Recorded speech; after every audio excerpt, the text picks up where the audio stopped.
just a bloke in a bar. What is up, ladies and gentlemen? Welcome to another episode of Bloke in a Bar. And if you're watching on YouTube right now, yes, you are viewing the 2025 jersey, the most in-demand design we have ever had. This actually was just made up as a bit of a joke, and I wore it one time, and the amount of people messaged me, like, honestly, I reckon over 100 people messaged saying, where can we get it? When are you dropping it? Well, it is dropping in 2 weeks' time, so the 21st, so not next Monday, but the Monday after at 6 p.m. It is going to be $99 for the Bloke Club and $110 for people that are not part of the Bloke Club. It is free to join the Bloke Club, no strings attached. You know the drill. We're giving away a Mazda BT50 and we give away prizes every single month. But if you are part of the Bloke Club, this will be $99. We've actually improved the material. It's the same cut as last year in regards to sizing, but everything has been improved, especially the material and even some tiny details. The collar, for example, is much better this year. That is not next Monday, but the Monday after.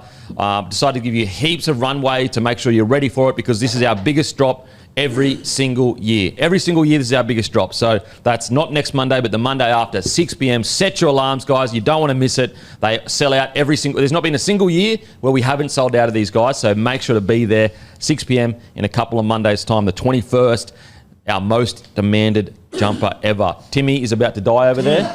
I'll just go to you first, Timmy. How you going? Are you all right? You sweet? Yeah, I'm just nervous that, like, when you throw to him, like, I've got a tickle in the throat. If I don't clear this, it could just be like an early little testy pop or something. I'm just like, just get this right. But I'm good, mate, and good to have a bloke who knows something about footy for a change sitting next to me. So yeah, so we've actually got someone that knows a bit of rugby league about it. The great Jamie Soward joined us today. Hey, boys. I'm a bit worried, though. I might catch something, because between Timmy and Hammy, they've both been on the bungers all week. No, they've been on the darts all week, both of them. Yeah. Holy.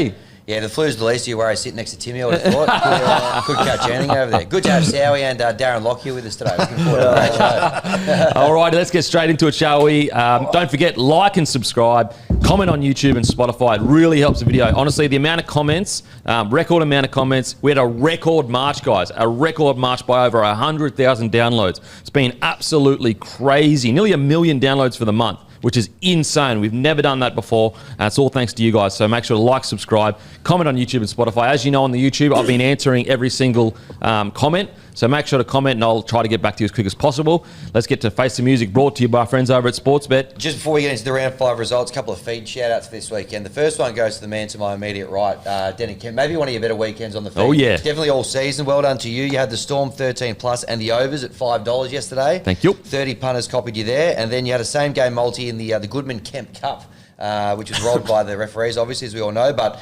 Taruva anytime, Shibasaki anytime, and Broncos And guess what closed that multi out? The GOAT, Shibasaki. So that's why I said if he scored a try, I'll grow the goatee. I don't know for how long, until I have to do another photo shoot. We worked that out on the DMP. But just thank you to the GOAT, Shibasaki, for closing out that multi. Well, there you go, $7. That one was paying as well. 75 punters followed you in. Which is actually really low. Usually like 500-600. Don't worry, I've reached out to Sportsbet. I said, what's going on with the bed copies? It's usually like 500 or 600, 70 this week. And we said maybe pick a winner for once. And you have now. And they'll come and crawling back. They're this losing week. faith, mate. Losing faith. All right, well, I'm back, baby. I'm back. Okay, we're just on doing the feed shout-outs to get them on side, boys, as well. They are flying at the moment. They had a couple of big winners. Their best bet multi got up at $10. Lock, Shock and 2 Smoking Tries got up at $10. And Sugar, he had the Knights to be held to nil on the weekend. That was paying $30. Wow. He gave that one out. So if you haven't listened to them already, get them on side. You can also see it on our Fox League after the Matty John show.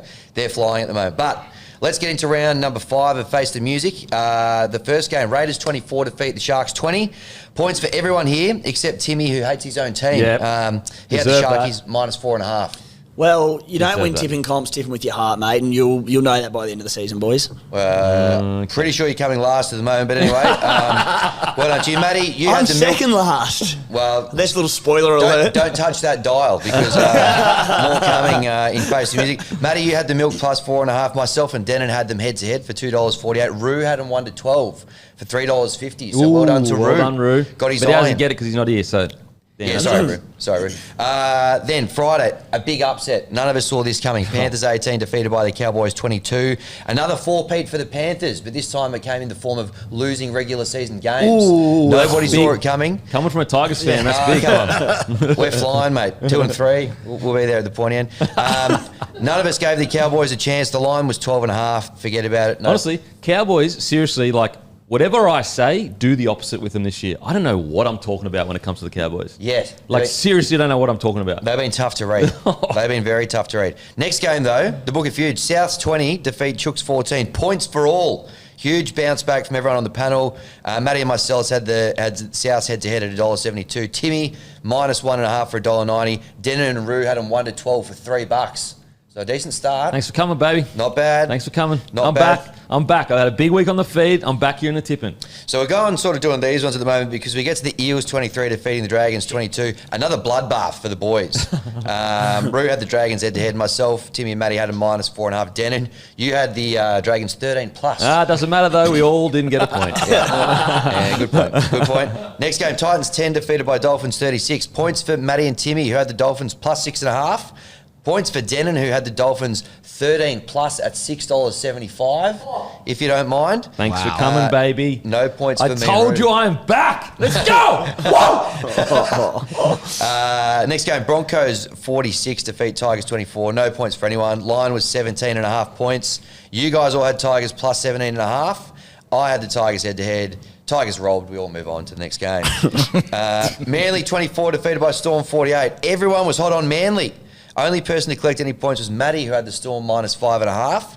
So Really? well done to Matty. Did I pick Manly? Damn. I Yeah. definitely changed my tip by the end of the week. Was that's that for sure. tips? Were those tips done before the Jerome Hughes news? Monday. Yeah. On Monday. Yeah. So there's, I think, late. I changed my tip late to Melbourne Yeah. when Yeah. he was an inclusion. So Yeah. He I don't really think that one is should that count man. for you, Kempy. Yeah, that should count, I think. No, don't make excuses for him, Theo. This is I've what he only wants got you an to ally do. on the panel. Usually Kim I'm getting Jong Kemp, peppered. he brainwashes you and he gets you to start going into bat for him. This is how he operates. All right, last game. Another Face the Music. Actually, no, this one was actually okay. So it was the Dogs 20 defeat the Knights 0. You had the Dogs 1 to 12, Kempy, so no points there. So did Timmy. Oh, no. Roo had him 13 plus, $2.60 for him. Me and Matty had him -5.5. So that brings us home. Here's how we finished for round 5. Timmy collected a whopping $3.80. Well done, Look mate. out. I collected $6.10. Roo had $9.10. Matty had $9.32. Denon, the big mover this weekend, had $12.23. I just get rugby league. I get it. Which brings us to this. So overall for the season, Matty is out on $48.92. Denon, $37.72. Myself, what a comeback. 36.31. Roo, 35.72. And Timmy, 29.68. I'll take some inspo from Kemp. He's gone from last to second. So. Yeah, that's it's just you've got to put your head down. You just get get you through your job, boys. Don't worry about the score. You just got to fucking get through your sets. That's the beauty of the new system. You know, met with a bit of resistance early, but look at these great stories. Look, I stand by it. Don't make me crash out. I'm about to crash out on that because I stand by. If you pick the winning team, you shouldn't get the same as a person that picked the losing team. But hey, I'm not a dictator. I'll just take those points off later.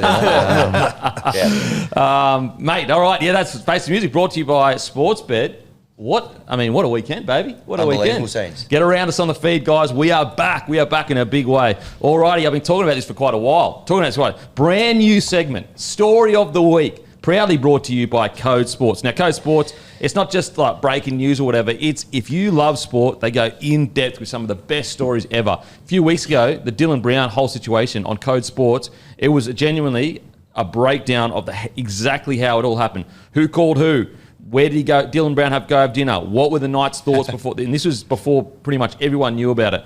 Code Sports, that it's not just about the breaking news, even though they've got that if you want it. It's more about if you love sport, they've got the best in-depth stories, and that's why this segment is based around that. We've got the great Mobsy on here. How you going, mate? Hey, boys. Thanks for having me. Mate, first of all, welcome to the panel.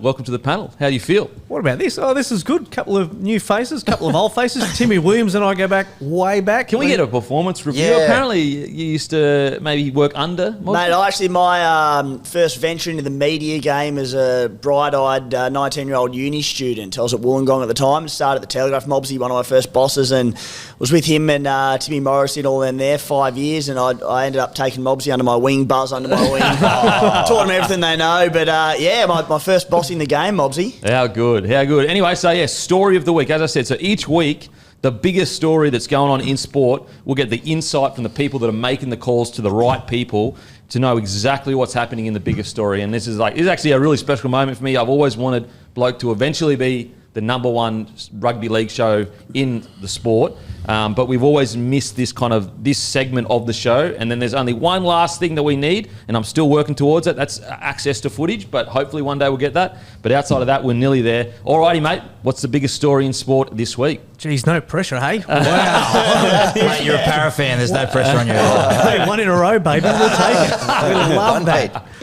Well, it could be any number of stories, right? You know, Parramatta one in a row, the Panthers issues going on there. But the real interesting one that came out on the weekend is the Brisbane Broncos and their salary cap crunch, right? Because November 1, they've got a bloke by the name of Payne Haas coming off contract. Don't know if you know him. Goes okay. Probably going to be the highest paid front rower in the game, justifiably. Him, Tino Fa'asuamaleaui, both deserve it. Both worth more than $1 million a year. And then we have Adam Reynolds confirming that he wants to play on. And the Broncos hadn't really budgeted for that to happen. I mean, and to give you a bit of background, Peter Bedell and the boys looked into this recently. The Broncos have 20 players off contract in the next 2 years. So guys off contract now who you can get for next season, and guys off November 1, the likes of Payne Haas and co, that you can get for the 2027 season. That's how crazy we work, right, in rugby league. So this is the thing where the Broncos, they've got obviously $1 million invested in Reece Walsh. They've got money invested in Ezra Mam there. Obviously at the moment, Payne Haas is on $1 million. It looks like they're set to re-sign Katoni Staggs. Then you've got guys like Selwyn Cobbo there, Reno. And as you've seen with Penrith, you can't keep them all. So, and the spanner in the works here is Reno, right? They didn't really expect him to play on. And listen, no disrespect to the Broncos, I don't know if Reno expected it either. He's got an autobiography coming out at the end of the year. Oh, no way. The great Christian Nicolosi writing that for him. And we're expecting that to come out at the end of the year. Was that part of the reason they pushed so hard for Hunt, do you think? Yeah, I think there's an element to that too, because I mean, you look around with the DCE situation at the moment, and Sow, you could probably speak to this a bit too. How important are halves? And when you look around and go, geez, you're sort of lacking a couple. And the Broncos have got a guy like Kobe Black, the teenager coming through, maybe not coming through as quick as they might like, the Broncos. But, I mean, he's still only 19 and, you know, halves can take a little bit to develop, right? Yeah, well, Nathan Cleary changed the narrative on halves for everyone. Yeah, if you're a young half, you had to be Nathan Cleary. When you look at some of the older halves, well, most of the older halves are dominating. So DCE, Jerome Hughes, it takes you a while. 27, 28, 29 is when you start to hit your prime. I think the one thing for the Broncos I have to get right is you got Carrigan there as well. Yeah, those two guys, you're not letting them go. The future, I reckon they'll wait and see what happens this year, the Broncos. If they were to win, I reckon he sails off into the sunset. You know, but if they were happen to get close and then they feel like they can run it back, you have to keep him. And there's jobs for life. I mean, Broncos have a big market there. They're able to support that. Kempy will be able to tell you about some of the third parties that they can get involved and the power brokers up there. I just think that they'll wait and see what happens. He's injured again. I hope he does play on because he's got a real chance of being the all-time leading point scorer as well if he plays another season. How much pressure... Because we've already seen this from Payne Haas with the whole drama where he was getting booed getting booed before he'd even done anything by Broncos fans. How much pressure do you think the management from Payne Haas will put on them to upgrade him more than $1 million? Because the question 6 months ago was, you don't pay any front row $1 million. Now that's all of a sudden changed. Oh, and it's changed not only for the fact that the blokes that are there, like Tino and Haas and guys like that, the salary cap's gone up. So you've got the ability, and Haas is actually on more than $1 million this year, and so is Tino. So, you know... It wouldn't be out of the realms of possibility that a club could come in and, you know, offer him 1.4 to be equal with Kalen Ponga as the highest paid player in the game. Because you think about this, front rowers come into their own late 20s, right? You know, they take a bit more time to develop, and Payne Haas is just 26. He's coming into his prime, right? So you know, if you want to make an investment, throw the money at him. You've got to have the money there. Like who's got 1.4 that needs a front rower? Yeah, well, you have a look around the comp. Who wouldn't want him, I guess? And teams like Parramatta have a stack of cash. Whether they front row is where they want to go, I don't know. The West Tigers got Terrell May, who, I mean, oh my God, Segway. Isn't he buy of the year?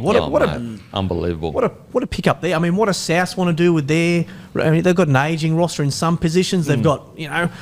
They got to figure out what they want to do with their front row rotation. Could they be in? The Dragons are desperate for a premier front row. Flano wants one, doesn't he? So I say that respectfully to all the other clubs. There's only when you're on $1 million, it'd be great. But when you're on $1 million, Kempy would know. You've got there's only a couple of locations that you want to go. Look at DCE. He could go and get $1 million anywhere, but it's about what you want to get in your. Payne Haas would want to win a competition, so you can have him on 1.5. But there's only probably 3 or 4 clubs that he'd really want to go to. I'd suggest he'd probably want to stay in Queensland, so Redcliffe potentially knocking on the door. I was just going to say, and I know we hate throwing these guys in with everything, but is Roosters a shout? I mean, they lost Hargreaves. They haven't really recruited there. They've got big connections. Post footy, is that a potential? I'll put this to you. Remember the year when the Roosters ran second last? And then what did they do after that? They bounced back and they went out and they signed Cooper Cronk, and the Roosters don't do mediocrity for very long. And they saw back at that time that they were in the midst of a rebuild, and it could have taken 12 months or it could have taken 3 years. Nick Politis didn't want to wait. They went all in on Cronk, and they've come back, and they're sitting a little dormant at the moment. They've lost some big names. They've already been linked with DCE. They finished second that year. Yeah. And they bought Cronk. That's not a rebuild. That's just... Straight into it. The year before he's talking about the 16. So they come second last. I don't think Roosters would be in for him at the moment. I reckon they've got young guys coming through. They need some. They're going to have to replenish, what they're losing with Lindsay Collins. We're saying off air getting older. I reckon it's the Broncos to mess it up, or he stays in Queensland. Well, how worried are the Broncos then with your discussions with them? You'd be concerned, but I think there's a couple of things in the favour of the Broncos, right? And it's Payne Haas's personal situation. I don't want to go into too much detail because it's not a great situation. Mum and Dad both facing serious charges separately, and Payne's obviously taken over custody of 2 of his younger brothers. So which is people don't. The man this bloke is absolutely incredible. It is ridiculous. What a human being, and to do that. And not only compartmentalise that to put it to one side and play football, but to play it at that elite level. So you'd think that maybe you'd want to stay settled and Brisbane's the place for him. I honestly can't see him leaving, but that plays in his favour. And it's sort of, I don't know what you guys think as well, the same with Selwyn Cobbo. I mean, it looks like they're going to re-sign Stags first and then look whether they've got the money for Cobbo. I'd love to know your thought. What's the reasoning that you're getting that they went Stags prioritising over Cobbo? I'm not sure. I think the interest in Stags, they've been working on this for a little while, and I think this goes back to the case that Cobbo's a young kid from Cherbourg, country guy. I don't know if Sydney's really going to be the place for him, or if he'd really enjoy it or thrive here. Okay. That might be part of the thinking as to why, hey, we can still manage it. And this is why I think the Broncos are such an important club to look at over the next 12, 18 months to see how they do, because they've got some talent there, right? But they've got to get those key parts right. And, fullback sorted. Ezra comes back at 6. 9, is Pakes there long term? What happens with Billy Walters? Who's their 7? And then, you look at clubs like Penrith who have got their 1, 6, 7 and then a really serviceable 9 in Mitch Kenny, and then they've spent big on Isaiah Yeo and Liam Martin. So you can, with the salary cap now, prioritise a couple of guys outside of your spine with some big money, and that's what they're doing, right? So now they've got to just try and get those pieces right. How the feeling outside of the Broncos, when you speak to the Broncos, on a scale of kind of 1 to 10-ish, how worried are they with this kind of mountain that's ahead of them, if you know what I mean? Is it a big concern? There's concerns. They're not going to be able to keep them all. Yeah, okay. And they're not. And, with a team now like the Dolphins sitting there who, if they've got some money, and the thing in the Dolphins' favour, right, you've got to spend 95%, a minimum of 95% of the salary cap. The first couple of years, the Dolphins weren't spending that much of the salary cap, so they were forward-paying guys. They're paying guys like Hammer so early. So if his 4-year contract's worth, let's say 3.2, then they might be, his last year of his contract might only be 600 or less than that, because they've already been front-loading his front-loading deal. people. They can front-load deals. Wow, I didn't know to that. create, so then they can spend their money better later on. So then all of a sudden you're talking, they're still within the realms of the salary cap, but you're talking war chests now where they can actually throw a bit more money in things. Did you know that? They were, you knew that? It's a bit complex. You can carry a certain amount over every year. Yeah, okay. But you do have to spend the floor, as they say. Yeah. And you can pay guys. So in 2 or 3 years, they could just go mammoth if they wanted to on the right person. Yeah, so I don't know if they're going to go hugely over the top, but yeah, if they find a marquee that they think they can get in, or another a Herbie or a Flegler. I mean, God, what about Selwyn Cobbo to the Dolphins right centre? Oh, and he has played. Did he play for the Dolphins in New South Queensland Cup, or was it Norse?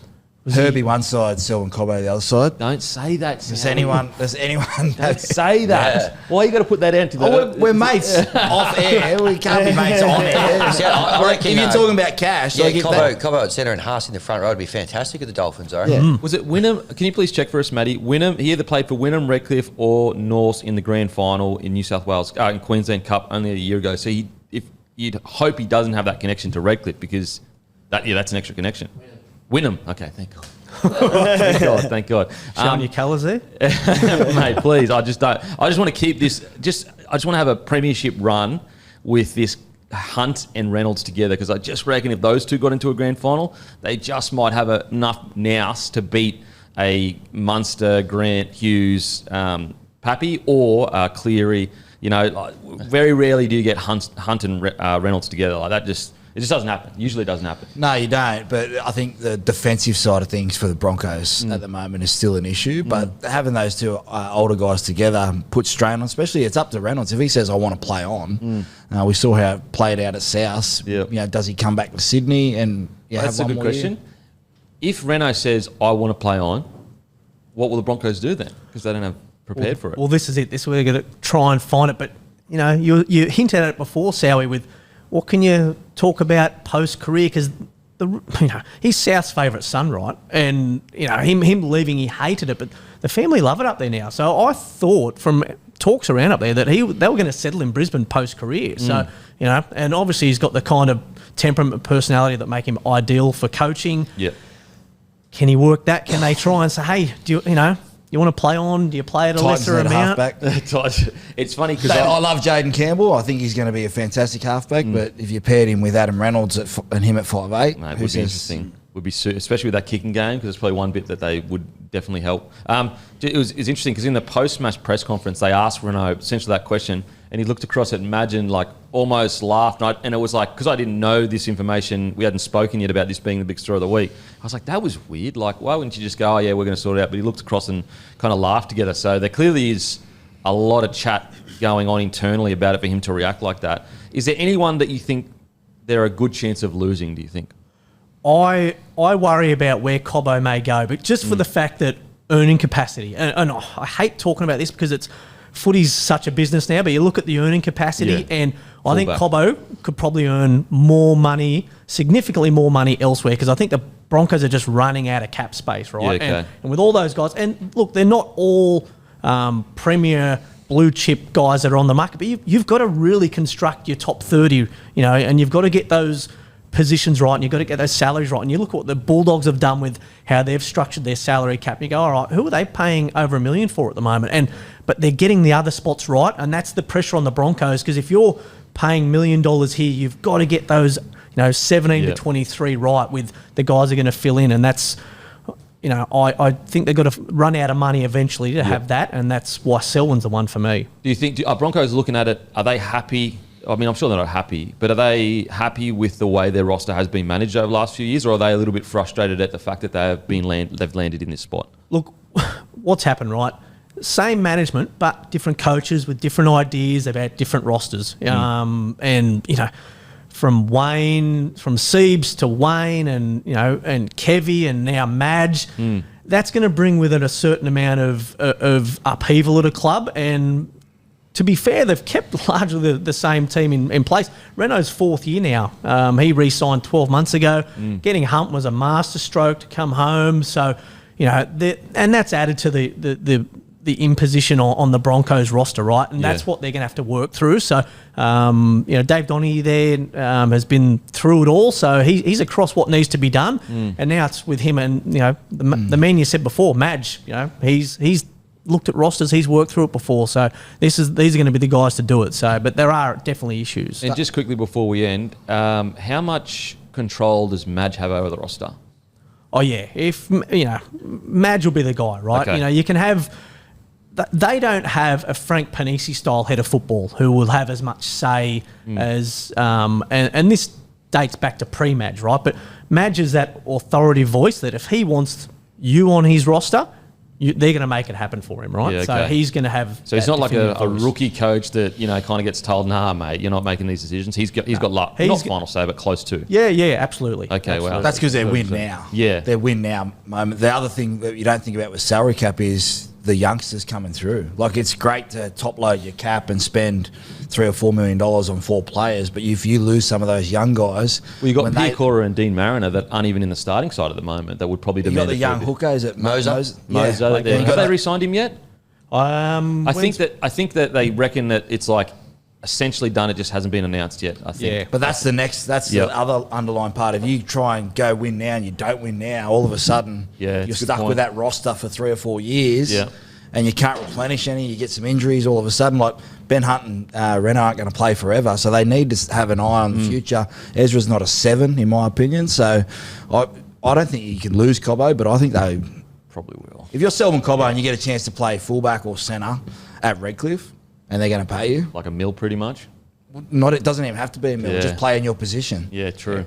True. And as I said before, like Kobe Black had a lot of raps on him, still only 19, and maybe they want to see a bit more progression with him. But you have a look what the Melbourne Storm did with Jack Howarth. They signed him to you look a few years ago, he was one of only 2 players with a 5-year deal. Yeah. Hadn't played first grade yet. Not even And Smithy got a 5-year deal. Cam Smith. Yeah. Unbelievable. And he was playing Sunshine Coast Q Cup for a couple of years going, and they were so patient with him. And now the Storm are really seeing the benefits of him, right? He's been terrific for him. And so hopefully the Broncos show the same faith in Kobe Black and he proves to be that guy. But again, only 19. There's not a lot of teenage halves. Cleary came into the game. Isaiah Katoa. Are there that many that are really dominating and showing who they are? Well, I mean, even with Cleary, he did have 1 or 2 down years, compared to what was expected. Like, people just imagine he came into first grade and just went like that. When there was actually a year where Panthers fans were calling for him in his dad's head. Yeah. But don't get me wrong, it wasn't very long. It was like friggin' half a season. But you know what rugby league's like. Wow. All right. Well, watch this space with the. Watch this space with the Broncos. Now, just quickly, some big stories you've currently got on Code Sport. You've got the Broncos, obviously, the Haas situation, salary cap crunch. But a really interesting Jermaine McEwen, the back rower, really special story. Is that currently on Code Sport? Yeah, currently on codesports.com.au. Michael Carrianis with this one. Now, Jermaine McEwen, young kid from Western Sydney, Penrith Junior, spent a bit of time out in Orange, then came back to Sydney. Really good talent. Forced out of Sydney a few years ago with some issues that, him and his family were targeted. Christmas Day came home one day, their house was broken into, bricks through the window. Wow. Jermaine tells Michael Carrianis about how he'd come out of, I think it was Harold Matts, he'd come out of the sheds one day and heard some screaming going on, and there was an all-in brawl there involving his family. Wow. He couldn't do extras at training. He'd jog down the side of the street sometimes and cars would pull up beside him. Some real worrying issues for the family, and they've relocated to Newcastle, and he's now played 2 first-grade games, celebrated his 20th birthday on Sunday during that loss to Canterbury. But Sowie, I know you've had a little bit to do with the family. Yeah, the McEwens, even McEwen, I reckon his sister's better. The brother's a sensational player, but she played for Fetu Samoa this year. Great family. They have had some troubles, but very passionate family. Great background. They're Aboriginal and Samoan, so the pedigree's there to be successful. I've actually liked what he's done. He's got a little daughter, I think, as well. So a young father. He's got a level head on his shoulders, and they're making a fist of it at Newcastle. It's good to see. Yeah, so got some great stories on Code Sport. And as always, guys, if we partner with someone, we always ask, can you give the community a discount? And that's right, we do. So codesports.com.au/bloke, enter redemption code bloke, and you'll get access to a special discounted annual subscription for just $49 for the whole year. For the whole year, and you get access to these kind of yarns. And this is just the tip of the iceberg. Just the tip of the iceberg. So the link will be in the show notes, or you can just type in what I said. And that's a discount. But, mate, Mobsy, thanks for joining us, mate. Loving it, boys. Thanks for having me. It's really interesting, especially that Redcliffe, the fact that they can front load their salary cap. I wasn't aware of that. Really interesting, mate. So thanks for that. Do you front load the contracts here? What's Timmy on? I'd like to talk about that more, actually. Mate, we're just trying to keep the lights on here, mate. Look, we're just surviving. I'm just drowning every day. I'm heavily back-ended, Mobsy. He tells me it's come on. He said, I've just got to be patient. If you're the Broncos here, there's Reece Walsh. Oh, here we go. points in one, and then Shibasaki's over here just on little a old minimum. Jack Kajewski sitting over here Yeah. waiting to Oh, pay. here we Jaden Hunt go. over there. Yeah, just a Jock couple- Madden over here. Oh, they just turn on you, don't they? They turn on you. Hey, mate, thanks so much for that. And massive thank you to Code Sports. And as I said, if you want quality stories, real in-depth stuff, Code Sports, the best. They've got everything else you need, but they've also got the best in the business. If you love rugby league, you've got to be on it. We've got a discount at the moment. Codesports.com.au/bloke. Use code bloke. You get a discount for the annual year, the whole year. And make sure to get on board. Alrighty, it is time for our Hungriest Player of the Week, brought to you by our friends over at Menulog. The hungriest player this week. And it was the moment, like, yes, you could find other players that might have played better for the 80 minutes or, had more try assists and more meters or whatever. But just with the whole moment, the pressure that he would have been under to make this, the hungriest player, it is Zach Lomax. The talk when he left the Dragons, there was so much dramas around it. He goes to the Eels, they're struggling. He's been brought to the club to be a match winner, to get the job done. And it's one thing to say that. It's another thing to actually do that against your own club and get the first win of the season for the Eels. And so, as I said, you could find some guys that statistically might have been better or had better whole games. But just when that moment arrived for him to nail that field goal, that's why he is our hungriest player. And that's why you should use code ZAC. We'll get... For $7 off Italian. For $7 off Italian. ZAC for $7 off Italian. We've already used Climax. We've already used Lomax. And we're not allowed to use codes. It's the same code twice. So Zach Climax, just use the Zach and you'll get $7 and off it's Italian. ZAC. There's no ZAC. K and no ZAC. H. Just ZAC. ZAC. Mate, you've scored some many drop goals in your career. Thoughts on Lomax's? Yeah, he struck it. Well, I thought, didn't know if the setup was great, but it was just a big moment. He's been made for that his whole life. I think he's matured the last year and a half. He sort of got humbled last year by going back to the wing, but he's been fantastic for the Parramatta Eels. If you had said that was how it's going to play out, no one would have believed you. No way. He was going to kick the field goal. But, Riles, his first win as an NRL coach against the Dragons. Nathan Brown coaching against the Dragons as well. Yep. Some storylines there. But, no, Zach's always one of those moments. Always, as Riles said in the press conference, he's always practiced it. Always find it interesting. Like, when was the last time an outside back, like a centre or a winger, came in, apart from Asako, but like a centre? Like maybe Val, but that's been his job. But outside of that, but that's always been his job. Yeah. Like Lowy's kicked it. I think he was the main man at the Dragons there for a while too. Yeah, wow. Because he's got such a big boot. So, but no, it was a great strike, great finish to a game that was always going to be tight. Yeah, so good. I think what's so interesting is I just love to know. When was the moment Zach Lomax said, I'm going to be one of the best outside backs in the comp? Because there were many years where he was supposed to be that. And then it's feel like he woke up one day before last season with the Dragons and said, all right, now I'm going to be, you know what I mean? Like, I think Flano. Yeah, okay. I don't know how that conversation would have unfolded, but I reckon when you sit down with Flano and he said, this is what you're great at, go and be great. Chasing kicks, he's the best contested kick chaser in the comp. Yeah. And he goal kicks really well, brings the ball back. I commentated the game a couple of weeks ago when he played against the Dogs. That's his best game. I texted him after the game, like, that's your best game I've ever seen you play in a losing team. So he's always had the ability, he's always had the physical, the car to be able to do it. I think he's just doing it now week to week. He looks really happy with what he's doing. And like you said, it would have been tough for him going to that side and not winning, but hopefully this starts to snowball for Para. But I think Zach's been probably their best player this year. Yeah, you've been so good. What do you reckon, Timmy? Yeah, well, the Eels this year, they've just looked that they've lacked an on-field leader. And, where Zach Lomax has come from in the last 12 to 18 months, like, to say that he would basically become that on-field leader for them through his actions and what he's done. And the 2 weeks leading into this win, he did just about everything that he could within his power to get Parramatta on the board and get him a win this season. On the weekend, that happened. As you said, statistically probably not as strong as the 2 games prior, but not only the field goal, the clutch running golden point to win it, but, mate, even the penalty from about 43, 44 metres out. Not an easy kick. Not an easy kick long way. That was to level it up as well, which is enormous. So, now he's had this influence both on the field, but he's won a game for them. Hammy, what do you reckon, mate? Unbelievable. You mentioned the goal kicking and the penalties as well. Flawless off the tee, 100%. and that's so important when you're one of these teams down the bottom of the ladder to compete in these games. Having a good goal kicker is so important. So not only did he sink the field goal, but 5 from 5 off the tee as well, very impressive. And throw in the fact that he's been probably their best player right through the season, just doing all the yardage, all the hard stuff as well. Super impressive. He was emotional at the end of it. Hell of a performance from Zach Lomax, deservedly hungriest player. And that's why we're going to lead into our next one. The Kayo can't miss moment. That's right, the Kayo can't miss. And a reminder that you can watch every game, every round in the NRL Premiership live with no ad breaks during play on Kayo. Dragons v Titans Friday 6 p.m. Shark v Seagulls Saturday 3 p.m. Rabbitohs v the Cowboys Saturday 5:30 p.m. Eels versus Raiders 7:35. Eels says Storm. It says Eels versus Raiders and Storm versus Raiders. So the Raiders are playing twice this weekend. The Raiders are playing twice this weekend, and you can get that on Kayo for the first time ever. And NRL team's playing Storm twice. playing the Warriors, mate. Storm playing the Warriors, which is always a bloody good clash. Notoriously, when I was at the Warriors, we would pencil that in. So, as I said, don't miss it on Kayo.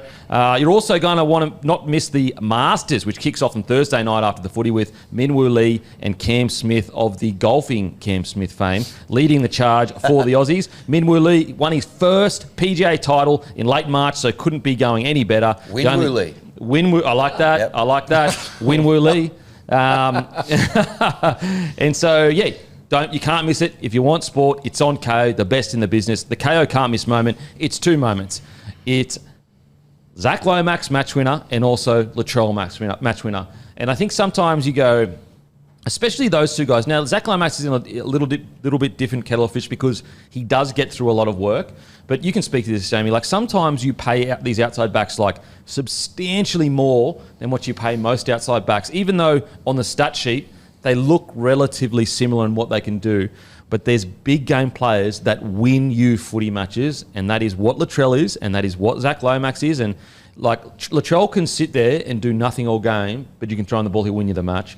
And then Lomax, it's a little bit different for him because he actually does get through a lot of work, but he's put himself in that tier of you get an extra $200,000 or $300,000 on your contract because you win footy matches. Well, he took less to go to Para, Zach. Yeah, He's actually on less this year, which is crazy. I think the value in those guys, they can play different positions as well. Latrell can play fullback, Zach can play fullback. He's probably talented enough they both could play 5'8", and we saw that with Latrell. So when you are paying those guys, that would definitely come into it, but they're expected to do that. I thought Latrell's pass, it was so good. So good. Oh, and just quickly for people that keep saying it's forward. Okay, I'm going to give you a physics lesson. Do you want a physics lesson? Yes, please. Actually, you know what? Give them the physics lesson. I'll give you a physics lesson. You've never done it before, so that's why it looks forward, and you're probably cheering for the Roosters. It comes out of the hands backwards. We've seen blatant forward passes, but one thing that we've never gotten right is watching it come out of the hands backwards, and that was just a great pass. The ball's allowed to float forward if it comes out of hands backwards. So if it comes out of your hands slower than what you are running, it will float forward. And there's two different ways to look at it. You know, when Matty Moylan, everyone remembers Matty Moylan, he used his arms, so it was really hard for him to throw a forward pass. But Latrell sort of just flicked it through and be able to, it comes out of the hands backwards. I just thought it was a great piece of play. And I loved it. So incredible. But just so people, with the forward pass ruling, if it comes out of the hands backwards, that's an eligible pass. It's play on. Even if it floats forward, that doesn't mean the pass was out of the hands backwards. It just means that he was moving at a faster speed than what the ball was. And physics makes it float forward, even though it came out backwards. There's nothing worse than that. Every time it happens and it's a big play and someone on social media gets the screenshots out of when they pass it and then where it ends up and it's like, you don't get it. Yeah, it came out of the hands backwards. But just to my point in regards to like the big moments, like this is why, and as you said it, you said this is expected of them. And when you do come into a game, and you get to the point that Lomax and Latrell have gotten to, you're almost not allowed to just sit out in the wing when the big moments are there. You're getting paid to win us rugby league matches. You're not on 300 or 400 grand like that winger that's out there and he's a really good finisher. You're on a big wicket. We literally look at the stats. We look at how much you impact games, and then we go, okay, well you impacted this many games, therefore you should be getting this much money. And he did that. He did exactly that. You want those moments as well, though. When you're in those key positions, you want those moments. The other good thing for Queensland fans is that Latrell and Zach could be on an edge together in Origin. Don't say that. Don't say that. I don't want to start Origin talk early, but I will. Mate, we started Origin talk last year. Yeah, those two guys together. But it's two different moments. The pass from Latrell, the vision to be able to throw it, and seeing his reasoning about how he threw it. He saw Dom Young. Not enough guys, I don't think, watched the ball to be able to take that. He probably should have taken the intercept and won the game for the Roosters. But Zach, to be able to put himself in position and set it up and nail it, great plays. On the Latrell pass, and you mentioned that, like about Dom Young, he spotted him out of position and took him on. Game on the line, first game back, coming into a Bunnies side who were winning without him. Thrown out of position as well, having started at centre and getting shifted because the halves went down. As you said, Dom Young probably should have been in position to take that and run the field. Dom Young, one of the quickest wingers in the game. If he catches it, away and gone, and Latrell just goes, nah, I'm just backing myself to execute this, and he did. Imagine the headlines if Trell throws that, Young grabs it and they win. Like I think the finish was great too. Oh yeah, absolutely. The finish, like, to be able to be there, but you don't think about the headlines. No.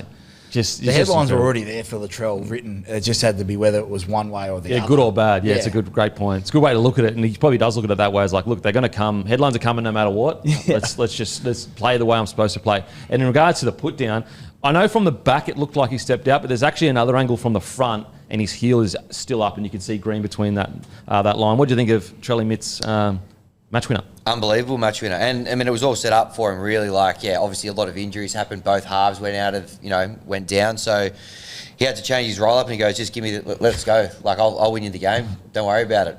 He loves that sort of stuff. Has there ever been a bloke that big that can ball play like that? GI. Yes. Was that a G-up? Is this a G-up? No. Is Matty going to roll like me getting bounced off GI? He was a ball runner, not a ball player. Is that? I'm going to put myself out there. Why are you winking? I actually think Latrell has better ball playing than GI. Yeah, well, different. Yeah, GI was passing to Billy Slater, and that set up with Cronk and Whereas stuff I like think GI's running game was better than Latrell. I think Galvin's just as big. Just as big? Like, just as big in terms of stature and the way that he ball plays. Like, holy. Latrell, different style, but Lockie Galvin's pretty big for a 5'8". Yeah, he is. I mean, he made his trial debut in the back row. Yeah. But yeah, with Trell, I actually think for a big man, he's got the best ball playing I've seen. For a big man. I don't think, I think GI would be just a bit lower, but I think GI's ball running is better. Freddie was was pretty big. Not as big as Trell. Freddie's pretty big. Not as big as Not as big as But Trell. he was He's still a big boy, Trent yeah, Barrett, for sure. like, you forget how big some of those guys were. They're not I reckon Trell would be the biggest of the lot outside of GI. Him and GI were pretty much equal. However, I still think GI is the best outside back ever. Number one. best utility ever, I would say. Utility. Well, he can play anywhere in your side. Yeah, it's fair. It doesn't need it. He was big enough to play in the forwards. He played 5'8". He played centre. He played wing. I just reckon if you centre, wing, fullback at a click can be best in the world. Like, he's still the best outside. Even though you got Billy Slater or Darren Lockyer as the greatest ever fullback, as the best outside back, I reckon GI still holds that title. Getting deep. Yeah, real deep. Okay, right. Big questions early, Let us know in the comments. Yeah. We're only considering it now because Latrell's gone to centre too, like back to centre. You forgot how good he was left centre for the Roosters early doors. But he's had so long at fullback now, so it's probably the right time to bring the discussion up. But yeah, Trell, incredible moment, and Zach Lomax, and that's why they're the Kayo can't miss moment this week. And as I said, guys, make sure to tune in. If you love sport, you can't miss it on Kayo. Alrighty, it's time for the Team of the Week, brought to you by the Bloke jersey. That's right, brought to you by the Bloke jersey. Make sure, not next week, but the weekend, the week after, Monday, 6 p.m, guys, we are dropping the jersey. Limited supply. For the Bloke Club, it's $99. For people not in the Bloke Club, it's $110. We always sell out of these guys, so make sure to set your alarms and be there on time. We decided to give you a lot of runway to be ready for this drop this year. Usually we don't give this much runway, but because the demand we've had for this, give you a massive runway. Alrighty, time for the Team of the Week this year. It is at fullback. Oh my God. At fullback, we've got Drinkwater. Back to his best in regards to ball playing and attack. Outstanding. And also, he's had 2 try savers in a row. Xavier Savage, he did the good old balk and go and tackle Xavier Savage. And then he did it again to Casey McLean the week after, which is good because Drinkwater, one of the, one weakness is he's probably his defence. And so if he can continue to have that level of good defence, then, we know his attack's incredible. At 2, Grant Anderson. 3, Purdue. At 4, Latrell. 5, Lomax. 6, Munster. At 7, Katoa gets Dolphins their first win of the season? Yes. Yes, first win of the season. At 8, Junior Paulo. At 9, Riley Smith from the Eels. At 10, Daniel Saifidi. At 11, Nikora. At 12, Young. 13, Kurt Mann. 14, Iongi. 15, Tarpanam. 16, Willison from the Broncos. And 17, Stefano from the Melbourne Storm. And that's brought to you by the jerseys, guys. Make sure to set your alarms. They're going to go quick. Most in-demand jerseys ever. Time for the Round 5 review. The Canberra Raiders defeat the Cronulla Sharks 24-20 in an absolute bell ringer of a match, at least the last 5 minutes. Holy Sebastian Kris taking the absolute Sebastian piss with that incredible try. I tell you what, I'd really keen to hear your thoughts, Howie, on this specific game, especially the ending. If there's one thing as a coach that'll make you pull your hair out, I know Fitzy doesn't have hair to be pulled out, it's watching players run past your players to get to the match winner. And I think that's what's going to disappoint Fitzy the most, is the fact that Sebastian Kris ran from the other side of the field past Sharky's jerseys to be in that position. And I think, as I said, that's going to be the most frustrating thing, that his team that's supposed to be in a premiership window is not playing like a premiership side does till the death at the moment. Well, the Raiders know their identity. It's going to be scrap, hustle, loose balls, all that kind of stuff. They hung around in the game, and the Sharks should have probably blown the doors off them after what we expect from the Sharks. But the one thing about the Raiders is that they're just going to never give up. Sebastian Kris coming from the other side of the field, you're right, in a vacuum, it's like, how do you get to that point? But I think the other part for the Sharks is their whole game. Short turnaround, Thursday night. What were they going down there? Like, what are they trying to do? Are they trying to win a comp? They need to win some games. They're 1-3 now. No one's talked about them because we expect that they're going to make the 8. But, I just thought the Raiders, I haven't tipped them, but I probably should, because they just hustle. And they just grit you, and Tarpany was fantastic. The Sharks, there's some issues there for sure. Timmy, what do you reckon, mate? I mean, the Raiders were a team who somehow, against all odds, found a way to win this game when they probably shouldn't have, and purely through that grit, the determination, just the effort areas. As you said Kris, the fact that he came from the other side of the field to score the match winner, says it all about this Raiders outfit and that never say die attitude. And the Cronulla Sharks, I'll be honest, they should have won this game. And again, keen to get your thoughts, Sowie, but watching that, the second they took that 2-point lead, the Raiders had a player in the bin, they just shut up shop and they stopped playing footy. And you go, with that long to go when that binning happened, it's the NRL. You can't go, we're going to survive with a 2-point lead and defend our way to victory for 15, 20 minutes. If it's 5 minutes to go, sure, and you can play conservative, but they were in some really good attacking territories in that time. They could have sealed the game, and they were just happy to go to ground, and they just shut it up to me, and they were waiting to get beaten. Well, it's the right decision to take the 2. I think every coach wants you to take the 2, 22-20, and in hindsight, sure, you would have loved to do that, but I thought the same thing. If you're who you think you are, you go for the jugular and you win that game 32-20, not 22-20. The game's changed. I mean, when we were playing Kempy, you sort of could wrestle momentum back pretty quickly. Now it's hard to get back straight away. Once they go start going downhill. Right, so at 22-20, you don't feel like you're out of the game. Even at 32-20, you probably don't feel like you're out of the game, because you can get a try, you can get a 6 to go, 6 again, and then you can score again. So it was I'm with you, Tim. It was a decision that you had to make, but I don't think they were thinking, we're going to win 22-20. I think they thought they were going to blow them away after that, and they didn't. See, I agree with you, Tim. I think we all agree the 2 points was the right call, but they just looked like a side that just were expected, all right, we'll finish. This game is good. They expected the win after that. Instead of even there were little things like 10 in the bin, and they were going left every tackle, and Hudson Young's on their right. And so a lot of the decision making during that time, for example, against if you've got the Storm or Penrith there, they just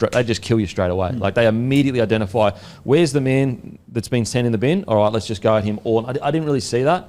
I think that I admire Fitzy's want or need or whatever to try to, spread the load when it comes to Trindle and Hines. I understand you don't want to be a one-trick pony, and if you shut down Hines, you shut down the whole team, because that's what it was a few years ago. A couple of years ago when he won his Dally M, it was all around Hines. If you shut him down, you shut down the whole side. So I understand why Fitzy's doing that, but I do feel like, especially when the game was on the line on the weekend, it looked like both Trindle and Hines didn't know who was supposed to be the man to take control of the situation. Now, I know people sit here and say, well, obviously it's supposed to be Hines. And yet the whole yarn we've been hearing out of the Sharks lately is no, it's a dual ownership of the team. We're trying to spread and I just think that at some point they're probably going to have to make a call of this is Trindle's team, or it's Hines' team. And I think that you may need to go put the 6 on Hines' back just purely for the pressure the 7 brings. I think that people right now, whenever they don't win, they just automatically go, it's Hines' fault. But I think we all agree, Hines doesn't really play like a 7 in that time. Trindle does. And so it's this weird, he gets the pressure of a 7 without the I guess, responsibility of the actual 7 because it looks like Trindle's a 7. And I just think something needs to happen there. I'd love to get your thoughts as a half in the game, mate. Yeah, I said it last week on the pod with Guru. I think that Trindle should just wear the 7. Just psychologically putting himself in that number. It allows Hines just to go and roam around the ball. The other part is we're probably not giving the Dogs enough credit. Like the Sharks were bashed last week by the Dogs. The forward pack was short dominant. turnaround, down to Canberra. Raiders being the Raiders back at home, probably a bit of old what they're back to. So, but you're right. It's Trindle's team. We've been saying it for weeks. The thing with Hines is, I mentioned maybe I'll put him on a different side, put him on the left-hand side because Nicola had a short ball off Trindle. They scored a try. Trindle's a ball runner. I could see that combination being very lethal on that right edge. Okay. But it'll take the pressure off Hines and just allow it. But when they lose, there's other things that go wrong as well. Like the last play isn't for Hines. It's not his fault. So I think there's a lot of pressure. Well, he's the one that made the cover tackle on Young to bring him to the ground, and no one was there to wrap the top up. And put it this way, like, they were a freak play that denied him from what otherwise would have been sitting going, all right, they've gone down to Canberra on a Thursday night on a short turnaround after getting belted by the Dogs. And we'd be going, that was a gritty, good win from down there. And it took a freak play to change that. They're now 1-3 to start the season as a result of it. What are they? 2-3? I think it's 2 and 3. Yeah, 2 and 3. The Sharks start for me worried me. When Nicholson scored that try, that was like, oh my God, are they sweet? And then they had to work so hard to get themselves back in. They had a great play. They changed their attack a little bit again to try and get back to what was working for them a couple of years ago. But when it's a soft start like that, you have to try and chase the game back from the start. So they're one play away from being a winner, but there's more to talk about with them losing. And we were a little bit defensive of sort of Nico the week before when they got belted by the Dogs. But this week, I think, unfortunately, I don't think Sharks fans would disagree.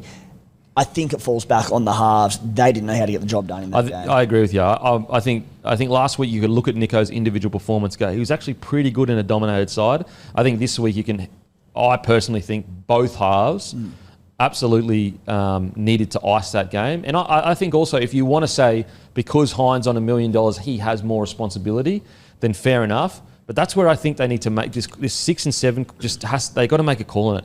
You put 6 on Hines' back, all of a sudden he no longer has this weird, because right now he's got all the pressure of being a 7, but he doesn't have the power of this is my team. It's Trindle's team. Trindle's the one doing most of the kicking, and I just think that they need to make that switch and just go all in on it. But I agree with you, Timmy. At the end of the day, the game was the forward pack did their job, which was get field position, and now it was the halves' job to ice that game. It's a bit similar to, not exactly the same, a bit similar to last week when we were talking about Storm versus Dragons. Like the Storm forward pack did their job, which was get good field position, and it's the halves' job and the outside backs to put points on. And so I agree with you. If you want to be critical of the halves in this scenario, I think it's fair to be critical of them against the Raiders. But the other part for the Sharks is, boys, they're on a hide into nothing for 26 rounds. They can finish first, they can finish third. Yeah, because at the end of the At the end of the year, that's what they're going to be judged. Yeah, and I've been in that position. It sucks because they lose a game they probably should have won, but in the back of their minds, it's until they get to that point, we're not going to judge them until it's the end of the year. Yeah, it's like, you're right, like they can go out and smack every team by 13 plus and they still won't get their, due because everyone's just saying, well, I want to see how you play in finals footy. We know you can do this. So it's a tough spot to be in. What do you reckon, mate, about the game? Yeah, I mean, a hell of a finish there from the Raiders. And, good point from Sarah about their DNA coming out. And I reckon it came out when Hudson Young got sent to the sin bin. Maybe in years gone by, they would have had to lose that game. Ricky would have had to come out at the press conference and rev them up, turn it into a, it's everyone against us kind of thing. But I reckon the boys out on the field did it themselves now. They go, all right, we got a bit unlucky there. They galvanised. They didn't concede a try when they were down to 12. They came up with that big Hail Mary on the last play, which was outstanding. But they ripped in. They dug in the trenches there, which you're going to get from the Canberra Raiders. That's kind of the way that they go about it at the moment. They're going to be tough to beat, particularly at home this year. It's kind of turning into that sort of sort of venue down there in Canberra. But they showed a lot of resolve and wasn't pretty, but you know they got the job done. Just on Ricky Stewart, I just want to give him a rap for the way he handled Kayo Weeks and Savage during the week. Very easy for him to go out after their Cowboys game and go, you know, they need to be better. Kayo Weeks dropped a bunch of balls, but he actually publicly came down and backed them. And it was Kayo Weeks that threw the flick pass, and it was Xavier Savage that kicked the ball through. And if he hammers them during the week, I don't think they have the confidence to make those plays. And to be fair, like I don't think Kayo Weeks actually played that well again. But he had his coach's backing, so he made that flick pass play. And I think Ricky Stewart, I don't think Ricky Stewart of a couple of years ago protects him in the media like that. I think he fucking goes after him. I think he's matured, and I think he got the rewards from it. Totally agree. I wish he'd done it 20 years ago at the Roosters. Love his stick. But he's changed with the times. He's matured, and there's no more evidence about that than when you look on the sidelines. If you're a squad player, for those of you that don't know, you have to sit in the stands. You know, or sometimes if I think you're a first grader, you probably don't even stay around. Like we've been in those positions where you want to be in the team, you're not in the team, maybe the coach of it. All their squad is on the sideline. Yeah. Ricky Stewart's on the sideline with them. They are right in as a club, and Sticky's changed. As Craig Bellamy's changed, the great coaches that have longevity change to what their team identity is, and they've taken on the Ricky Stewart identity. Like you marry up to what your coach looks like. Yeah.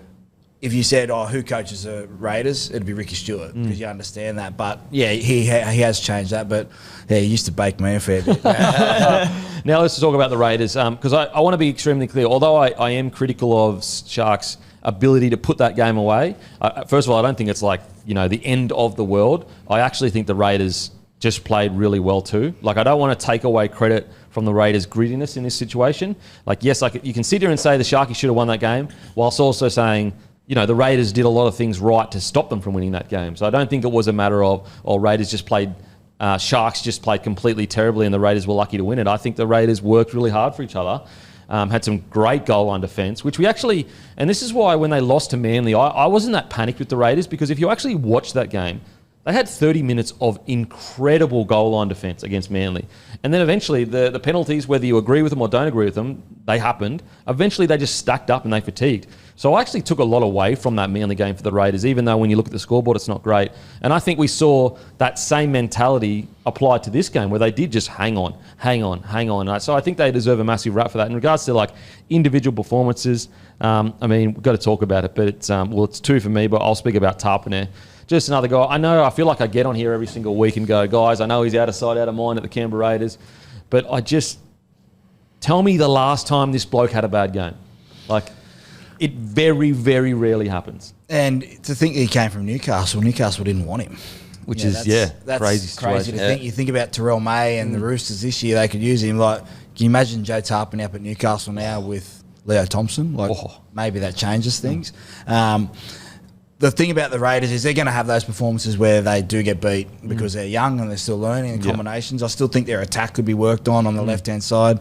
You know, I mentioned with Rue last week, like, I'll probably look at Ethan Sanders potentially coming into the side at some stage this year to give him a chance, especially if Jamal Fogarty makes a decision to go and take a big offer. I reckon you've got to have some sort of forward planning. And Ethan Strange, he's a great ball runner, but the finesse to be able to have those last play options puts a lot of pressure on the rest of the side, and we saw that against the Cowboys. But their forward pack is, I mean, Nicholson coming from England, has there been a better club that recruits Englishmen to come over here and get the best out of them? It's actually insane. Like, they just hit the ground running. Like, Nicholson looks, like, that forward pack is, like, Trey Mooney has spent the last 3 years trying to crack that forward pack.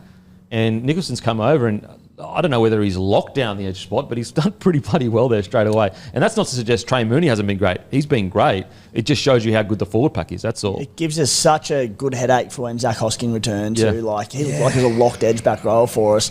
All of a sudden you got Matty Nicholson, who's just hit the ground running, like, very agile. His footwork at the line is so good. Plenty of attack. A bit of Elliot Whitehead to him. Plays a bit off cuff, a bit loose, but a very good footballer. Strong in contact too. When Hosco's available, between them two and Hudson Young, we're in a really good position. Hudson Young, I know we speak about him most weeks, but I was just watching him the other night, just going, if we would ever lose this bloke, it'd feel like we'd have the heart and soul ripped out of the team. Like, I feel like when Sia Soliola retired, the spiritual leader of the Canberra Raiders, that sort of shifted to Josh Papali'i.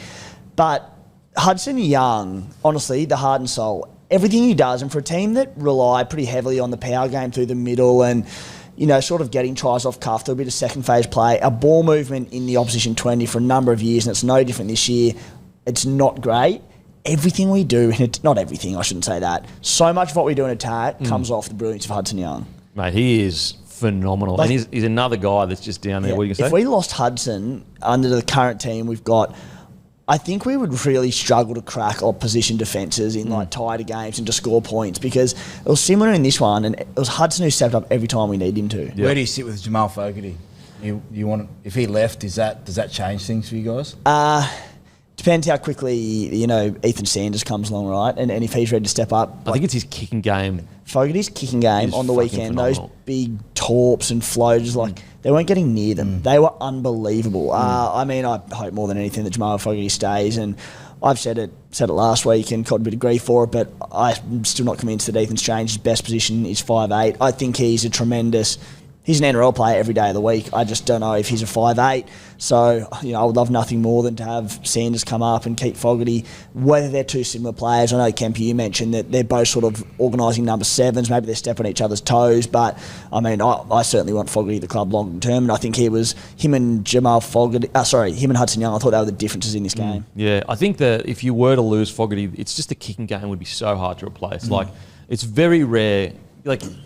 A good kicking game in today's day where you don't get touched by anyone. You basically got as long as you want to kick the ball. Whereas back in so jealous. You basically had rib protectors on back in the day, just going, I'm going to break a rib at some stage early in the season.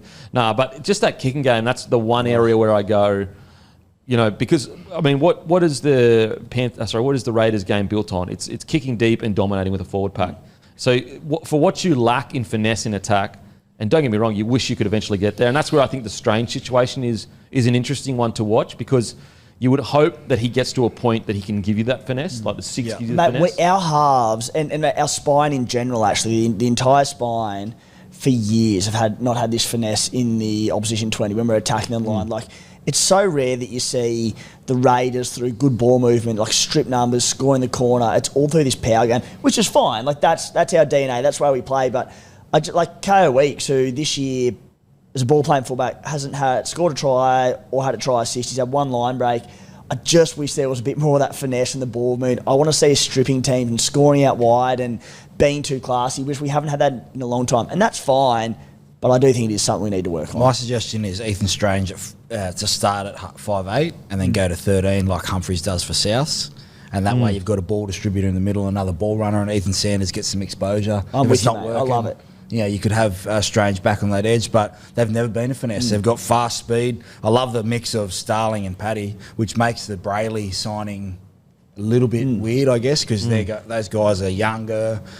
Starling's turned into a starter, which I think there was some concern and we lean into this power game through the middle, high completions, all that, and we haven't had this finesse and ball movement, but is there a reason that you can't have both, Sowie? No. Yeah. Well, Souths have done it. Yeah. Humphries plays, Bud Sullivan comes off the bench and it works for them. So, and that way you get some exposure for Sanders, because that's the big decision. Raiders, if they were to lose Fogarty, can Sanders step up and take the reins, and is he going to be able to do it long term? If they keep Fogarty, then where does Sanders end up? Because he went down there to be a halfback under Ricky Stewart. Yeah. Yeah, it's always Broncos, you could argue, are in a similar situation of when is the year that you make that tough call of either keeping that that older halfback or blooding the young guy coming Broncos through. didn't recruit another gun halfback. Yeah, no, 100%. They've developed their own, so they know what they've got. Ricky Stewart's gone to market. Said, I'm going to give you come to me, this is my vision. That's how you would sell it to a player, which seems weird that he hasn't got a shot crack yet. Does that suggest then that they're probably going to allow him to sign with Manly and Sanders will be the half next year? Oh, that's it. If the Manly Seagulls were to come out and give Jamal Fogarty $850, if you're Jamal Fogarty's manager right now, you got to say, mate, well, you had $750. If you really want me and I'm the man, pay me $850. And then all of a sudden the DCE offer at $1 million. Where do you stop? So that's a huge watch for me. Yeah, because then that basically locks in Sanders. It'll be a Sanders Strange in the 6 and 7. You'd have to assume. Unfortunately, it looks that way. Yeah. Unfortunately, in terms of potentially losing Fogarty. Yeah. And I guess the question then is if they were always planning to take that club option, how do you fit Sanders in that? Do you put him at 6 and do you put straight? You know what I mean? Where were they planning to put? Because it's only been recently that this Manly situation has happened where Fogarty there's a lot of demand for him on the market now. Whereas I just wonder, heading into this year, what was next year's plan with Fogarty? Because they've got a club option. Yeah, he's an insurance policy if Fogarty left, because I think he's got to decide by this week whether he's taken up or not. And then there's another clause, I think it's in round 20, where the club can decide. So there's a two-part clause. Oh, wow, I didn't know that. So it's a Fogarty clause first. I'm pretty sure, Matty will have to one. check it, but I think round 6 he has to indicate to them whether he's going to take up the option. Oh, wow, okay. And then after that, if there's sort of nothing, by round 20 they can make a decision on that, is what I heard. So Which would make sense then, because then if it's round 20 for them, they're basically going, how good is Sanders by now, and is Fogarty still on his best legs at the moment? Yeah, interesting. Really interesting. But incredible game. Before I move on to the Sharkies, I just want to give a quick shout out. Tarpanair, 18 runs, 156 metres, 51 post contact, 5 tackle breaks, 5 offloads, 43 tackles, 0 misses, 0 errors. Bro. Great Supercoach stats, Timmy. Great Supercoach stats, yeah. We'll have you on board next year, don't you worry, mate. And so let's go quickly to, we've spoken a little bit about the Sharkies, but let's get across to the Sharkies. I think that you look at them and you go, like, sometimes I watch the Sharkies play and I feel like they play at an 8 out of 10 essentially every week. But I feel like they get to a certain point sometimes and they almost expect, we'll be in finals at the end of the year. Like, they're not playing desperate footy sometimes. Yeah. They're playing good, solid 8 out of 10 footy. And then when they need that desperation, sometimes I just don't see it from. I'm not sure. What do you think? It's the extra gear, It's... Yeah, side note to that, they play Manly, who got belted yesterday next week huge at game. Manly. And they're desperate for a win too. And then they've got the Knights away. Oof. So... it's in Perth, that one. They could be in a bit of Barney rubble. I think you talk about going to that extra gear. When you watch teams like yesterday in the first half between Manly and Melbourne, there was an intensity and they were up about it, and we saw that for a little bit, Sharks Bulldogs. Then Bulldogs went to another gear and we didn't see the Sharks jump to that gear as well. And we saw it essentially on Friday night, the last play. Yeah. So there again, I'm just a big believer of that. There's so much story around to the end of the year. They've got to prove themselves and be interested to see. But right now, they need to be winning these games. I think they're 2 and 3. Yep. So it hasn't been a great start coming back from Vegas, but they've put themselves in some trouble now, especially if they have to go on the road the next couple of weeks. And that's my point. In, like, are they internally too worried about the end of the year instead of going, boys, we need to just win now first? Are they almost telling themselves, okay, we're going to be there. So let's just wait till the end of the year. Sometimes I look at the games and I go, they get into this gear, this mode of like, we'll just, we just expect to win kind of thing. And I don't say that in a way where they come up cocky, because they still play 8 out of 10. But it's just that extra step of desperation that I feel like if they hadn't have made the top 8 the last 3 or 4 years in a row, they probably would have that extra step of desperation to win those early weeks. Because they've beaten up on the other teams over the last couple of years. It's sort of been a bit of fool's gold where they've beaten the bottom half, but they can't get to that next level. Yeah, I just wonder. Against the top team. So there's definitely something there. Fogarty club option round 6, player option round 20. Oh, okay, so the reverse. Okay, interesting. It's good to know, though, because I didn't know about that second tier. Okay, in regards to performances, I actually thought, because I thought they'd missed Ito quite a lot, I actually thought Hiroti was friggin' outstanding. Yeah, got through so much work, over 200 metres he went for. I thought he plugged in really well, looked pretty good. Iro obviously had a great start to the year, but Hiroti got his chance and I think certainly didn't let him down. He's probably their best player. Yeah, he was so good. Very least ball in hand. Poor defence from Matty Timoko, but stood him up good defender, Matty, and just went whack, see you later. Stone Street under the high ball, it's becoming a bit of a worry for them, a bit of a crutch. Yeah. Not the opposite of a crutch, actually. What's the opposite of a crutch? Just nothing, I think.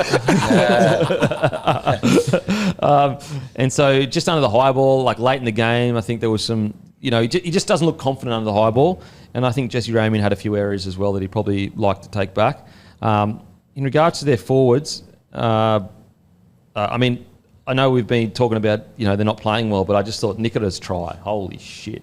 That, another guy that just goes under the radar as a bloody good edge back rower. Yeah, sometimes those back rowers, because they're Kiwi or English, they don't probably get the recognition because they're not in origin talk straight away. But he's been a a remarkable player for a couple of years on that edge.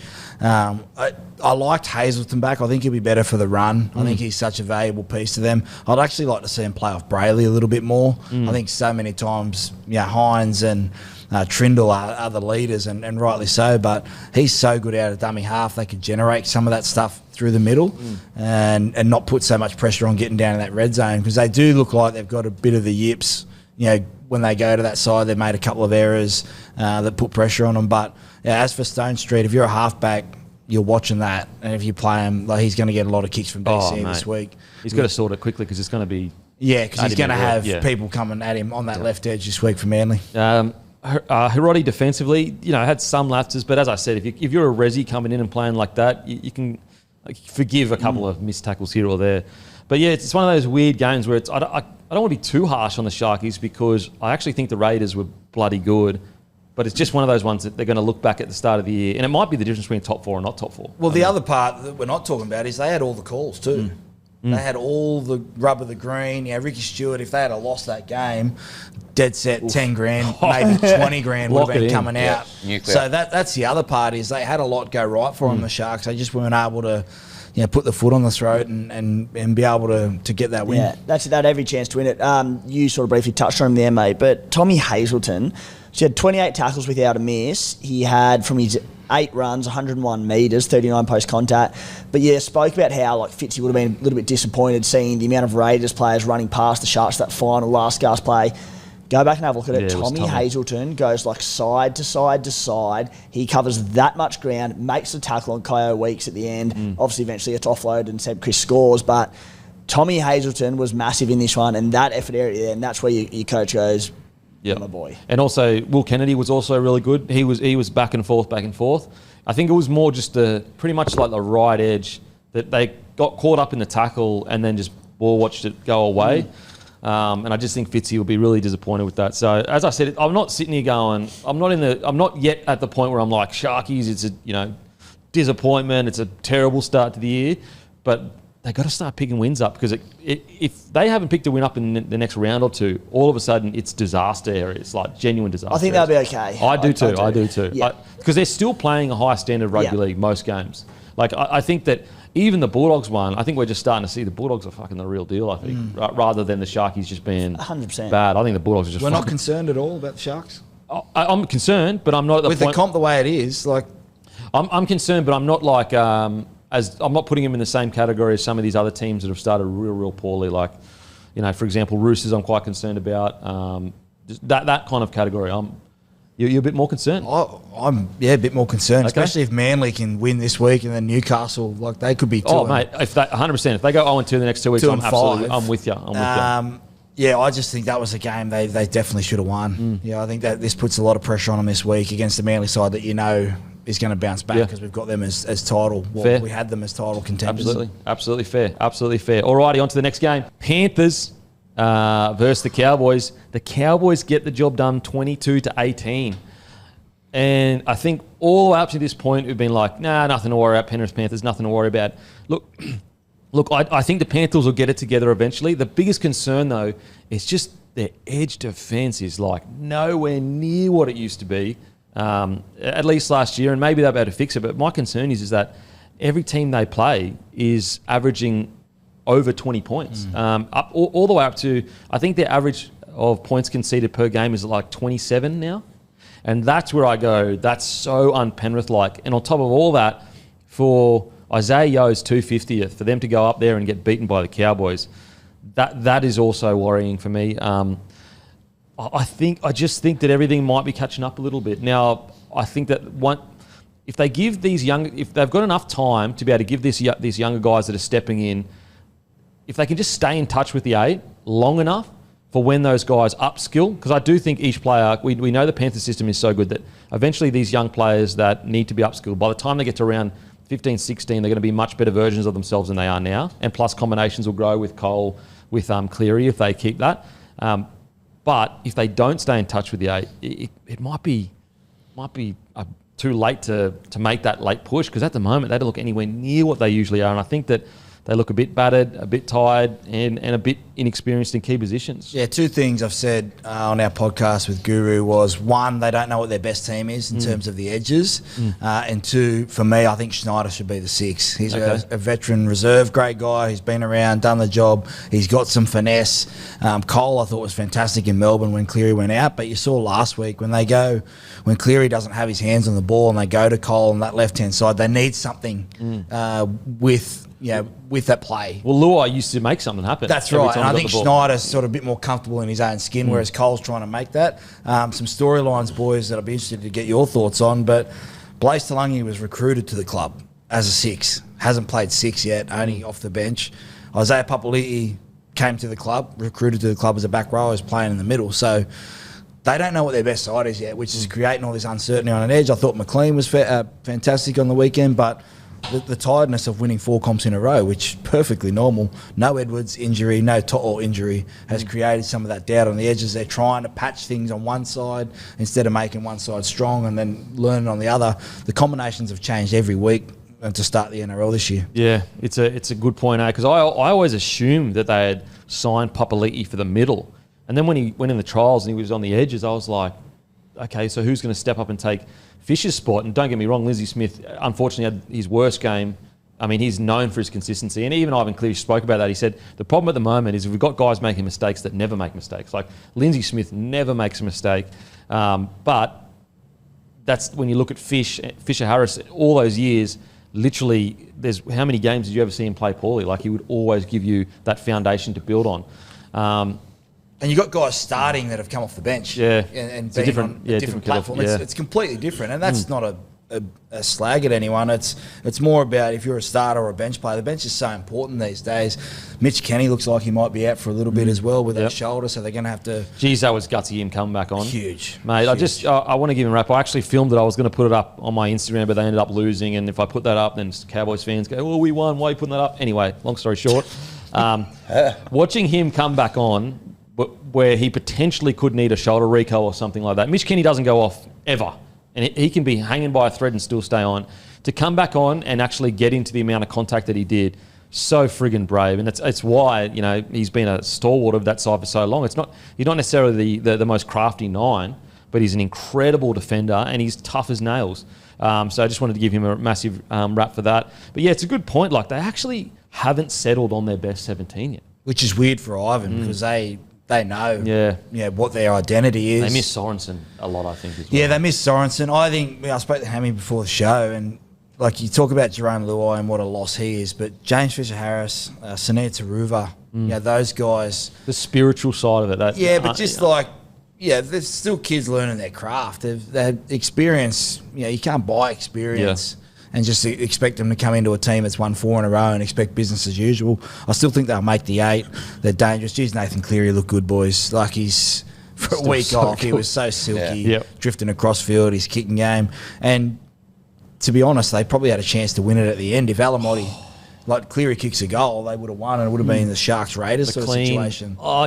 He needed to pass. You just pass it. He needed to pass. Even if you pass it too early, you'll get less in trouble for not passing it. Yes. You know what I mean? Should be scoring that 100 out of 100, not 99. That was very poor. That was, and look, he's young. Like, if it was a veteran winger, you crucify him. As a young rookie winger, it's forgivable. Like, it's not forgivable in the sense of it's totally fine, but more of he'll learn from that. He'll be better. I'm sure he's next 2-on-1. He's passing the ball too early and then intercept. Mate. So when I was playing, I always just whatever the high percentage play was, I just did it because I don't want to put myself in a position where I don't pass the ball and it gets tackled. So I always was just draw the fullback, pass. Well, it reflects in your social media use, mate. Like that, not putting the Panthers post. Exactly, that's a high percentage play. There you go. And so I felt sorry for the kid. He'll learn from that. But yeah, with the Panthers, I just think that edge defense. I think unfortunately Tungo's always been great in attack, really good attacking player, but just him, Cleary, and is it Alamotti on that edge now? Alamotti was on the other edge, Or did they swap? Alamotti was right. Honestly, it's been changing every week, but Alamotti is on the right with Tungo, and on the left, and on the left left was McLean and Jenkins. But Jenkins, who was named at centre, who was named fullback a couple of weeks ago, he actually played on the wing. McLean was at centre, despite getting named on the wing. So it's like, you talk about not settling on the combinations yet. They're all over the place. And then the scary thing for the Panthers is you've got a lock, as in he always gets selected, Tungor, struggling in defence. So like, even if you were to solve these other youth problems of rookies and that, you've got your most experienced edge in, I know Alamoti's not that experienced, but Cleary, Tungor, Alamotti, that's also struggling at the moment on the edges. And those defensive systems, like, don't get me wrong, they've always had at times problems there, especially the Cleary, Tungor, Toto side. Is it Toto that usually on there? He changes everybody second week as well. But that's what they don't know. So they're trying to patch like where they'd be going. I thought they missed a trick against South Sydney. I would have had Alamotti and Toto together on that right edge. Yeah. South Sydney strong lift edge. People forget too, and as great a player as Isaac Tungor is, he got replaced in the grand final down that right edge for Brisbane when Ezra Mam scored. So the issues have been there for a little while now. His defence has been pretty ordinary for a few years now. They got it sort of going towards the back end of last year, to credit to him. But you look at, mate, and we actually spoke to Mobsy off air a bit, and we were talking about how, their juniors aren't probably getting the results they have in the past. The Mats and Ball team both missed finals this year, which is rare as for second year in a row. And, teams are just picking apart their junior system. And what's happened over the last 4 or 5 years with the Panthers is, and particularly on the edges, it's been that next man up mentality where it doesn't matter who it is, whoever comes in, whatever position they're playing, they come in, they do a job, the defensive systems are there, and they deal with it. For the first time ever, because they've been picked apart and injuries are hitting, like, they're not coming in and doing the job that they have done. And maybe that is because they're getting ransacked from down low, but they've always had an answer. But at some point, something had to give, and you've had all these injuries stack up, losing juniors. We're starting to see it, because actually, like, even in attack, they're still scoring 24 points per game. They haven't looked great, but they're still scoring. That decent. Won't be a huge issue. But the edge defence, both sides, like, it's another thing that I noticed on the weekend. So, like, in my opinion, Penrith's dynasty is built on ball in play. So that means, like, for people listening, no penalties, no kicking out, no errors, no rest time. Basically, how can we keep this going? And you always hear, like, Joey talk about the ball's been in play 13 minutes, and usually in Origin it's in play quite a lot. And I think their dynasty be born out minimal errors, and they rely on the fact that they're the fittest team in the competition. So they basically go, we know that we're fitter than the opposition. Go back to the Broncos grand final, even though they were behind by all those points, they just knew that they would come over the top of them. But the problem is now their completion rate is so low, it actually hurts the core of their game. It's the very core of the game. They're 10th overall in completions. You go back the last 4 years, so 2024 they were 3rd overall when it comes to completion rate. But if you just looked at the top 8 sides, they were actually 1st overall in completion. In 2023, they were 1st in completion rate. In 2022, they were 1st in completion rate. And in 2021, they were 4th in completion rate. But if you just took the top 8 sides, they were 2nd in completion rate. And so right now they're 10th in completion rate. And so when your game is built around ball in play, they just can't get that rhythm going. They can't get that rhythm where they're basically fatiguing the other sides into submission pretty much. Well, it helps their defence as well, knowing that, if their defence is on, I think they were averaging, the first title, they were averaging around that 13 points. It puts pressure on you, and you get into those slinger matches, and you come against a side like the Cowboys who have that amount of firepower. You can't just give them chances, but I just think there's a huge watch on the Blaze Talangi. Like, he would be playing for Parramatta right now, wouldn't he? Yeah. Like, he'd be... Well, mate, like, Jack Cole will be out this week, so you mentioned Schneider, but, like, granted different positions. He's been playing centre in New South Wales Cup. But even 2 weeks ago... He didn't play New South Wales Cup on the weekend. Yeah. So the week before he was playing the Cup game would have been after this one, so they would have pulled him out, I'd imagine, because of the injury to Cole, so he won't play this week. But they've already put Tolau in the halves when Cleary was out. Schneider's come off the bench and had runs. If they don't pick him this week... there'll be serious concerns. Just back onto the completion rate. This is their first, I'm pretty sure their first try. Unforced error, drop ball in the play the ball. Then they gave a penalty away inside the 10, then a 6 again away, and then they got a try scored them on the right side. And like, that's un-Penrith-like. They don't go error, penalty, try. Like, it never happens like that. And they're probably trying too hard as well. Yeah. Yeah, they're trying. It's the guys that have come in, if you're coming into a side that hasn't won and you're a recruit, you're excited, there's a new system, you know what the system is at Penrith, and they are beating themselves a little bit by trying hard and bouncing off tackles. You think they're in danger of missing the 8? No, I think they'll get it together. Yeah. Like, I think they'll upskill their players. to a point where they're, because like in attack they're still sweet. Like Nathan Cleary is still unbelievable. Like for example, 9 minutes in, they've got no momentum. Cleary just goes floater, drop ball, we get the ball, and I think they scored a bit after that. And that's the thing with the Panthers, right? I don't think they're in danger of missing the 8. Let's say they do finish 6th, 7th or 8th. They can still win it. They get there, and if they get their key players fit, they've been there, done it, they can win it from there. If anyone's going to win it from outside the forwards, the Panthers. Let me just give you a shout out to random stats, guys. So in the last 15 seasons, 40 sides have started the season 1-4. Only 6 have gone on to play finals footy, so 15%. They opened the season $7 to miss the 8. Right now they're $2.88 to miss the 8. Dolphins away. Wow. Dolphins away. Manly at home at Combank. And then they've got Magic Round as well, mixed in with that, where they play the Roosters. And then Origin. Yeah. The Combank thing is a huge thing. It is. It's Way different to going Teams up aren't Penrith. intimidated. No, to they're go not. to 'Cause Combank. it's not as full. When Penrith was just packed, that would be such an intimidating place to play. They haven't got that same. Well, when you go out to Penrith, when you play there, you have to, it's bugger to get into because you're on And the Mulgoa field's Road, different. and you go in Thick. You come down, it's hard to walk in. It's packed. Yep. Combank, it's beautiful. You get fast track as well. parking, Whereas like fast track. Penrith, it's a bit of a slower track. They want that grind. They Dewy, want you. Just quickly before we move on the Panthers, I just want to give Isaiah Yeo an incredible, like massive rap. So he had a try assist, 22 runs, 173 metres, 42 post contact to tackle break, a line break assist and offload, 41 tackles and 0 misses. Oh, Bro, seriously. not a bad knock. Game 250 as well. Game 250, and his team's like got no momentum, and he's still pumping that out. Such a great guy. I had the pleasure of playing with him out at Penrith. Right. Has always been a leader. Started in the centres, played back row. Like literally just one of those guys that you want in your team week to week. And to see him breaking all the records and the golden boot and all that kind of stuff, it's much deserved. But he's actually changed the way. As much as Cleary's changed the way for halves and what we expect 13s now to have some sort of playing and ball playing through the middle after he's developed his craft. Yeah, for sure. I'd reckon like for so long it was the Taumalolo area where you had a front row at 13 and was just basically like use his big bopper to just bash through the middle. And like, you know, there might have been other players that brought a bit of ball playing back. Obviously, Bradley Clyde had a bit of ball playing.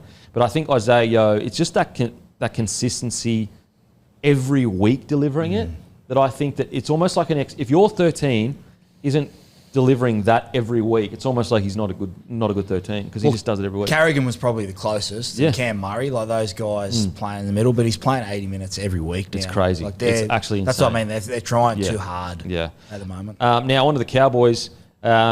Mate, just so good to see Drinky back, essentially at his best. Don't get me wrong, he's probably still got a little bit more in him because I've always had such a big admiration for the way Drinky plays. With ball in hand, he's probably the best ball-playing fullback, at least up there, in my opinion. And just to see the impact that he had on the weekend. He still had an error here or there, but outside of that, he was absolutely clinical for the Cowboys. And as I said earlier in the show, you know, and I'm sure Cowboys fans are aware of this, whatever I say about the Cowboys going forward, do the opposite because I have no idea I don't know. Like when I think that they're down and out, the season's going to be a long, long season, they come out and play incredibly well. And when I think that they're going to play incredibly well, they have a quiet one. So I'll put my hand up first and say, I don't know shit about rugby league when it comes to the Cowboys. Incredible win by the Cowboys, in my opinion. No Ruben Cotter either. Amazing. That was a late game day result for them. I think when Drinkwater's engaged and running the ball and supporting the ball, he just changed their whole dynamic. They all looked interested. Murray Taulagi, that's the best he's played since I think he played on the wing for Australia, maybe last year or the year before. Yep. So they outcompeted. They still had some mistakes. Jake Clifford, I don't think, was overly impressive in terms of some of his kick options. He had some really poor options to put some pressure on them, but they just didn't go away. If this game's played out at Penrith, I think it's a different result. But at Combank, you're in the game. The crowd's probably not as loud, and Drinkwater was engaged. I think his Supercoach the last 2 weeks would be pretty good, wouldn't they? Drinky's humming in Supercoach Okay, last few there weeks. you go. mate. There we go. Slow start as well, so we'll pick him up cheap in a few weeks. Yeah, I tipped him up a couple of weeks ago. He's got that. You spoke about Latrell earlier in the show that if they make a mistake, they just keep playing. Yep. The first couple of weeks, he made a mistake. He sort of pulled back a bit. Yeah. And they were trying to take that out. The last couple of weeks, he's just going, okay, well, we're going to ride or die. Yeah. Maybe Todd Payton said that. If we're going to go places, it's on the back of you. We don't have a 7 and 6 that are, Dearden's great defender, great leader, does all that stuff, but he's not that finesse He's going to take you on running wise, whereas Drinky has to be the ball player, and they did that on the weekend. You've actually made my life a lot easier, Sowie, this season. Like, I've had the burden of trying to carry Roo for the last 2-3 years, all on my lonesome. So for you to have partnered up with Roo and take a bit of the lifting off me, it's it's all going well with the big It's fella? going well, mate. Yeah, we love it. The Take the Two pod. We're getting a different point of view. I said to Hammy before the show, I love how much he understands the game, but he doesn't try and influence me too much. He's always got some stuff, but I did tip him into the Drinkwater thing. I don't know who's got him in your draft or whatever you're doing. He didn't follow you. He didn't? No. So he's just lying. Yeah. Oh, great. He's trying to keep me happy. Rude, mate. Typical rude, mate. So Drinky was outstanding. I agree with you, mate. I actually thought Clifford wasn't the best. It's good that they still got the one. It was just at the end there, the kick out in the full, you just almost unforgivable when the game's on the line. I know Moses Leota put a lot of pressure on him, but you just got to find a way to ice him. I know they still won it, so that's a good thing. In regards to other guys playing well, Purdue, He's so good. He is so good. And what's crazy is I reckon we're at 75% of his potential, maybe less. Maybe less. He's only 19, I think. Yeah. He fills out, and if they put weight on him properly, not stupidly where he loses all his speed, he is going to be an absolute problem. He is special talent. And you know what's crazy is he can play fullback. Apparently he can play 6 as well, centre, wing. Special talent. They've unlocked things as well because he had a rough night against Olakau'atu and Co out at Manly.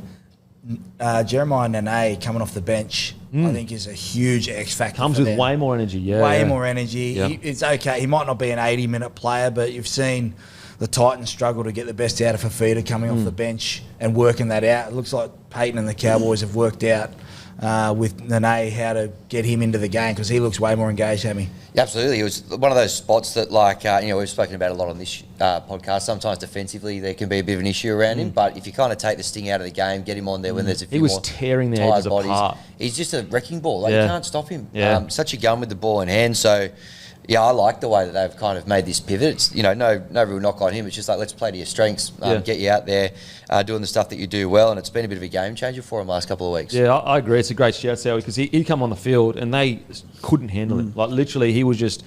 They were at 6s and 7s just trying to make it work and trying to contain him. And I think I'm still guilty of looking at if you're on the bench, that's a negative thing because you're not in the starting 13. I think the game's changed. The bench is the most important part to the game right now, especially if you know what you can get out of your starters. Yeah. And I'll take the Tigers, for instance. They know Terrell May can play 65, 70 minutes. They need to have someone for that 10 minutes that isn't going to lose the momentum and give him a spell. The Broncos have done it. Look at Manly when they brought their bench on. Yeah, well, that's a different story. We'll talk about that. We'll talk about that. I think, the bench right now is so important, and the makeup of it too. I think you've got to have those guys that can, if something goes wrong, they can play big minutes. Yep. But yeah, I just love the fact that they've used him off the bench and he looks more impactful. Yeah, looks great. How's Purdue, back to him for a set, the 19-year-old coming out, this is a Cowboys side who have lost 3 games, won 1, a lot of pressure on them, goes down to face Penrith, the 4-time premiers away from home. He's on the edge of Nathan Cleary, staring at him all game. There's about not that long left to go in the game, down by 2, on his own 10-metre line, scoops up, goes blindside from dummy half. So good. Cuts him behind and makes a bust, breaks the game wide open. They're scoring all that long after. That play from a 19-year-old under that sort of pressure, the confidence in him, he's tremendous. And we've said it a couple of weeks now, but the fact that he stood out in what's been an ordinary Cowboys side early on this season. And a tough start for him every too. single game.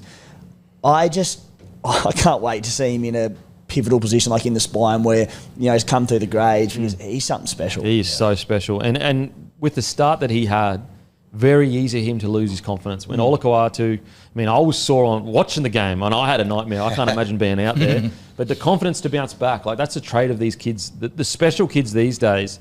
Whereas back in the day, you probably get a bit rattled because the senior players probably smash you off the field for it and they're all negative. Whereas these days, the young fellas can bounce back really quickly. And I think that's the positive. They might be a bit chirpy or whatever when they're a bit younger these days. But the positive is they bounce back so quick these days. Well, the leadership from the Cowboys has gotten better too the last 2 weeks. That play, Drinkwater got the ball. I think Lindsay Smith dropped it and they went straight into attack mode. That's what you expect from the Cowboys.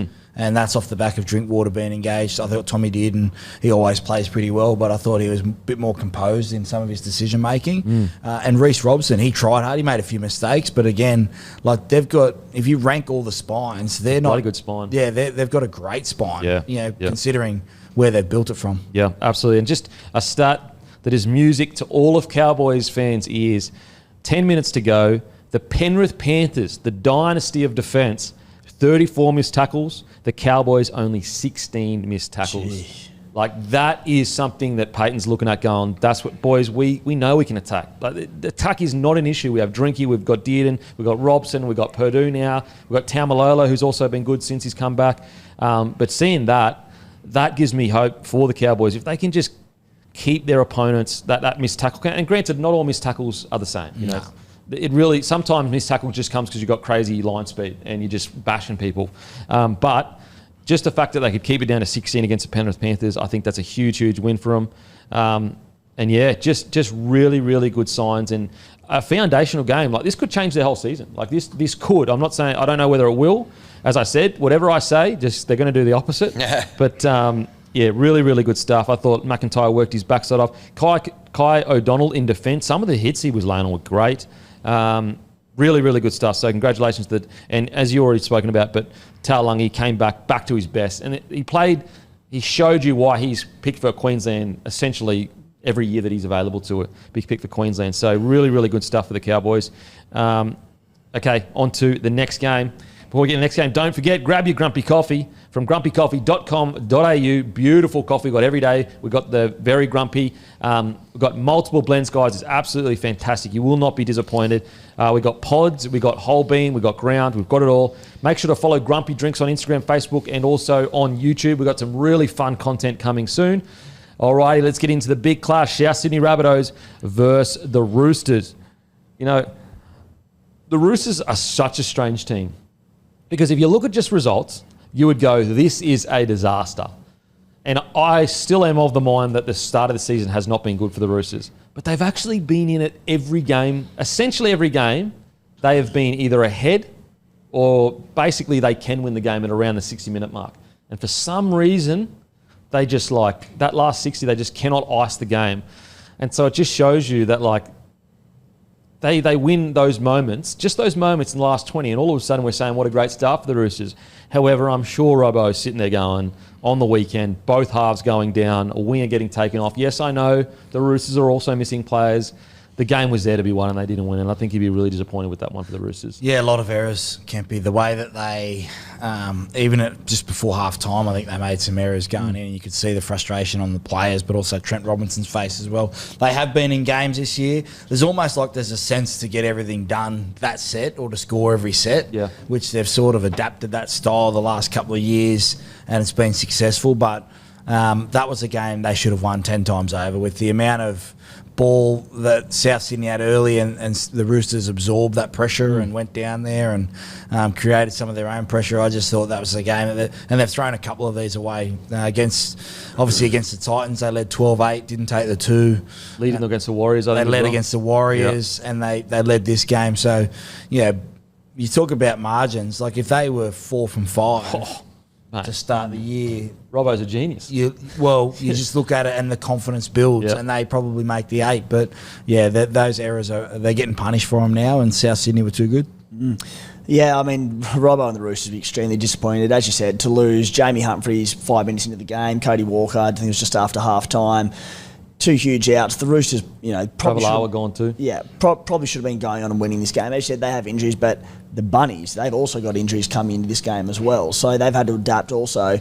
And yeah, Roosters a missed opportunity, but just the Bunnies, boys, like what Wayne's done at them so early on have been outstanding. And, we mentioned him at the top of the show, but Latrell Mitchell, he just hits differently. Like, coming back in this game, there are so many storylines out of this game, but like, a happy, healthy, fit Latrell, he's just we're so lucky to have him in the NRL because he comes back, he sets up the match winner.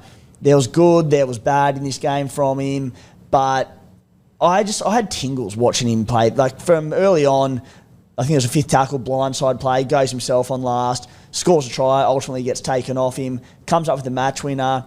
The dropout that he hit that went about 2 metres and somehow they got the bounce and got the ball back twice. Yeah. Latrell just does these things. You can't explain it.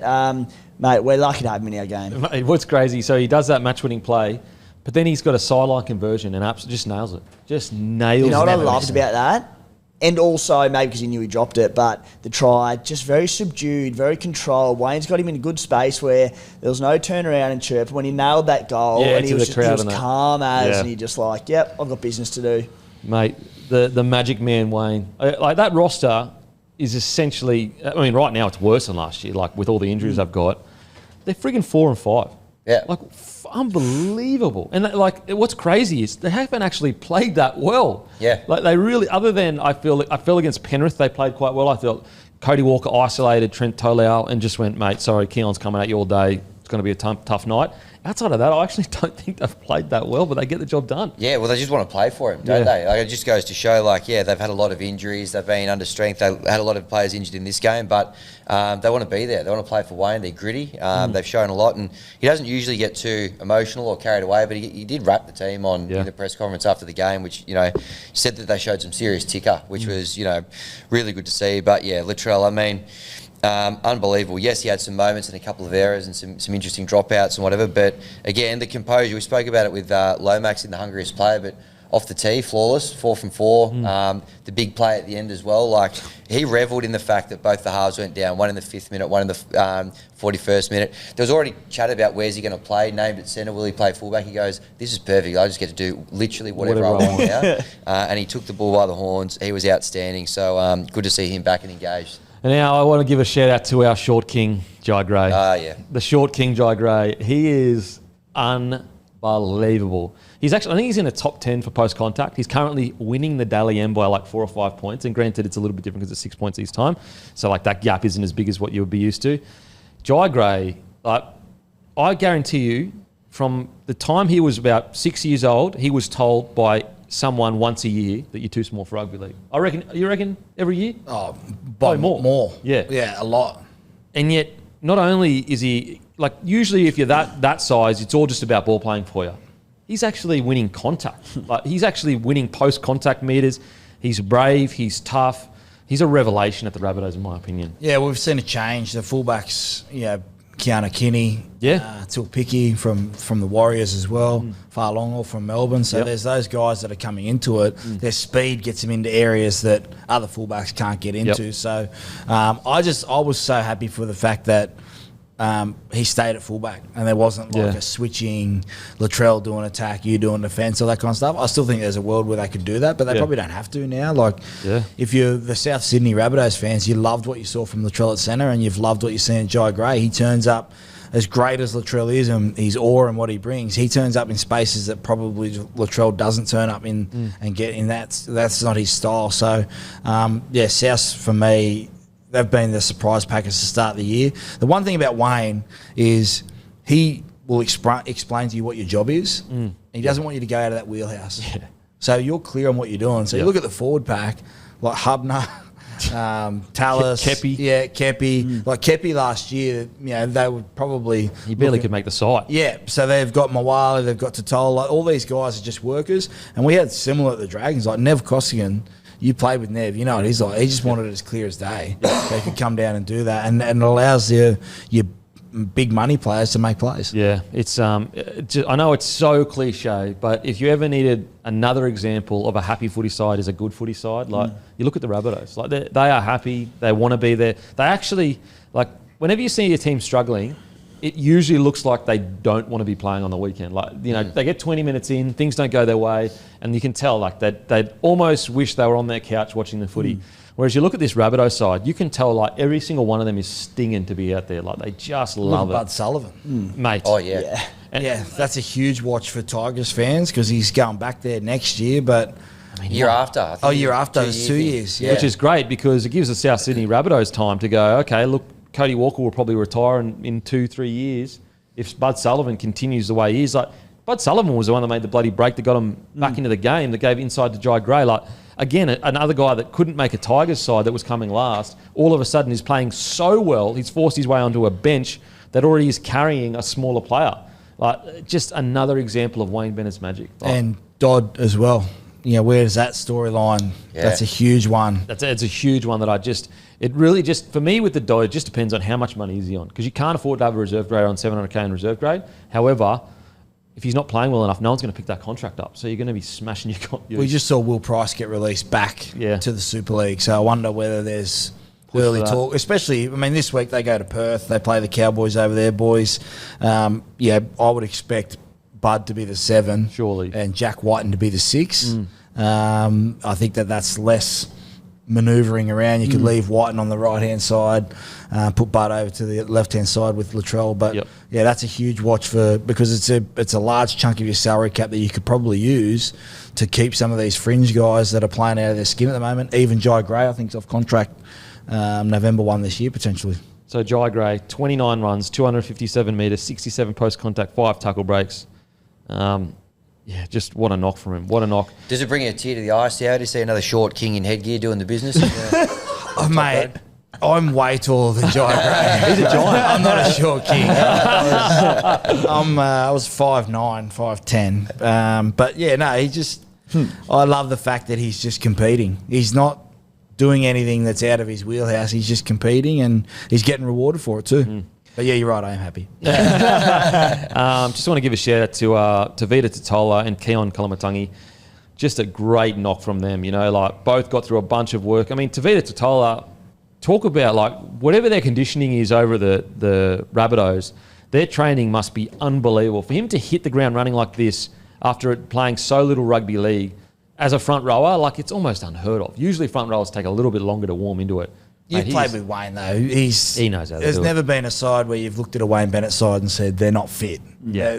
Latrell's the gauge for that. Yeah. But those guys, you never know. It's always the hardest preseason. Yeah. He's never there for the start. No, but he's it's never always there. the hardest preseason. There's some nice storylines out of this one from those blokes returning from injury. Latrell being the obvious one, but Totola, who we didn't know, there was some bit of chat 12 months ago. Is he ever going to come back with this? It was a foot injury that just kept playing him to come back and score. I think it was almost the opening try of the game there. Billy Smith's the other one who we'll get to shortly, but had a nice return, scored a good try. These blokes who have had a tough sort of 12, 18 months there. It was great, and I loved the little tip on the bit of ball playing from Lockie Hubner for that try too, because I hadn't seen a lot of Hubner in the lower grades, and particularly up in Queensland under Bennett at the Dolphins. But you mentioned before, Sowie, how Isaiah changed the game as for lock forwards and changed that role where you almost have to have some ball playing about you.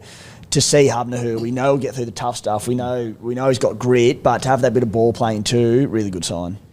Can we get a clear interpretation of the rule? I thought the new rule came in that as long as it kept in contact with your palm or your forearm, it was a try. The Latrell try? Yeah, and it's happened a couple of times now where they haven't. Like, for example, Leota the week before. That was a dead set try. I thought as long as, doesn't matter if you lose control, as long as it keeps in contact, it's still a try. I don't understand. I think you got to grip it. It's got to be like touching the hand like that. It can't be. I'll read be like that where your hand's off it. This is what the quote. Unless you're diving, like that's a try, but you can't ground it like that and lose possession out of your hand. This is the wording. With tries set to be awarded if the ball moves from the hand to the wrist or forearm of the players in the act of grounding, as long as there is no clear separation between the ball and the player. That was a new rule brought in before last year. So you can literally, if you're dropping it and it's coming down like that, by the letter of the law, that's still a try with the new ruling. At least that's the way I'm interpreting what it just said. The act of grounding it, as long as there is no clear separation between the ball and the player. Feels very subjective a lot of the time, doesn't it? Different video refs will chop and change regarding what they think is losing control. That's pretty black and white. Yeah, I thought it made it. I thought they made it clear. I thought it was a try as well for Latrell. May or may not have had him any time try scorer. I was going to say, did you pay out anyway? No, unfortunately. Right. Would have been nice. Not. But you're right, though. It is a bit subjective with the VRF. Exactly. But I honestly thought that one, bet or no bet, I did think that it should have been a try. Very hard done by. So hopefully, if you watched it in full speed, it's a try. Yeah. Yeah. But we slow it down. Even slowed down, I was like, I still think he's, as you said, with the doesn't wording, make any separation. The wording that I'm reading that come in 2 years ago was literally, as long as it always contacts here, it's a try. But they seem to have changed, gone back. But anyway, is what it is. They won still. So look, bloody brilliant win from the Rabbitohs, and just once again the Wayne magic. They have no right to be where they are on the table. They lost. If you had said to me they're going to beat the Roosters without Cody Walker, without Humphreys, and also losing Ravalawa, and also Cam Murray's not there. Like, I would have said, mate, they're getting towed. And granted, I know they're missing Sam Walker, the Roosters. I get it. Now, onto the Roosters. Look, it pains me to say it because I'm such a big fan of Chatty Townsend. And granted, I understand they haven't all been playing the best, but I think they probably need to bring in the young fella in the halves and give him a crack, even if it's just for the rebuilding of the 7. There was just a couple out in the full for Chad, and it just doesn't seem to be working for him at the moment, Big Chatty. Yeah, well, whenever you lose a game like that, the pressure's going to be on your halves and the game direction. I thought Sandon Smith running the ball early, that was a welcome inclusion to his game. I thought he was very strong in doing that. Right now, the Roosters are in games. It's just those little errors, as you said, the kick out in the full. You know, they're dropping the ball, or it's a play the ball that they're getting pressure put back on them, and it's not the Roosters of old defensively as well. Yeah. That try that Hubner put on for Totola was you wouldn't have seen that. Years gone past. So it's putting a lot of pressure on them. They're having to chase games, but they're doing well to be in those games. I think losing the Warriors game, for me, was such a big one for them because it sort of snowballed a little bit, and they haven't been able to get back in front of the ledger. Yeah.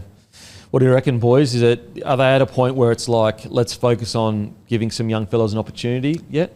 Look, I mean, I wouldn't be giving up on sort of finals footy and all that, but like form's form, right? And Chad Townsend hasn't been very good this year, unfortunately. So I think something has to change, right? And I think Sandon Smith, despite the Roosters' struggles, I thought he's had some really good moments. Like the try he scored on the weekend was unreal. Just spotted an opportunity, went through about 3 of them, just took them on. His running game's great. Just needs a bit more support from his halfback. I don't see Sandon as an organising half, just a great ball runner. I think they're a little bit limited in options, but something has to change, right? Well, I think it's also, to be fair to Chad Townsend, like he was brought down to be a reserve grade number 7 that played a few games throughout the year when hopefully the team was flying. So like he's been thrown in the deep end is the wrong word because he's an experienced 7. He knows what to do. But he wasn't really purchased for what's happening right now to a degree. Like you could argue this is exactly what he was purchased for. An injury happens and he comes in and fills in. But I kind of feel like if they had their plan right, it would be, maybe he plays 5 to 6 games throughout the season. But that's it, mate. You sign, and again, Soward will be able to talk better about it, but you sign an experienced half through tough times to come in and do a job for you, get your kicking right, get around the park. He doesn't have to be a star, but, it's hard to argue that he's done anything near that so far. Yeah, on the weekend probably highlighted it. Yeah, for Chad. Unfortunately, his job, even at the Cowboys, was to kick to a corner and allow Dearden and Drinky to do their stuff, but to right the ship. And unfortunately, it was highlighted on the weekend, and you lose a tight one, it's always magnified into those big moments, which is probably why the DCE chat has been around straight away and how that looks with Walker. The other part is, to be fair to Chad, is the Roosters have worked out a way about playing with Sam Walker and his style of ad-lib. Couldn't be more different. Full throttle. Yeah. Chad's won a premiership, kick to a corner, outgrind. It's taken, which is why the impatience is there. They get into a half break now and they have to score. And I think that's what the Roosters need now. It's that calm head, the kick to the corner, high completion, just to keep them calm. And that's what Chad should, I would have thought, with his experience, being able to bring to this side that I don't think he has so far. In Chad's defence, they are completing at like 65%. Like, as a half, you're sitting there going, mate, give me something. Give me These results aren't purely scapegoated on Chad Townsend's head. Put it that way. A lot of this team aren't doing their job right now, and as tends to happen, the halfback gets scapegoated. But it's just when, like, always like, if you're a winger, for example, that isn't Manu Vatuvei, you can't afford to have an error a game. Whereas Manu can afford to have an error a game because he's the one that scores a bazillion tries and runs for 200 metres a game. And I just the worry with Chad is like, because he's such a conservative 7, then you don't need to be the star of the show, but then you also can't be kicking out in the full and making errors as well. A good live example is Latrell on the other side. He had a couple of similar errors on the weekend, like a couple of dropouts that didn't go his way. Chad mucked a couple of those up as well, but he was able to turn it on and have a couple of game-winning plays where Chad, if his bread and butter is kicking to corners, all that sort of stuff, you can't be kicking 2 balls out on the full. You can't be kicking a dropout backwards. Just doesn't fly because you're not able to bust the game open with those other bigger moments. They stand out a little bit more. So that's probably why the pressure's on him at the moment. I think like, and I think I don't know if we all agree, I'm assuming, like, I want to make it really clear though, like, Chad isn't the only reason the Roosters side is losing. No. There are a lot of players that are just not playing nowhere near the potential we know they can.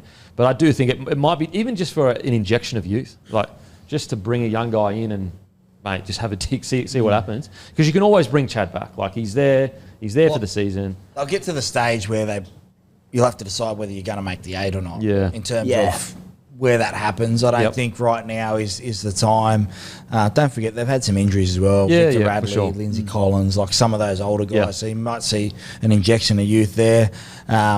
But yeah, going forward, I reckon they'll give it another month, see where they land. If they go 3 from 4 the next month, they've got Anzac Day coming up. It's a big game against the Dragons side that they can beat. Yeah. I reckon they'll decide after that. I don't think they'll pull the trigger this week. Yeah. Well, I'll tell you a tough one this week. They got the Broncos in Brisbane Friday night, and they're pretty red hot at the moment, the Broncos. And then, they beat the Panthers a few weeks ago. They got them the week after, but you'd expect by then Penrith will be bouncing back and ready to probably give them one back. So tough couple of weeks. But that's where the comp's different this year. Like you say, Broncos are red hot. They still let in 24 points on the weekend.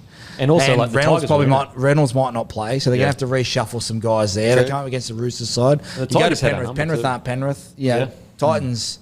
They should have beaten the Titans. That's the one. The Warriors and the Titans, if they win those two, they win this game on the weekend. They're lacking confidence at the moment. Filling the void of the Roo while he's away this week, mate. A little CBA of my own. Number 21 New South Wales Cup Roosters on the weekend, Jay Durkin.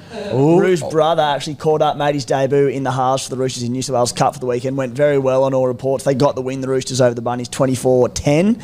So just one to keep an eye out on. Is it normal that you get 55 WhatsApps of 1 minute clips just asking your opinion on your podcast team member's brother? You'd be stunned. With Roo yesterday. Yeah. Well, that was my wife was like, "Who's texting you?" And I said, "Oh, it's Guru." And she goes, "Oh, okay." Like, there was no thought of anyone else texting me at 11 o'clock at night. See, I got the clips, but I wasn't asked for feedback on it and what he needs to do better, surprisingly. So I didn't get the clips. Fucking Roo, hey? No clips for me. Oh, Where's they were my good. clips? They were good. He was controlled. He's not far away. Like, he's got a good, massive kicking game. he's got Which one is of the huge great in the boots on him. Yeah, and Jeez, he got can goal play kicker as football. well. Yeah, that's a huge thing for.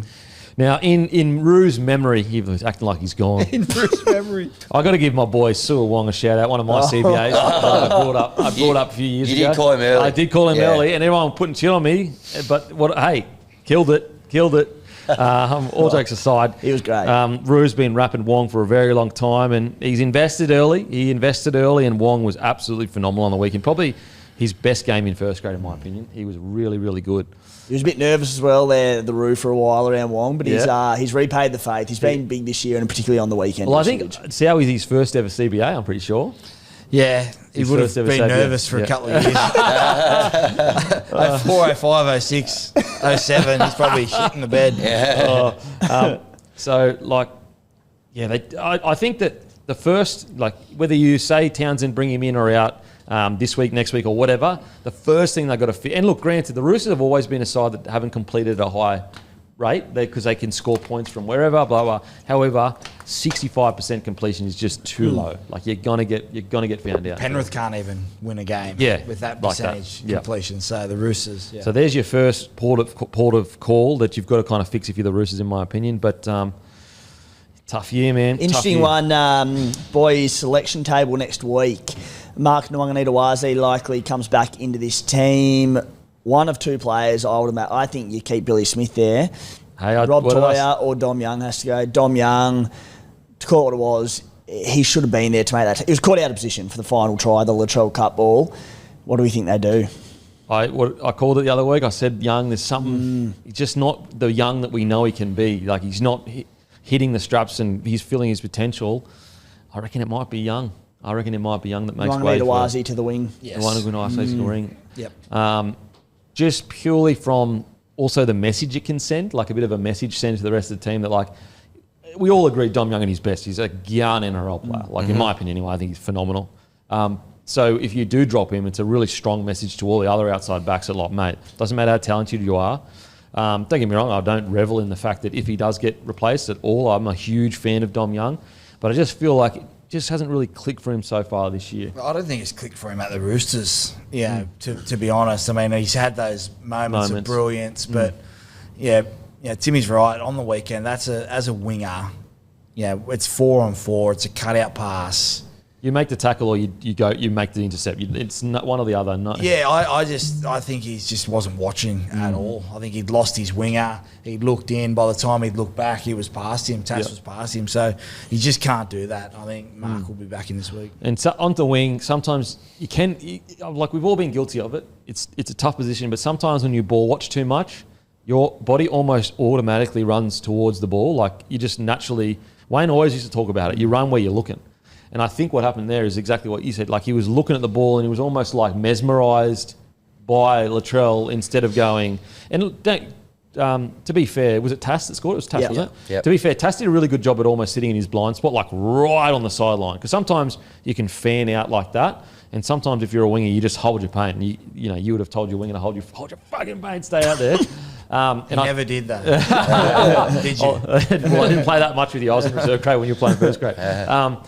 And so I think this was just just got caught the ball watching really, and they just kind of a bit, and then like before he realised what was happening, he was like, well, my only option is to try to go for the intercept.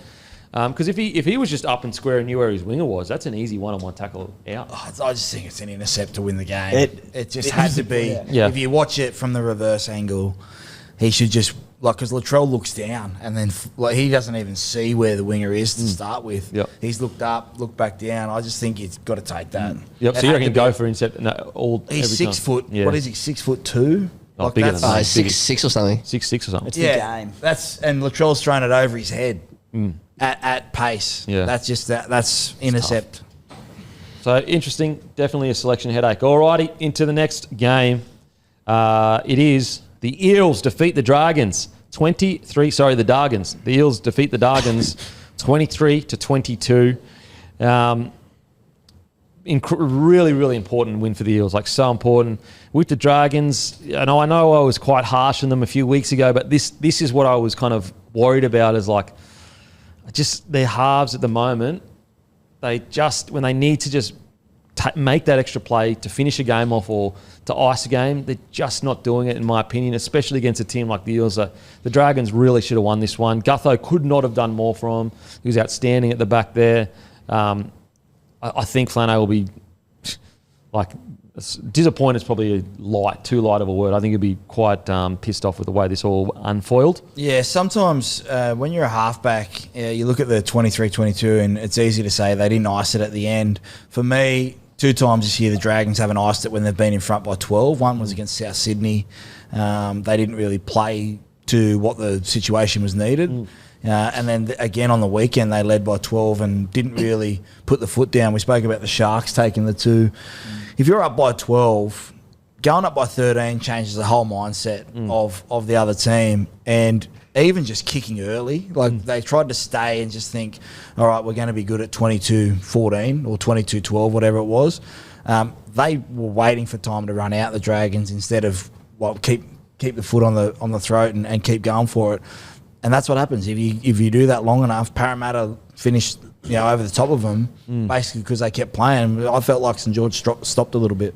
Well, there are so many superstars in our game, even if it's the team on the bottom of the table, where you can't just conserve that lead and just expect to get home, based on your defence. Like, no matter who it is, someone will make you pay for it. And in this instance, it was Isaiah Yongi, who was outstanding in this game. Yep. And again, another one that the Dragons will be ruining losing this one, and it just feels like one of them games where back end of the year, if they miss by 2, you're going to look back at this one, but they let it slip. And that's where I think Flano's going to be so frustrated because it's like there's probably 2 or 3 games so far this year the Dragons should have won. And then they go out against the Storm and defend one of the best defensive efforts I've ever seen in my life. And Flano must just be sitting there going, boys, like, we get up against the Melbourne Storm and we hold them to 8 points, but we're getting 23 put on us by Eels who haven't won a game yet. Like, where's the consistency? He's just really struggled to find that consistency with the Dragons this year. And I know it sucks singling a person out, but just the kick out in the full by Ilias is just like, you just got to get that inside. Yeah. You just got to. I know it sucks and it's not the only reason they lost. I'm not saying he's the only reason, but geez, you just can't afford to be doing that. So, I mean, similar-ish to the Dom Young situation. Yeah. You just got to nail that kick. Great pressure from Riley Smith, though, Yeah. to be able to do that after playing your first starting game. Come on. No, so I thought he started too. He actually got replaced at the last minute. He ended up playing 66 minutes, I think, straight around that. They played Hopgood. They played Hopgood at 9. I made that mistake It too. was Sarah. listed I as Guymer starting at 9, but Hopgood played Yep. 9 until Smith came on. This is why you got to listen to Take the Two. It was tipped a couple of weeks ago that that's what they should do. Start Riley There you go. Smith and then give him a break with Hopgood at 9. Jason Ryle's big fan of the podcast. Big fan. He must be, yeah. Yeah. I'm free, Rosy. I'm looking to get back into coaching. The Dragons, they lost by 1 point against South Sydney. They lose by 1 point here. These are the games you should win, especially when you held comfortable leads in both of those. And the kick out on the full at the end magnifies everything for the rest of the game. But it's their last 20 minutes and their game management, both sides, where the kick was set up, all that kind of stuff. And it puts pressure on them now going into Anzac Day in a couple of weeks. Yep. They had a big game this week. They got Titans at home. That's the other thing. Sorry, boys. They've had 5 out of their first 7 games are at home. So they're going to have to go on the road.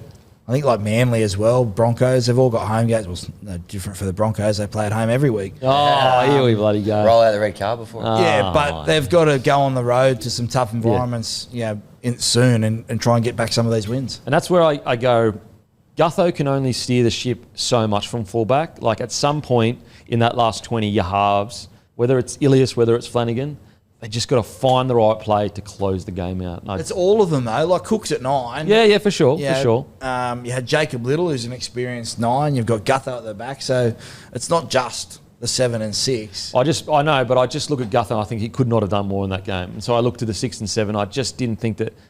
In the last 20, I look at least one of them to step up and go, this is the play that needs to happen. These 2 games I felt like they haven't in the last 20. I think they should kick early more. Kick early more? If you're going to back your defence, I don't think, with Timmy, like 5, 6, 7 years ago, you could back your defence and win a game and go in and go, hey, boys, let's keep them to 14. That's been thrown out the window this year. Yeah, Melbourne conceded 24 yesterday. Brisbane conceded 24. Yep. Penrith has conceded 30 a week. It's not going to be one of those years where the top defensive side is under 16 points. Even the Dogs' first couple of games, I know they've been good recently, but their first couple of games, they conceded like 22 to the Dragons or something along those lines. The average has gone up the last 10 years. It's probably a good yarn for me and Roo, the Nuffy pod, the deep stuff. But the average was like 12, 13 points when we were playing. Now it's crept up. I think it was 17 points for one of the Panthers titles, which is 3 tries. It's crazy. Great. Whereas back in the day when the wrestle was here, you could truly park the bus in soccer terms. Like you could seriously slow the game down so much that a 10-0 win or a 10-4 win could happen. You could grind it out. You couldn't do it. You can't do it these days. Yeah, your Dragons were a great example of that, mate. With your long kicking game, you grind it out, you slow it down, you're in the right, then you just kick bloody long and say, let's defend it. You just can't do it these days. I'm with you, though. I'm a big fan of the early kick because you get to dictate with your defence then. Like you attack with your defence when you kick early because you're dictating the momentum of the... Because if you're kicking on the 3rd or the 4th, but let's just say the 3rd at times, early... the opposing team's not ready for that. Like the wingers probably aren't dropping back. The centres usually aren't back onto the edge there. The forwards, they're fatigued because they've just taken 2 carries. So I don't mind that shout of kicking early because it does seem like the Dragons are going to go, look, let's defend our way to a lot of these victories. But if you do it at 20-8 and you're up by 12 and you kick early, the message it sends to Parramatta at that stage is completely different to when you do it at 20-all. Yeah. And you're just trying to get out of your end. Yeah. And they haven't got that at the moment, which is why... Top of the show. The experienced halves are in demand because Terry Evans steps up and does that. We'll stick with the Dragons, then we'll get to the Eels. Outstanding win. But with the Dragons, we've spoken about it a little bit, but Gutho was absolutely phenomenal. It has been phenomenal since coming to the club. And what I love about that is, is Gutho in the Teddy, the Tommy Turbo, Latrell kind of bracket? Probably not. However, what I've loved about him going to a new club, it's given fans an opportunity to show. Sometimes when you're at a club for 10 years or whatever he was at the Eels, you get used to what he brings. And what I love about him at the Dragons is Dragons fans are starting to see why the Eels fans loved Gutho because, he's not going to throw the crazy... I mean, he will throw match winners, he's done it before, but he's not going to be in Tommy Turbo at his best category. However... He does so many intangibles, and he's all effort, Gutho. I thought he was outstanding on the weekend. I think he actually leads try assists in the NRL at the moment. So he's ball playing. He's just an out-and-out competitor. I think a little bit less focus on what their style is and just follow Gutho. Yeah. A couple of times that try he gets into dummy half. Both tries he went into dummy half and just bars his way over. Just competing. That's just competing. Yeah, It's yeah. just playing footy. And no one would be hurting more in that organisation than Gutho and probably Flano, because they know they've had 2 wins that they should have had this year. I've loved the addition of Clint Gutherson. I think it's actually helped Tyrell Sloan. Seeing him back of the field now is helping him out. But the storyline is that they lost another golden or tight game, which is huge. Like in a competition that's so tight, you just can't lose these games, and they've lost 2 of them in a space of 3 weeks. Yeah, well, you look at Gutho, and he was brilliant at Parramatta for so many years, but he was playing with one of the best halves, if not the best halves combination in the game in Moses and Brown. He comes to the Dragons where Ilias and Flano, they do a job, they're very serviceable, it's great, but it's given Gutho a chance to shine. He's become the main man, hasn't he? And he's taken it with both hands. And I said the 2 tries he scored, just both grit, determination, and just competing, which is what Gutho does. And, you have a bloke come to your club at the back end of his career, and just to see the way he celebrates tries and assists and big moments, he just oozes passion, doesn't he? And that, when you're trying to, build a club up and return to sort of finals footy and big games, it's all around culture and blokes who want to play for the jersey. And Gutho does it, argue as much as anyone in the game. Yeah, and I think it's been a tough start for the Dragons, and sometimes you can dwell on all the negatives, but a real positive is that you've nailed your recruitment in Gutho. He's really delivering because there were some people that thought that wasn't a good signing. There were some people that thought, nah, he's past it, this, that, and the next thing. He seems to be thriving. If anything, he's at his best. The fans are loving him as well. How good with the Dragons fans doing the Guthrie? Oh, yeah, and you saw the Eels fans blowing up. Yeah. As Sportsbet, we're proud supporters of those having a crack this year, and those blokes certainly having a crack at the Eels fans. I think it all ended happily enough, but he was certainly pretty pissed off for a moment. Mate, those fans do that's what I love. See, that kind of banter. That's footy. That's footy. So good. You saw the Dragons boys doing the Guthrie. That's great. That's so good. So that's a real positive for the Dragons, is that he's going so well. Some more positives as well. I think Toby Couchman is just going from strength to strength. I know Guru couldn't stop talking about how good the Couchman brothers were, and I was like, yeah, they look good, but Guru, I think you might be getting a bit ahead of yourself. But once again, the Guru nails it. Couchman, something about him. He's a bloody good player. Yeah, they're super fit. He's found his role within the team. I think the last couple of years he was under Russ Aitken, and they've tried him in the back row. They've tried him starting. They've tried him off the bench, but he seems to have settled into that. Another guy is Dylan Egan. He's had some big raps on him. Sort of reminds me of Liam Martin a little bit. Not as big, but just that terrier kind of stuff. Just a terrier on an edge and does a job. They've got some other young forwards as well. They're going to be putting some pressure on.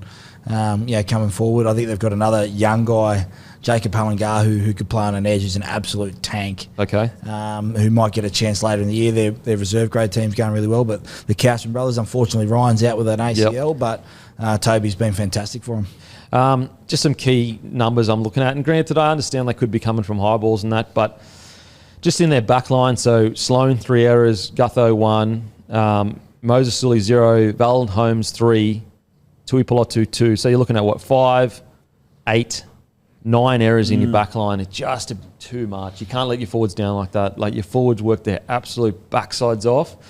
Granted, I know some of them would have been come from high balls, so they're not all errors are equal, but when it's 9, it's just a bit too much in my opinion. And that's contributing to the halves stuff as well. Yeah. Because if you had 9 errors and you're putting that kick out in the full in a crucial space at the end of the game, that's putting pressure on a lot of those results as well. The good story out of those errors, though, is the one bloke who didn't have any. If you had said 2 or 3 years ago, here's the back line, who do you reckon would have had a couple of errors in him? Yeah. Probably be Moses Sully, but he's been one of the most consistent centres, in the last 12 months for sure. Can't fault him for his effort. He was great again on the weekend, I thought. I'm a sucker for just a roaming centre or winger or whatever it is, Kempy, and I love seeing Tyrell Sloan with all this upside and potential. The Tui Pelotu try, their shape for that, holy shit, they're in sync. Their timing and everything, the coaching for that is brilliant. Yeah, their set plays are great. I really do appreciate it. And as a part of that as well, which I did not see coming, Sloan came from the other side of the field and it was a bit of a weird, unique shape, but just hung on the inside of Gutho, who I think threw the final ball for the Tui Pelotu try. But the movements there are so good. Yeah, I think that Flano, he deserves massive rap. His set plays, I believe they're some of the best in the competition. And I know he has to rely on that to a degree because he has 2 very similar 6s and 7 that aren't necessarily, the most, have the most finesse. They're both kind of almost game managers to a degree.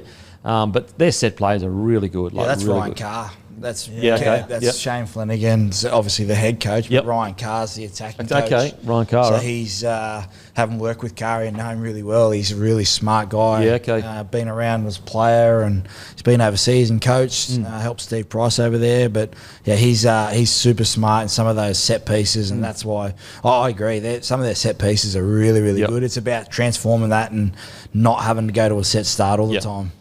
Which they, that's the thing. Yes, it hasn't been the best start, but they're not that far off. Like that's. But there's the like tough- 4 teams that aren't that far Yeah, off. it's true, So it's you true. can't all be that Not far off. Yeah, You know, yeah, there yeah. has to be some games there where You just get it done. they should have won. Yep. So yeah, look, I'm sure Flano will be into them this week. Now onto the Eels. What I liked about this is this has actually been building. I think this win. I do think the Eels have been getting better and better each week. Have they set the world alight? No, not necessarily. But if you go back and watch the Doggies game, they were there. They were in it. They could have won it. If a few things went their way, they could have won it. Then you go back to the Manly game. That was only in the last 20 or 30 where Manly just ran away with it. There was actually, for most of that game, they were in it. And so what I'm happy for the Eels is that this isn't just like a one-off. They've really built into this victory.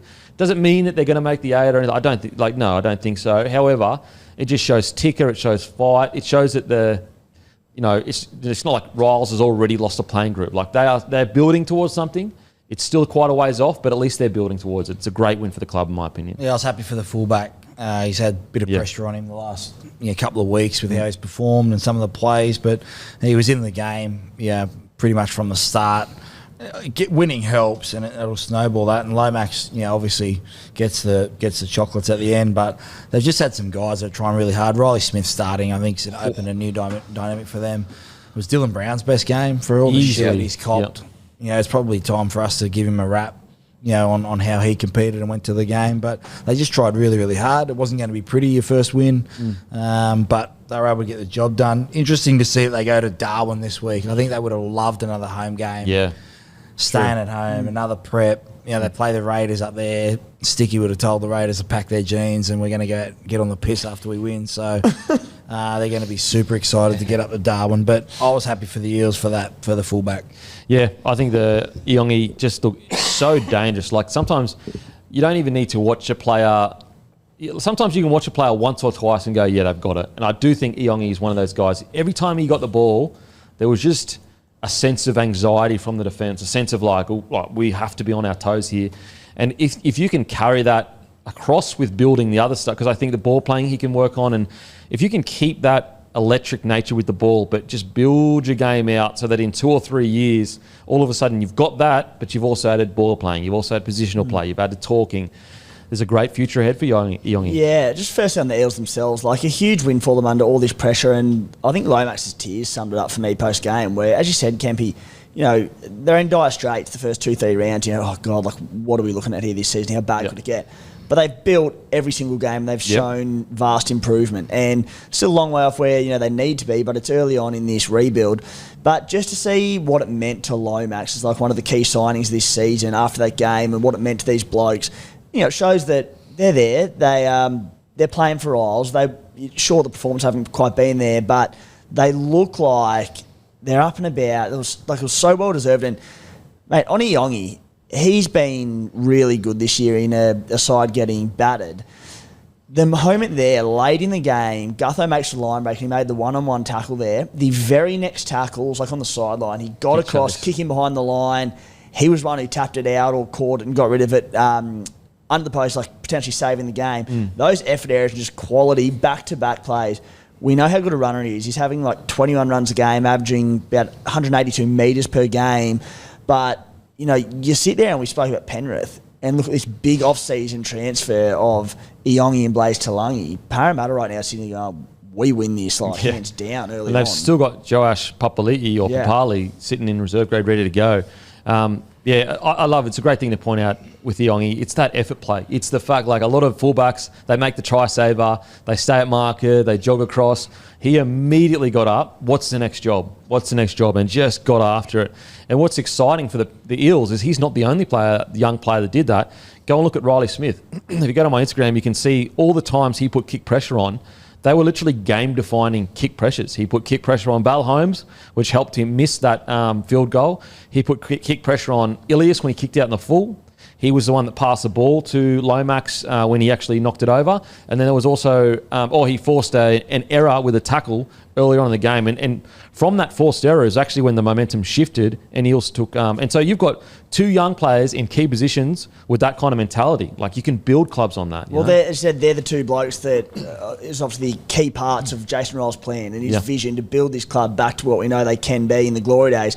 It's number 1 in Iongi and a 9 in Riley Smith, who's so crafty in and around the ruck. And to see them two stand up under pressure when, they had a poor start to the season, he'd just be thrilled with it. When was the glory days? The 80s? Yeah. 50s? So it's been a while. They've been rebuilding for 40 years.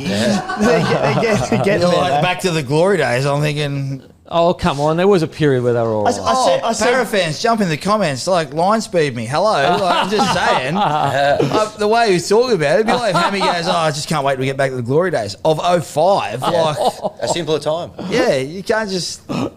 Glory days are for Penrith right now. For everyone else, it's not glory days. I said they're trying. And it's like before when you said we about the Raiders, you didn't even tip them last week. Oh, it's a good point, that's a actually. great point. You said, we feel like we're doing this. I'm like, wait, make up your mind. Yeah, that's true. You're on the line milk or you're not. Is Guru back next week? I just wanted to clarify that the glory days were 80s. Not 10 weeks ago or 2 years ago. This bloke reckons he wasn't a short halfback. Oh, that's personal, Timmy. Wow. Probably didn't have me as super coach or something. Would have cost me a head-to-head title. Yeah, probably. All righty, that's great stuff. That's great stuff. That gets me going. In regards to some other boys that played really well, I want to give a shout to Junior Polo. Yep. I thought he was outstanding. A lot of pressure on him too. He's getting a little bit older. I think he's around 30 years old, 31 years old now, Junior. And he's been tasked with this rebuild essentially as the captain, and he's without Mitchell Moses. And I just think that in an important game where Junior Polo is in a situation in his career where he could probably coast. He's achieved everything. He's essentially everything. Obviously not a premiership win, but he's played Origin. He's played for his country. He's played in a grand final. He's done it all. But I admired the fact that he's still just ripping and tearing, doing his best to just lift this club back to where he's the 80s. Yeah. There's two older guys. It's Papali'i down in Canberra and also Bilo at Para. Those guys have essentially gone away, changed their body styles and come back and been able to play big minutes. Yeah. So, Riles and Ricky know that the game's getting faster. Junior's dropped all that weight. Plus, he's still got a bit to play for. I know he's achieved everything, but he's still got a bit to play for. He's got the World Cup coming up next year, Samoa, and you've got Tino, Terrell. It's a great point. That's a great team that he's. He and Jerome Luai are the captains of at the moment, so it'd be interesting to see where that all ends up for Samoa and the men's side. But he's been tasked with it. I think he's accepted it, and he's running with it. He's playing really well at the moment. And I thought his journey as 10 years ago, Junior he's a quite soft spoken person, like a legend, absolute legend of a bloke. But I guess 10 years ago, would you have imagined him as a person that would be in press conferences and leading the boys the way he is? And I just think it's a really good journey. Reining his coach in from giving away their game plan. Exactly. There you go. Outstanding from him. Yeah. He came and did a jersey presentation for Two Samoa last year, and when he spoke, the room was dead silent. He's even in press conferences now, he's someone that you want to listen to, and I reckon you're right. He's matured into that role, and understands it. As well. Like when we were coming through, a lot of the Polynesians culturally just didn't put themselves forward like that, just because they just weren't brought up with the confidence to go, I want to say how I feel. And I think Junior probably did come through that generation, and as I said, the growth that he's shown to be able to. I'm confident in the way I talk, and I believe in my opinion, it has merit. I just think it's a really good story. And it's changing massively. Like the young Polynesians coming through now, like they will speak up and they will give their opinion, which is good. It's good for any squad, in my opinion. Well, it's having media training as well to be able to go out there and do it and express yourself without embarrassing yourself and not feeling embarrassed. But no, it has been a change with so many Polynesians being so good in the game. Yeah. You have to learn how to do media, and the younger the better. Yeah, absolutely. And I think that it's just good for also the younger boys coming through and girls when they see guys like Junior Polo or, Luai and really excel. Critter is another one. Just gives them a bit of, it shows that they can do it too. So really good journey for Junior Polo. Who else stood out for you guys for the I will say, like, if I had to be like critical or negative, they still do have like not NRL standard errors in their game. And what I mean, like, even when you play NRL, there's going to be you're going to make errors. You're going to do but like Eels, they gave away a penalty away the first set. And then they give another penalty away on an offside on a kick chase. Like just stuff like that that's like you don't usually see offside on a kick chase in NRL. And so if they can fix that, and that's all part of a rebuild, like you're going to have younger players that make those errors. But if they can just fix that, like it'll go a long way to helping them win some matches. Yeah, they've got the monkey off the back. Thankfully, that'll take so much pressure, but look, it's still going to be a very long year for them, isn't it? I don't think they're under any disillusions around that one. Straight in, new club, Dylan Walker, didn't set the world alight, but an immediate impact. Helped heaps. I can't get a read on this bloke. They were in the glory days 5 minutes ago. Now he's giving him the wooden spoon. Bloody hell. I know what you mean, Guru, when you said you warned me coming in here this morning. I know what you mean. I'm just confused. Oh, God. How long is it? 4 hours left of this podcast. And again, I hate to be a little bit critical, but when they didn't take the field goal, Hawkins decided to just bomb it. Right. Like, what? I was going, what's happening? Even Riles. He's the front rower, and he's like, I would have taken the field goal. Yeah, because they had them moving back too. Like they weren't actually coming out to put pressure and they were on the back foot. So it would have been a good opportunity. Just those little things, like if they can fix those little things, it go a long way to winning regular matches. Sorry, can I say in his defence, the penalty for missing that field goal is so severe that it wasn't right in front. It's not a normal setup. That's what he would have been thinking. Hate that 7 tackle shit. So do I. Like, you're basically punishing someone for having a crack at a field goal. That's to win the game. Yeah, it's like... I think that's probably what was running through his head is kick to the corner, but he should have, if it was the other side, Zach would have just had a crack at it. Everywhere. Yeah, that's fair. I didn't think of that. It's fair. Anyone else, boys, stand out for you? You guys in the Eels side? Pretty well, most of them covered off Pretty there. good, mate. Yep. Yeah, I'm just trying to think. Some good versatility there, obviously. Helping bring Riley Smith into the game. That's going to be a big one for him going forward. But everyone else pretty much covered off. Yep, so bloody good win. Bloody good win for the Eels. Alrighty, before we get into the next game, guys, Tom and Eddie released daylights yesterday. You can also use code DMP for 10% off that. And as usual, you can use code DMP for 10% off Good Day, so 20% off paired with subscription. So if you go DMP code, then you subscribe as well, you get 20% off. But make sure to try their brand new product. Use code DMP for 10% off. It's daylight, so a lot of people aren't hydrated. If you get home after a long day's work and you go to the bathroom and your bloody urine is like nuclear yellow, you need daylight to rehydrate you. It's actually a really big part of feeling good and your body actually working at its full potential is making sure you're hydrated. That's why you need to grab the daylights and also the multivitamin with the Good Day. I use it every single day, guys, and that's not even for an ad. I literally use it every single day. I don't miss a day without my Good Day. Go to begoodhealth.com.au. Alrighty, before we get into the next game, don't forget, grab your grumpy coffee. Also, do not forget, on Monday, the 21st, so not next Monday, the Monday after, the Bloke jerseys for the year are coming out. As you always know, guys, we don't do the same jersey twice. So once these are gone, we're never going to make this design again. It is easily our most in-demand jersey. So make sure to set your alarms Monday, 6 p.m. Also, make sure to grab some grumpy coffee. Plus, if you want some Bloke undies, go to bloke.shop, grab your Bloke undies. They're premium Bloke undies. Let's get into it. Gold Coast Titans get defeated by the Dolphins 36-10, and right on time. Yep. Right on time. When we start getting excited about the Titans, they go, hey, boys, we don't do that shit here. We try to fuck with you every single week we can. All of a sudden, the Titans go out and put on a performance like that, and you go, oh, my God. Look, I'm happy as a Queenslander that it happened against the Dolphins. Really, really important win for the Dolphins. Stoked for Katoa.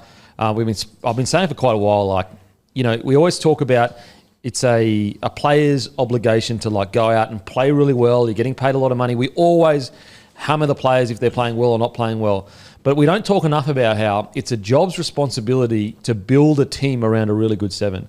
And I think the Dolphins, they have to start making some big moves to build a spine around Katoa. Because I think for a few years now, he just hasn't really had what he's needed around him. However, on the weekend, a bloody good win. Yeah, I think the spine's actually okay. They could probably upgrade at 6, but there's no one really out there that screams to mind that you could go and get.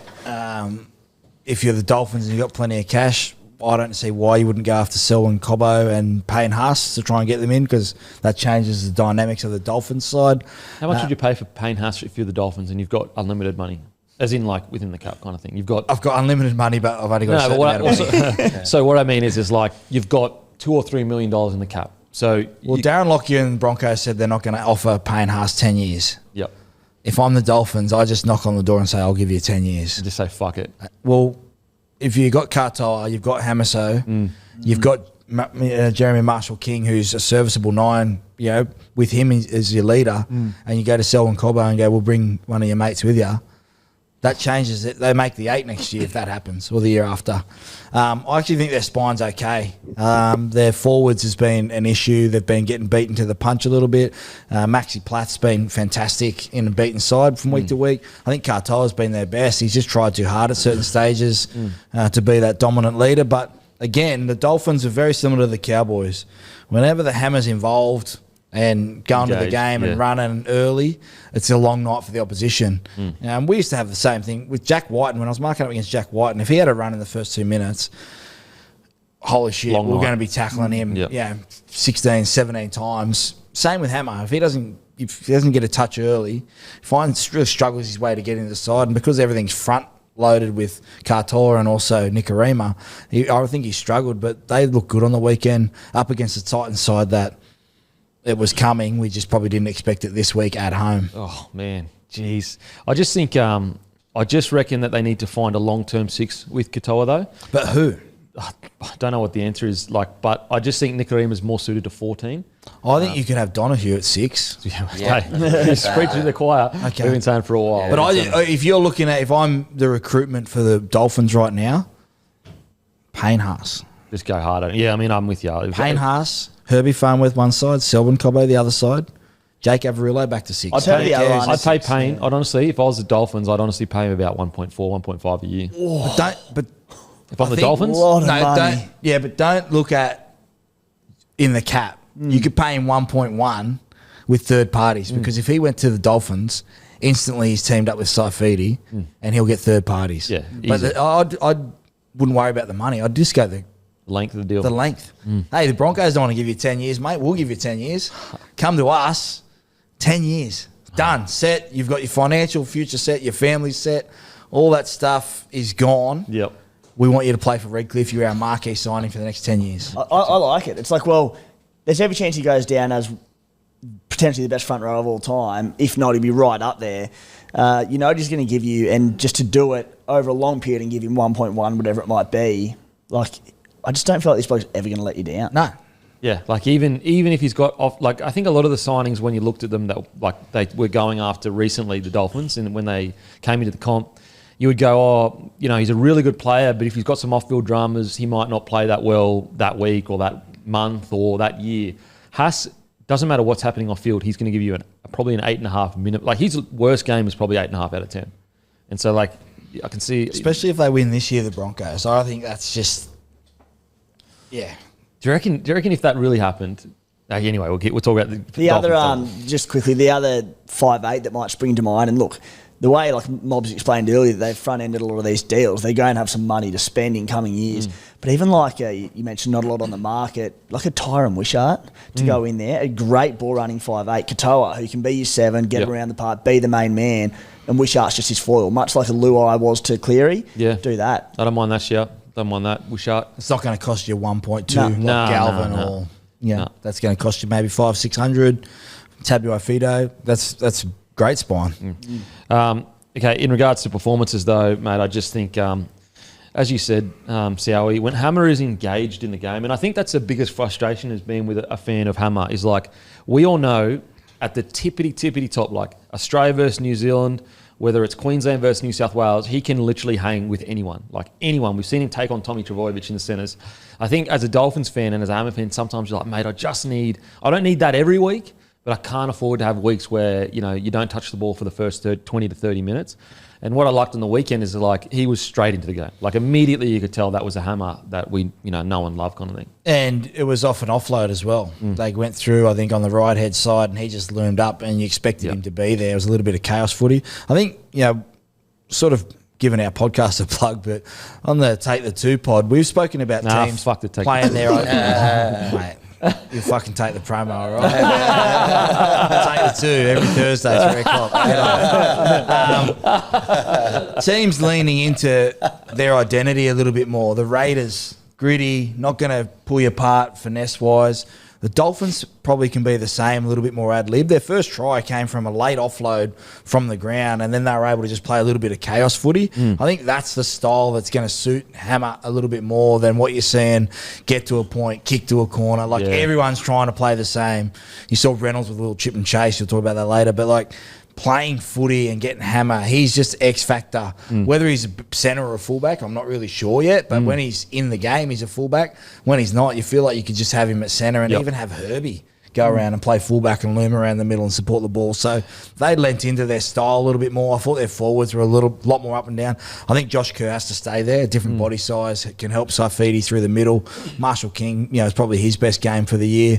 And then Katoa led from the front. He's an out-and-out star. Yeah. But they can't just rely on him to get them out of trouble every week. Yeah, especially he's 20 years old now, 21 at most, so he's still so friggin' young. I don't mind that. I wouldn't move Herbie yet because he's so good in the defensive line for him. I actually don't mind that shout of allowing Herbie to touch the ball more because you can tell he's just jumping out of his skin. Well, you got two fullbacks that are just going at the game. So it's like Hammer, as soon as you're gassed, go to left centre. Herbie come in, support the ball, get your touches. Because Herbie's dying to get his hands on the ball more. He's dying to get his hands on the ball. Herbie's quite good like that as it stands, as a sort of roaming ten. He gets in around the ruck and he looks for support play and all that. He's very good at it. Yeah, so I haven't even, we've been actually sitting here picking our brains for weeks going how do we sort this back line out? Where is Hammer most suited? But yeah, I don't mind that shout at all, especially with Herbie getting more ball in his end because he was outstanding on the weekend. Far out, he's good.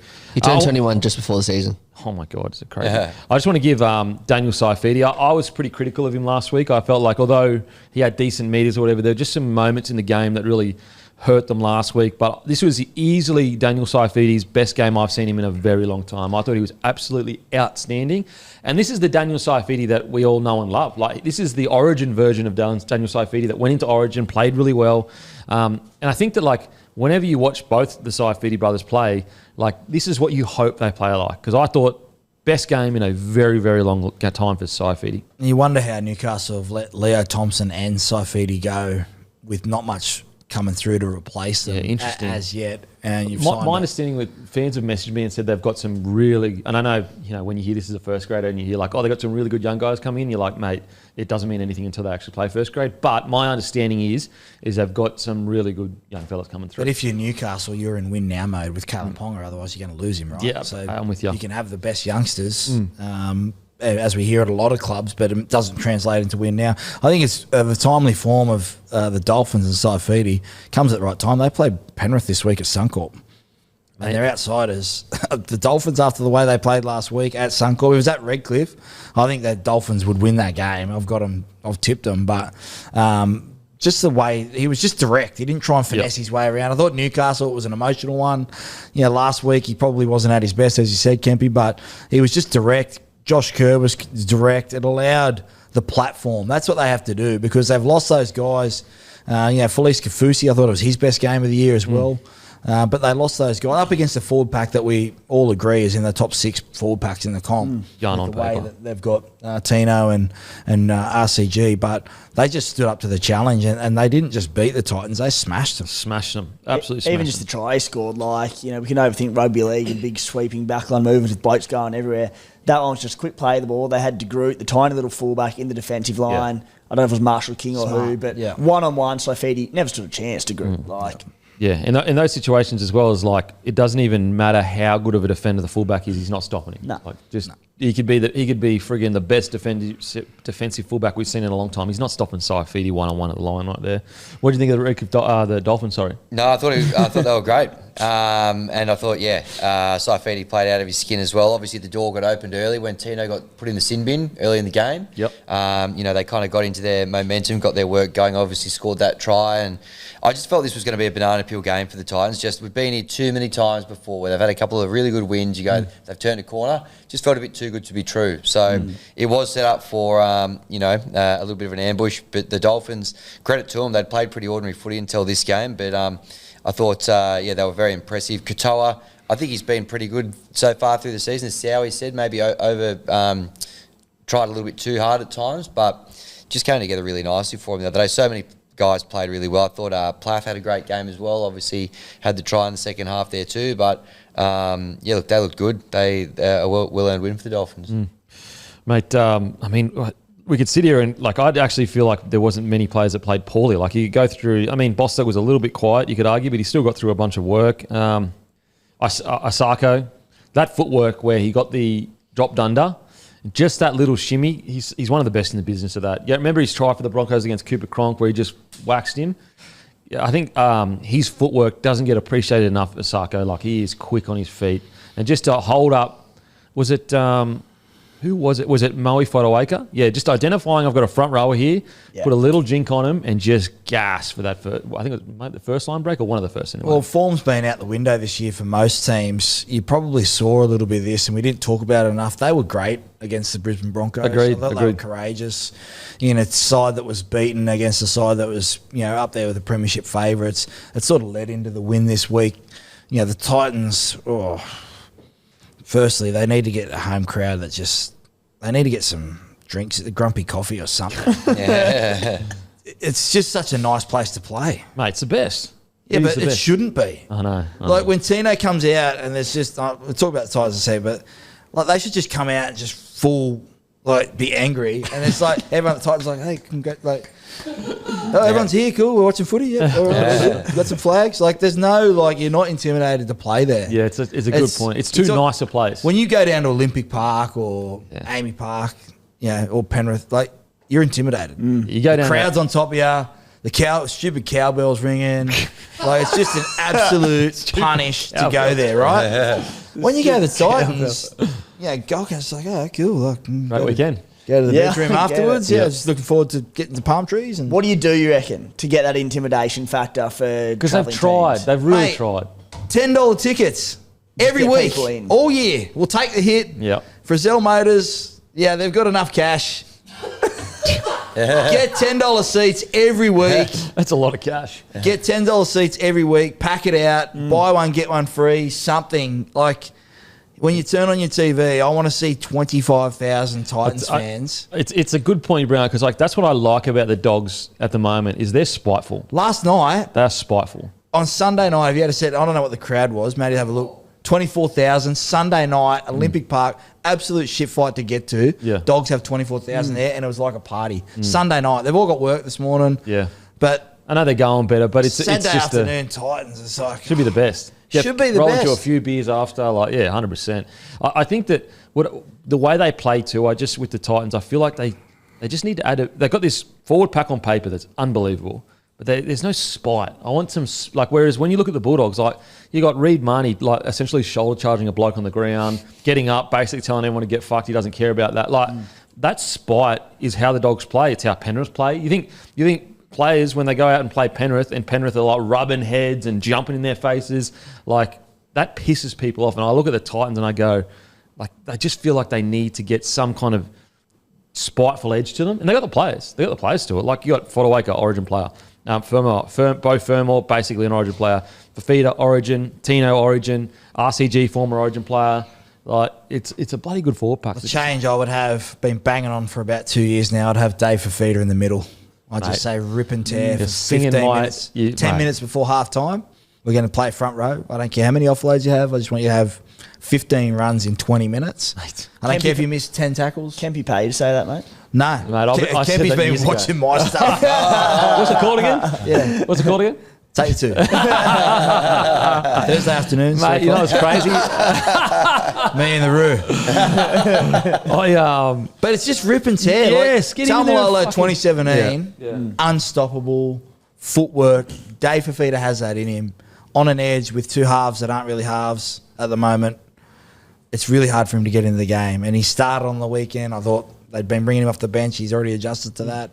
They missed a trick. Yeah, Move Tino into the front row, and you could start him at 13. Don't worry about ball playing. You basically got 3 front rows. I wouldn't start him. I'd have him off the bench. Off the bench? I'd have. Okay, I think either Mo, or. RCG, and Tino is good. Yep. And then as soon as RCG gasses, I just go, Dave, just go and play. Yep. How many minutes? 2 stints of like 20 or something? Or what do you 12 think? before half time, 10 after half time. Come on and finish the last 15 or 20. Yep.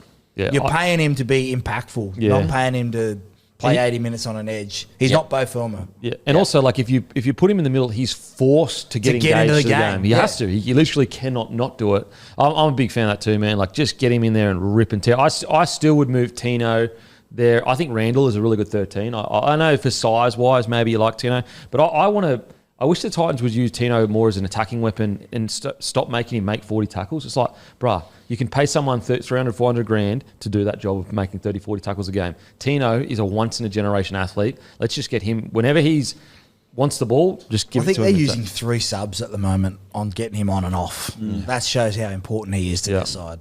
But yeah, I mean, we're already on the Titans, but it's just, once again, like how can you know, they brought Desi Hasler in to fix this situation of this inconsistency. But right now, there's been no improvement since they moved Holbrook on, which is like, you know, like you'd expect at least Desi Hasler would be able to turn things around, but it just doesn't seem like it's ever going to happen. The one thing is on the Titans, and you know, I know I'll regret saying this in a week's time, but like around their inconsistencies, it's the NRL. You boys know as good as anyone, it is so hard to get up week to week. And they had 2 really strong performances in a row against a desperate Dolphins outfit who hadn't been bad, but hadn't won a game yet. There were a few things stacked against in this game. Not an excuse for scoring 10 points, one off a kick, like, don't get me wrong. But I still think they've been vastly improved so far this year. If they come out and have a stinker again this weekend and they go back-to-back poor ones, go, all right, it's Titans of old, but it's so hard to get up every week, right? Like, we're seeing upsets all over the place. But they Yeah. play Dragons 6 o'clock Friday night at Win. So, like... And at least, you know, that's like, at least with the Dragons, they do have a spiteful edge. Like, they, you know what I mean? I just... Flano will tear them Yeah. a new one. Friday night, 6 o'clock. You're straight to the harp. You just pack your jeans in your bag because you know that 6 o'clock time slot is great. Saturday, races. I mean, is there a better time slot? Mate, No, there really guess who's isn't. going to be at it, and I'll be flying the flag at the harp that night. Yes, there you Can't, go. can't wait. Oh, There you really? go, Timmy on the karaoke. dance floor. Okay. The thing with the Titans, their kicking game's still very questionable. But I know you talk about the inconsistencies, but I would expect them after the win they had against the Roosters, they hadn't beaten them in 11 times in a row. Don't you just get on the plane and you go straight to training? Like, Yeah, you don't even just go so home. keen. You're just like, we're so keen Yeah. to play. And then it was like when Tino got sent for the bin that first set. Oh, no, Tino's gone Yeah. off. Yeah. Like, you didn't see, like, Raiders when Hudson Young went off. It's like, righto, come here. Let's Yeah, go brought the shoulder best to out of shoulder. it. Yeah. Let's dig in Yeah. for 10. They just sort of absorbed it. Hammer scored, and the next minute it's 36-10. They at one point they were completing at 56%. Wow. 56% completion rate. I tell you what, though, nothing would surprise me less. They are currently Can't $2.40 outsiders to win 13 plus or something Yeah. on Friday. Like, honestly, that's just the sort of team that they are. It's a Doesn't it dartboard job every week, tipping them. I've no idea. Yeah. That screams 30 all with like a minute to go, Boys bonanza. and AJ Brimson snapping a field goal or Yeah. Jaden Campbell. So look, really, really good win for the Dolphins. Exactly what they, and I think like we're all fans of the Dolphins as a club. Like coming into the comp, it would be so hard. So I'm stoked for them to get a win. I'll give, so for Wolfie as well. I'll give Titans one thing with this one. Jaden Campbell, small body, going in the defensive line. I was very sceptical going into the season. I think he's handled it pretty well defensively, and he's done a job there. Yeah, that's fair. That's fair. I've been happy with Campbell as Yeah. well. Like, I mean, he basically won the game from against the Roosters with some big plays. Geez, I know it's such a cliche, like he's a footy player, but like genuinely, that guy in the backyard, just absolute magic in his hands. They miss DeGroot, not picking on the young fella. They miss Keanu Kinney as well. He's He's Metered. such a big Like, and you can see they've trained all year pre-season that way. They would have lent into that. And he's just not a running fullback to Groot. He's more of a ball-playing one. Yeah. And he needs it early. He's not going. I think we said like last week going to where they were going to find those metres from Kinnegorn, who's 250 metres a game. De Groot ran for 80 metres. As you said, it's not his game. Never has been. I was excited to see like, could they adjust the game plan to have a ball-playing fullback? Because like Kinney is more of a ball-running one. So I was like, could we see something special here? But no, unfortunately, it didn't work that way. Anyway, good win for the Dolphins. All righty. You got to bounce. Thanks so much for joining us, mate. Appreciate it. Cheers. Thank you. Speak soon. Right? Yep, sweet. See you, lads. Appreciate you, bros. When's your podcast with Ruan again? 3 p.m. Thursday. 3 p.m. Take, on YouTube. Alrighty, next game, Broncos v. That'd be typical. Sowie leaving when the Broncos have a big win.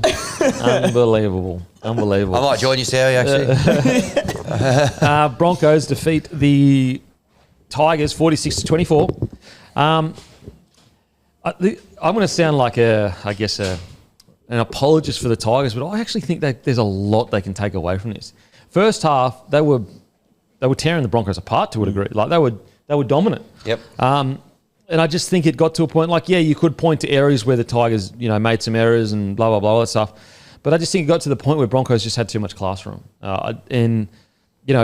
It's a mixed bag for me because I think Michael Maguire must get frustrated at times because when you see the Broncos play their old style of footy where they're just spreading it from side to side, they just fall apart. Errors, they were getting beaten by the Tigers. And then they come out after half time and you can tell Michael Maguire has said, boys, straighten it up and just get through our sets. And whenever they do that, they tear teams apart, like literally tear teams apart. And so I think the Broncos have just got to find a way to just be patient and play boring footy for long periods of time because every time they go side to side, they invite teams into it. However, really, really good win for the club. I think, both teams can kind of take something away from it. I don't think Tigers fans should be that disappointed at all. I think Broncos are one of the better sides in the comp, at least. Like not a top 2 side. I wouldn't say they're a premiership threat just yet. Would I say they're a top 4 to 6 side? I think at the moment they probably are. So I think the West Tigers should be pretty happy with that without Jerome Luai in the side. Mate, there's definitely positives to take for both sides. I feel like, I disagree a little bit in terms of the Broncos being premiership threats because I think they are and off right now. Yeah. Okay. And I think they can, I think they could win the comp this year. Put it this way. See, I'm of the mind right now, if there was a final series to happen, I don't know if they're consistent enough in the 80 minutes to beat. Whereas the Bulldogs, I would. I do believe by the end of the season they could be. And the reason being that I think they can, it's almost like the sides around them. Penrith, who we've obviously all got up there, they've lost 4 in a row. The Sharkies, who we thought would be competing, they're not playing great footy either. Melbourne, they're obviously the standouts. I think everyone's probably pretty clear favourites at the moment. So there's question marks around all of them. So you look at the Broncos and go, why not? They've got the roster to do it. They've got the experience. They've got the players in key positions. I felt like they coasted a bit through this and as you said, there's just a class gap. Like the Broncos, who have a team who I think can win the comp, the Tigers are coming off 3 wooden spoons, and the Tigers went there, rattled them at times, scored 5 tries at Suncorp Stadium. If you said that 6 months ago, 8 months ago to Tigers fans, they'd go, yeah, we'll take that. Well, they scored the first 2 tries. And this is the the first 3 tries. Yeah. Sorry, they scored. They scored 3 tries to 1. 3 tries to 1. You take goal kicking into it as well, and the pressure's there. 2 from 5 with the boot. The Tigers, the Broncos had 8 from 8, plus the 2-point field goal. All these little things adding up.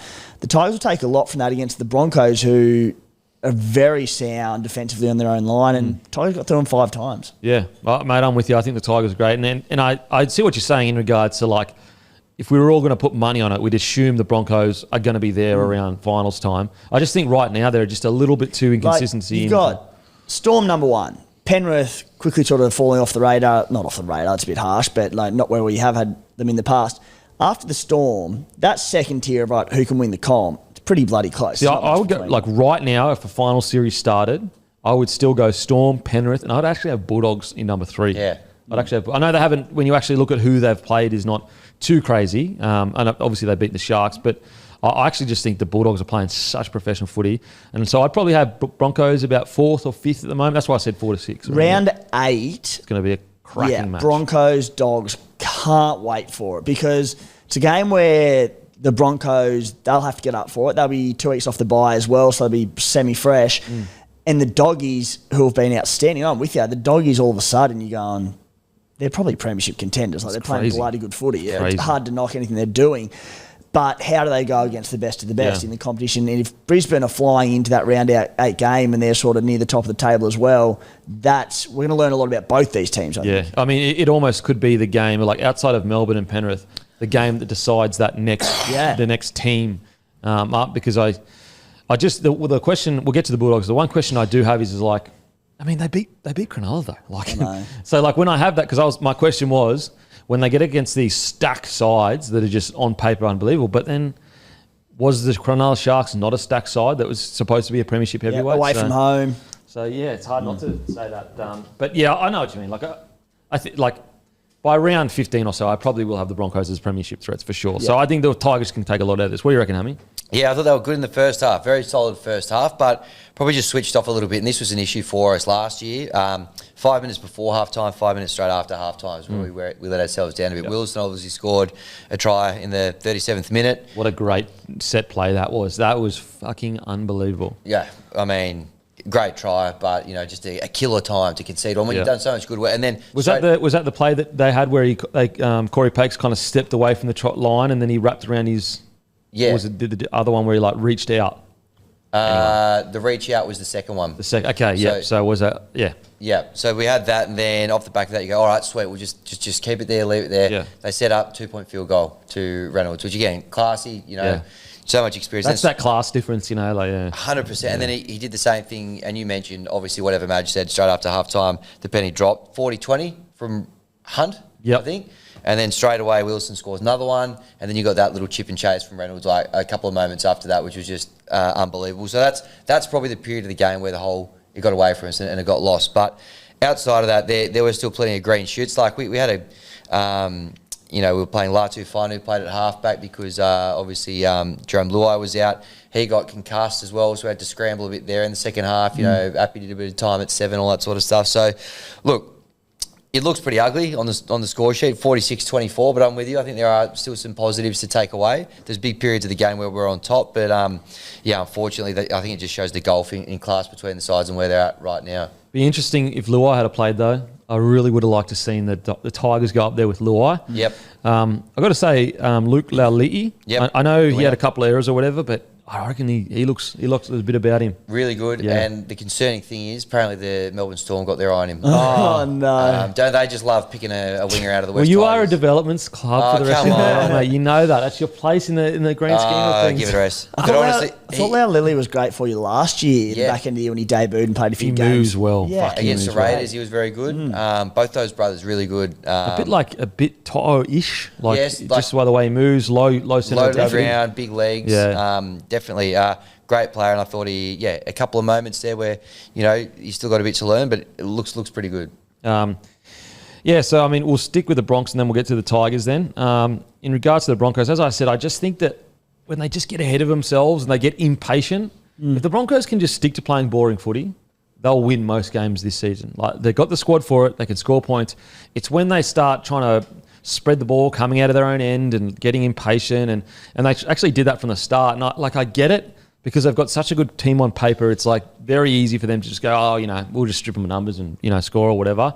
But it's happened multiple times where they've gone in at halftime. Madge has clearly put a rocket up and been like, boys, just get through your sets. What do you just direct, be super direct. That's like, I'll never understand why they go side to side when you've got Payne Haas and Paddy Carrigan up front. It's like, boys, all we should be is through the middle and we will just score as many points as we want because we'll just be unstoppable through the middle.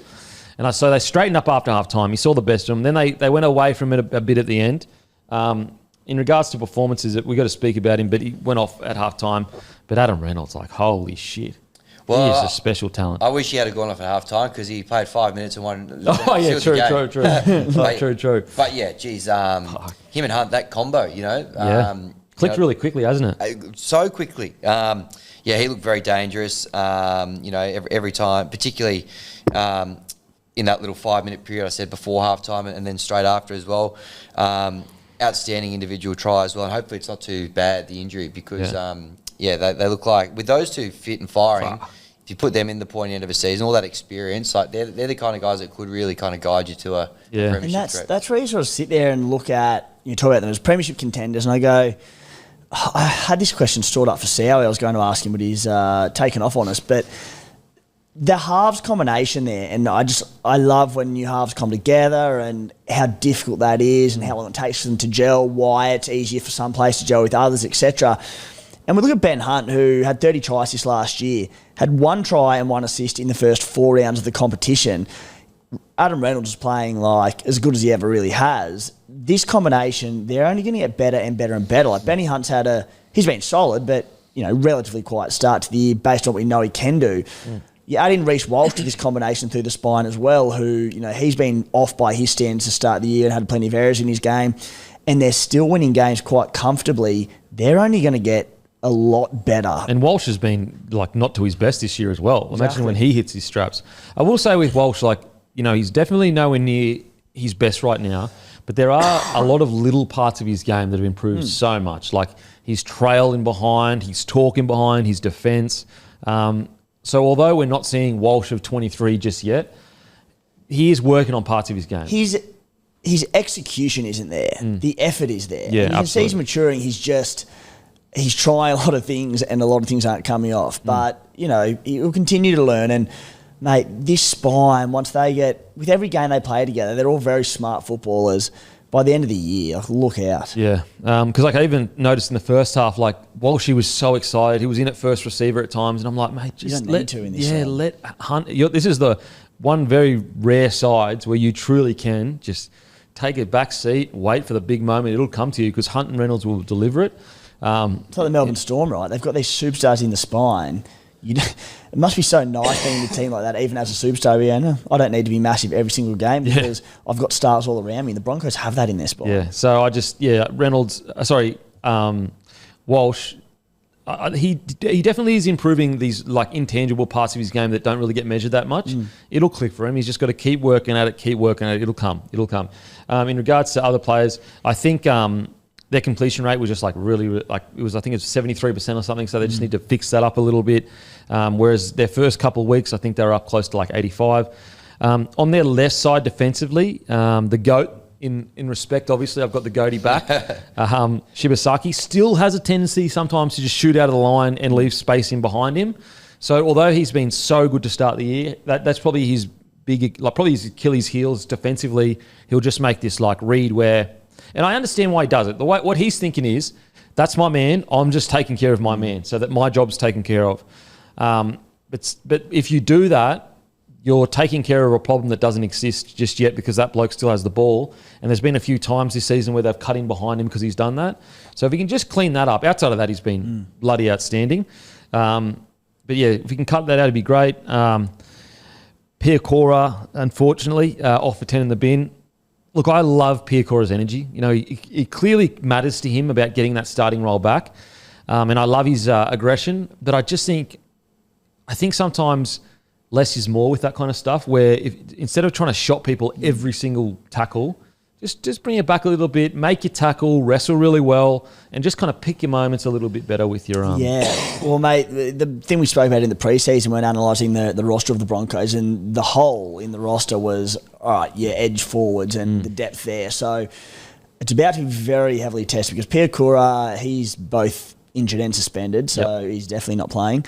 Gajewski, who's had his defense, he's been okay this year and had some good moments, don't get me wrong, but had his defensive issues. Jordan Ricky suspended for another week. So it's going to be Gajewski, and I don't know if Hunt goes there, I know you hate it, but the Carrigan shift to the edge for 1 week. But no, I can't do it. Put Hunt there. Put Hunt there.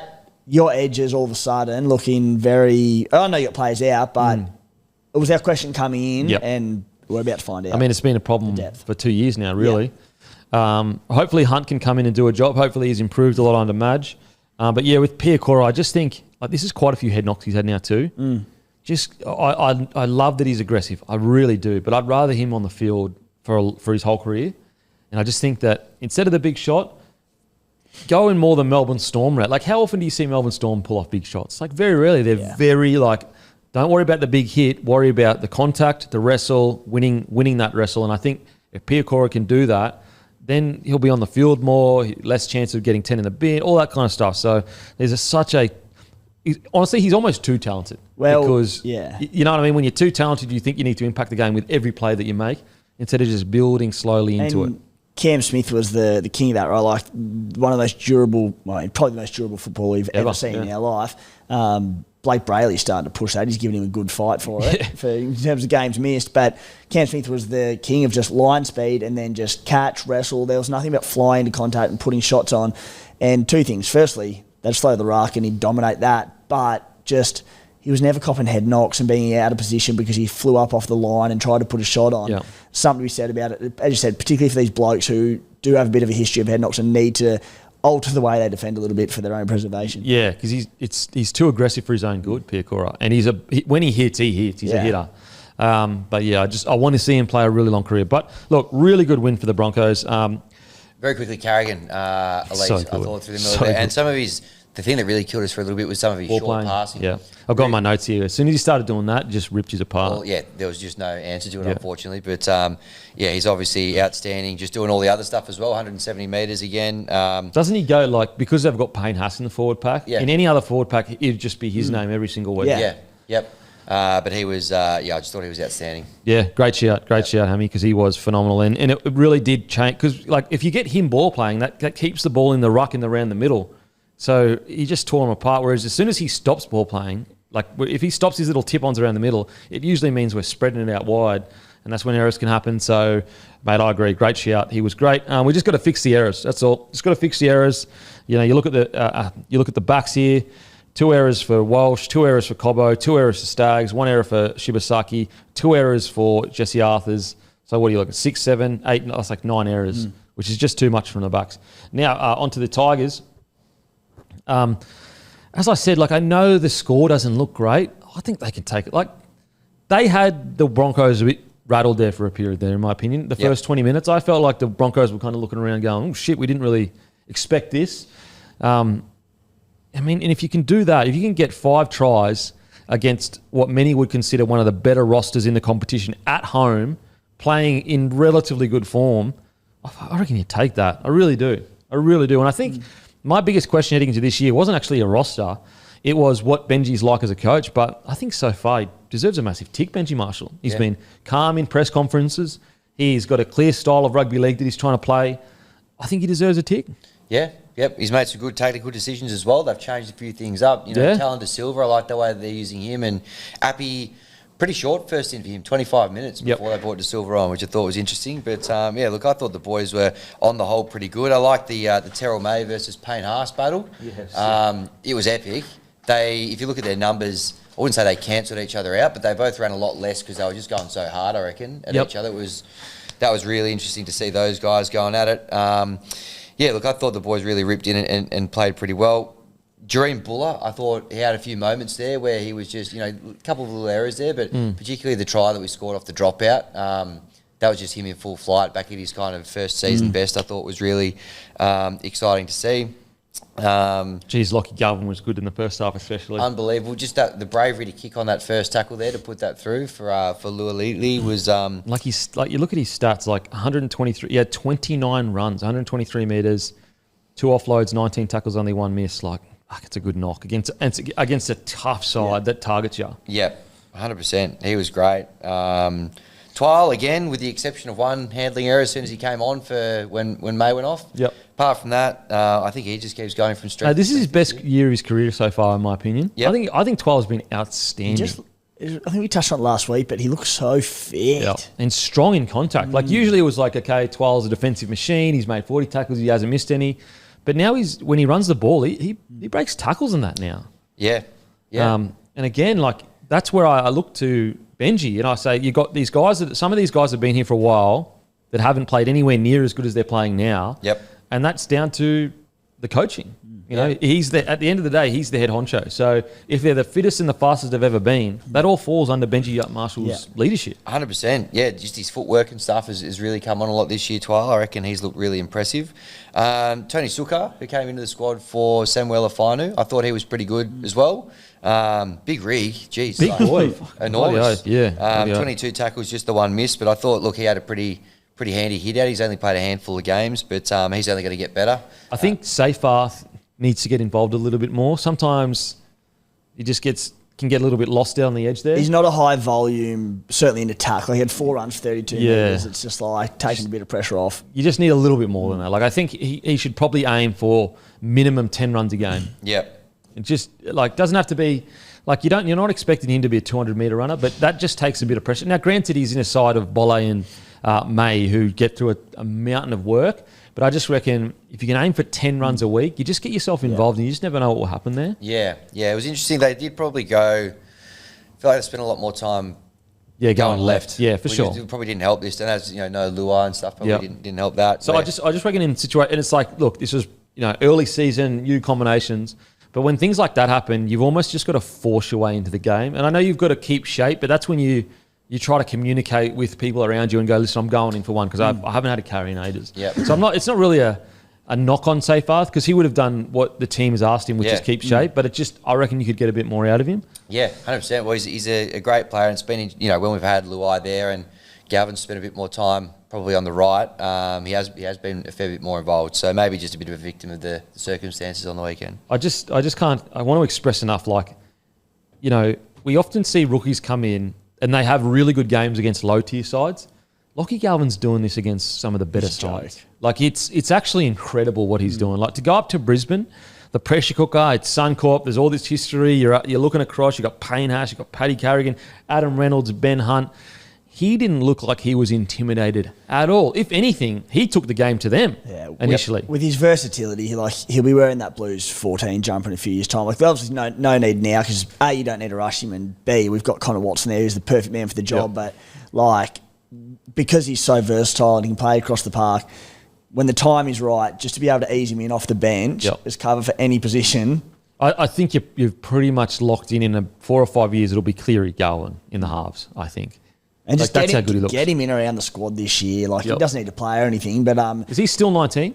Has he turned 20 yet? I think he's still 19. Yeah. I just cannot express the mental fortitude to go up to Suncorp against a red-hot Broncos side with those kind of players into it and not only not be rattled, but to literally have them on the back foot initially. That is special with talent. Your experienced half in Jerome Luai out as well. You have a new halves partner of Latu Finder who comes in, just adding to it. It's incredible, absolutely incredible. And he was picking the Broncos apart initially. He doesn't turn 20 until the 14th of July, next financial year. Right. Tell me the last time a 19-year-old went up to Suncorp in the halves and did something like that. It just doesn't happen very often. And that's where I get it, $1 million.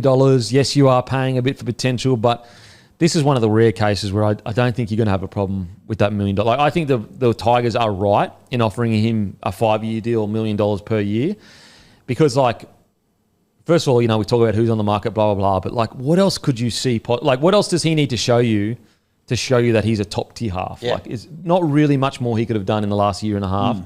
He's done it in a wooden spoon winning side. He's doing it in a side that's going well now, and then he goes up to Suncorp and he does that. He's just a special talent. And so, technically, if you just looked at his resume, is he worth $1 million right now? I don't know, maybe not. But I think that put it this way: if he was at the Broncos and he was asking for $1 million, I'd probably give it to him. Yeah. So give him the cash. I think a lot of clubs probably will offer him that similar amount of money, but hopefully the fact that I still think if he was playing at basically any other club, he potentially still wouldn't have even had a crack in first grade. Potentially. Now, he's so young. Because it was a risk, Benji Huge risk bringing him in. Yeah. In his first year as a full-time coach as well, he was 18 years old. So, hopefully that kind of plays in the back of his mind when the time comes to make a call too. Hopefully. And also, if he signs a 5-year deal now, by the time he finishes, he'll be 24. Yeah. And then he can sign a 10-year extension then, so it's fine. Yeah, exactly. And it'll be $2 million a year by then. Look, as I said, okay, you could nitpick this Tigers performance and, look for things and blah, blah, blah, but I think good win. Yeah. Alrighty, now on to Manly versus the Storm. Bit of a weird one because, look, you could say it worked, so maybe I'm being too harsh, but I'm just surprised that Seibold sticks with such a big starting front row. As soon as Bullymore and Brown came on, they had the Storm on the ropes, the Manly Seagulls. And so I just reckon there might be a chance for Seibold to look at that and at least have one smaller body in the starting pack to go with the speed. Because that's what that's what the Storm did. Like they didn't do anything special. They were just winning the ruck. Like they were constantly leaving players on the ground, and so they just fast play the balls, front foot footy, and Manly couldn't keep up with it. And that's what happens when you probably have too much big boppers in the middle. And so I reckon that maybe the Manly Seals could tweak that. But at the end of just start Gerbo at prop.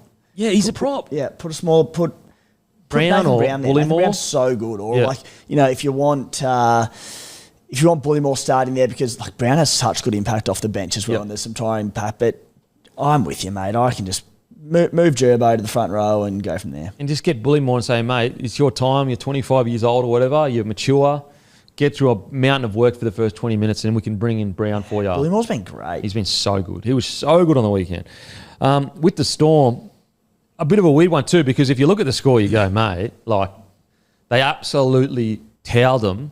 But I do think Bellyache's going to look at that 20 minutes. That's the second, so you got the first 20 minutes where they dominated. Then the interchange came on. That second 20 minutes, I reckon Bellyache's going to be like, we need to get this out of our game if we're going to be premiership contenders. However, you look at the Storm, and when they get rolling, there's not many teams stopping them. Their attack is like, it's some of the best attack I've ever seen in my life. They're like such clear premiership favourites. It's crazy. It's actually crazy. Because like the harshest thing I can say is they haven't played a full 80 minutes at this crazy top tier level. It's maybe 60 minutes that they played. Even like, Kohler scored 30th minute, then Kohler scored again 67th. They scored 67, 72, 79. Pappenhausen got a cork and he went off after 61 minutes. Hughes. They took Hughes off after 69 minutes because they could. Coates off after 63 minutes. So you sit there and go, all right, sure, they conceded a few late, but they'd taken players off because they could afford to rest them, basically. This against a Manly side who are outstanding in attack. We know that even without Tom Trbojevic. Melbourne, to out next man up mentality and whatnot, and Will Warbrick misses out this week. Grant Anderson plays on the wing and scores a hat-trick.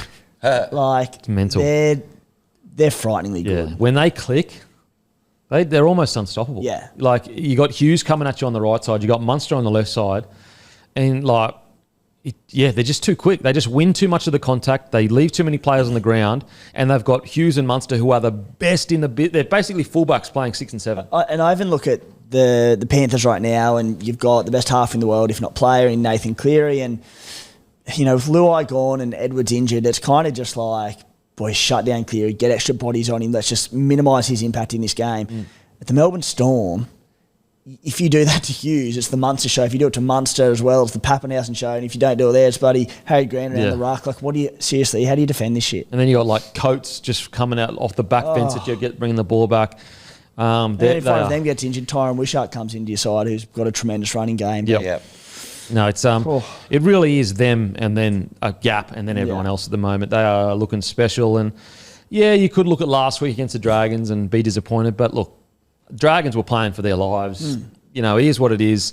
You would say, don't get me wrong, I feel like Munster was much better this week than last week, but it just shows you Hughes is so important to that side. They just seem to grow an extra leg with him. Even Munster, mate. Munster set up the first try for Kamanu. Then he scored a cracking individual try of his own after that. They then scored again in the 16th minute through Grant Anderson, so it had that big lead, and Munster does it all the time.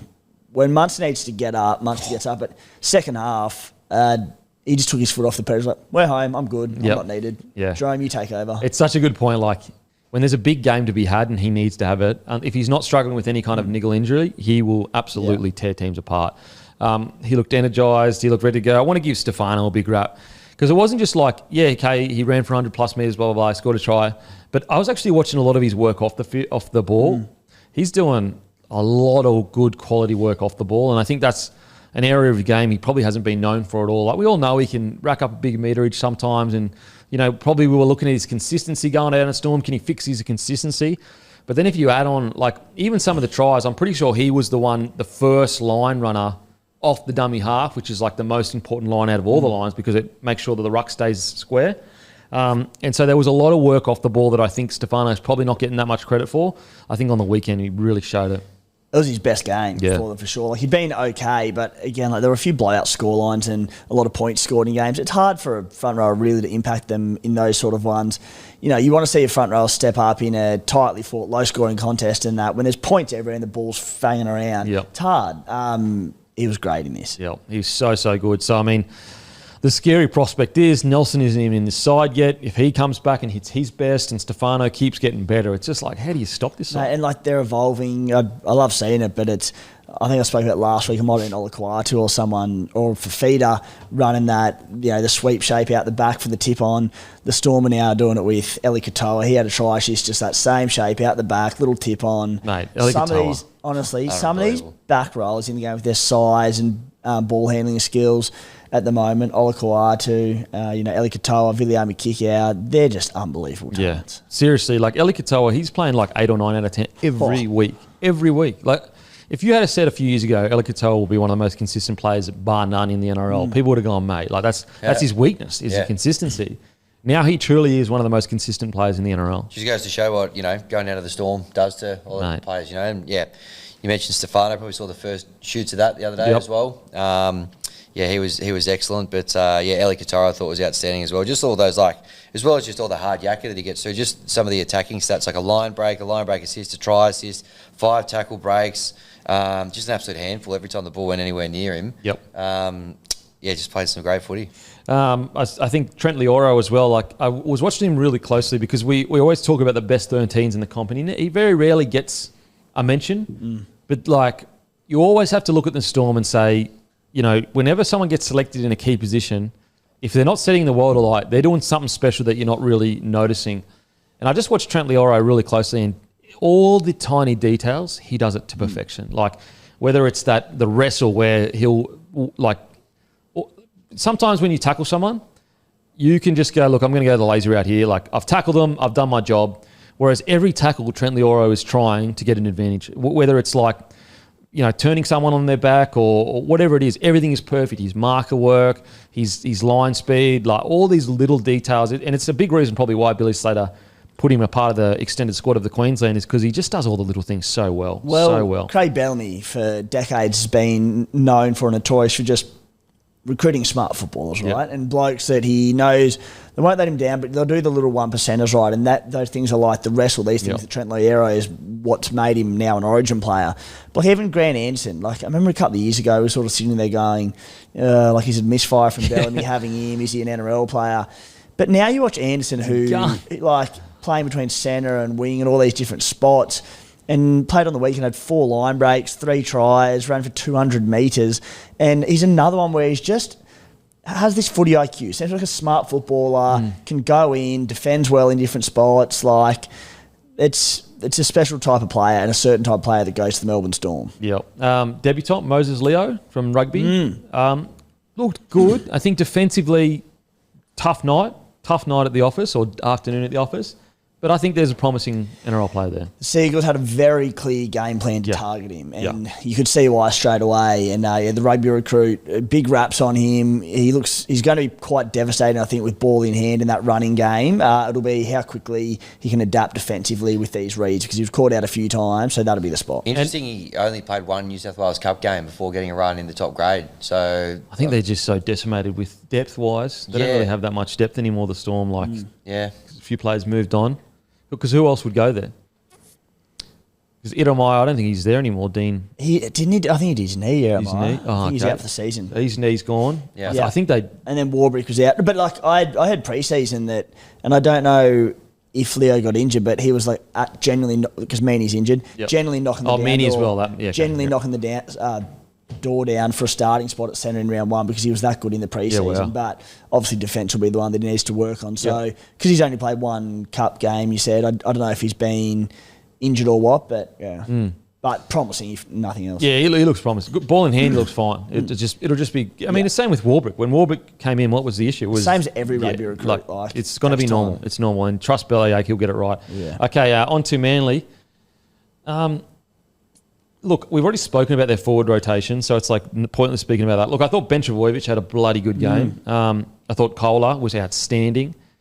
But, like, I feel like there's not much to talk about because, like, this is Manly. 1 week, they're great. The next week, it's like they're just nowhere near what they were before. So, look, the problem for Manly now is that if they continue to play like we know Manly does, which is inconsistent, the headline's going to write itself. It's all going to be that bad DCE, even though, like, it's going to be no different to last year, but they're just going to... It'll all be blamed on DCE in the situation. Like, it's the easy out. But, like, I feel like this is the Manly that we've kind of come to know over the last few years of, like, when they're at their best, they are phenomenal. But they might have weeks where they're just a completely different side. And that's it. Like, they can't get into these habits of just being, which they've had for years now, being up and down, regardless of whether Tommy's out or in or out. But, like, they should be making the top 8. They should be playing finals football. And when they get to week 1 of finals, they can beat any team on their day. I'm confident of that.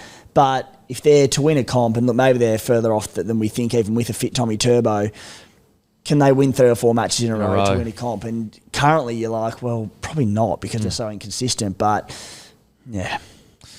Looks like Saab's injured as well. They just...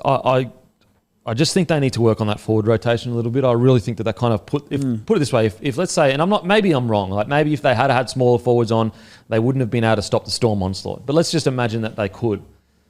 If they don't lose that first 20 minutes as much as they did, like all of a sudden the game is a bit closer towards the end, and then they're not playing catch-up footy, and the Storm aren't there like to capitalise, because it was just 2 blocks where they just got 20-minute blocks where they just got blown off the park, and so it's like, how do you, if you can just erase, like not even erase, but like reduce the damage in those blocks, all of a sudden you're in the fight to actually win the match at the end. Well, you look at it as well, and these big middles that they've had, obviously, unfortunately, Paseka's injured, but Paseka, Sipley, so many big boys in their side and through the middle. I look at what the Dogs are doing well, not as, especially comparatively to Manly, a smaller pack. But what they do so well and why they shut down even the best packs and the best attacks in the game, the Dogs, their line speed is just relentless, like across the whole way, because they've got these more mobile blokes, they're rock hard fit, and they just get up off the line and they shut them down. And I think they can do similar to the Storm, and they'll turn it into a grind, the Doggies, when they play them, because they've got that in them. And can you have that line speed with that many big boppers through the middle? Maybe. I don't know. Yeah, this game would suggest no. Yeah, I think they might need to tweak that a little bit. Even in recruitment as well. Like, I don't think they can, and funnily enough, Matt Lodge, he's available around 11, but he's another big bopper. They're missing Lockie Croker's line speed defensively. Yeah, true. Great shout. He was a crack for them, or is, I should say, just getting up, leading the line. To be fair, in their defence, if you've got Croker back, it puts Tavanga back in the side, and all of a sudden you've got smaller bodies. So, there is that. So hopefully they can turn around. But yeah, I thought Kohler was outstanding for him. Alrighty, on to the last game of the round. The Doggies beat the Newcastle Knights 22-0. And I mean, if you needed an example that this Bulldogs team is the real deal and that they're ruthless, it's this game. Because I actually think the Knights were phenomenal in defence. I actually think they deserve a massive rap for how much they hung in there. They lost Jacob Saifidi. They lost Schiller. The Bulldogs had the field possession for for essentially the whole first half. They go in half time 2-0. And there's not many sides, like maybe even Melbourne, that might get a bit impatient. But I know Broncos probably would get impatient. Penrith probably just aren't there yet. But all the top tier sides probably get impatient. Not this Doggy side. They just go, nah. Like, they don't even look at the scoreboard. They just go, we're getting back out in the second half. We're going to go through our systems. And if we've got to win this game 2-0, we'll win it 2-0. And then eventually that's how you end up laying all those points on, is because you're stuck to your systems. Like, this is a special outfit. Like, you don't see that often where teams will be that patient that they'll wait and wait and wait and wait and then eventually win 20-0. Because I actually think the Knights' defence was outstanding. I really do. But the Bulldogs, mate, I think they might be the real deal. Like, maybe they won't win a premiership this year, but they're going to be hard to beat. Yeah, mate. The Knights, like, the numbers for the game, 57% possession to the Doggies, 43 the Knights. The Doggies had time in possession. It was almost 8 minutes more than the Knights, which is remarkable. And I reckon those numbers in the first half would be substantially higher, like how dominant they were. And you're right, the Knights repelled. They defended their line and they'll take a lot out of it. But this is just a super disciplined, professional Bulldogs outfit that they're operating at such a high level. Cameron Serrato's got them humming, and Mate, it's the first time, and look, it wasn't a Penrith that they beat or a Storm or a Broncos, whatever, the Doggies, but that I sort of sat there and went, why not a premiership? Like, because the style of footy they're playing, it wins comps. It's the closest I've seen to prime Penrith. Like, this is what Penrith were doing. They've just modelled it off him, right? Yeah, like, I mean, he was the one that come up with not all of it. I'm not going to take credit away from Penrith and the people that worked there. But Serraldo obviously had a hand in a lot of it. But it's the closest I've seen to Penrith. Like, we used to watch Penrith, a couple of years ago when their attack wasn't as good as it is now. Because, like, that's one thing that Penrith have added onto their game is this, like, crazy attack. But, like, it's the closest I've seen where you've just got this team that they won't even blink. It's like a staring contest. And they'll just stare for 80 minutes at you just going, like, we'll do this all day long. just amazing stuff. And, like, I go over it every week, but this roster on paper, it's not that. Like, when you actually look at it on paper, like, how much would you... Max King, what's he on, you reckon? 400,000 or 500K? Max. Yeah. No pun intended. Then you got Curran. What 400? Like, they're dealing with forwards that are probably on 800-900K a year, and they're taking it to them. Like, they didn't have Tilly, they didn't have Burton, they didn't have Kickout. And I know that the Knights also lost people, but, mate, this is a special squad. They conceded 3 tries in 3 weeks. And what's crazy is, like, every team, including the Storm, are conceding quite a lot, even when they have big wins. Whereas the Doggies are just going, like, outside of their first 2 weeks, I think if I could be critical of anything with the Doggies, is like there are like 5 to 10 minute periods where they know they've won the game and they take the foot off the pedal a little bit. But, like, I'm being, like, nitpicky by that stage. You win 20-0, you're going to be happy with that. And, mate, that's the other thing. Like I mentioned before around the Titans, that I cut them a bit of slack because you can't get up every week. They'd had some good weeks. The Doggies have been up every week. 5-0. 5-0. Yeah. It's 5-0. They've now got to bye this week into that what's going to be a cracking Good Friday clash against the Bunnies, one of my favourite games of the year.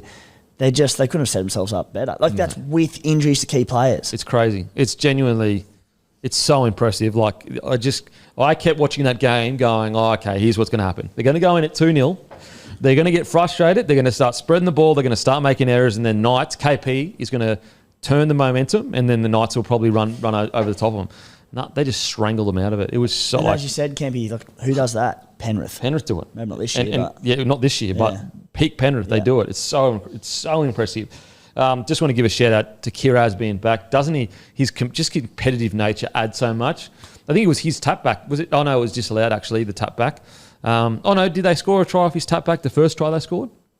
Anyway, he just competes on everything, absolutely everything. They kept going to him, but yeah, it was good to see him back. He was really good, but.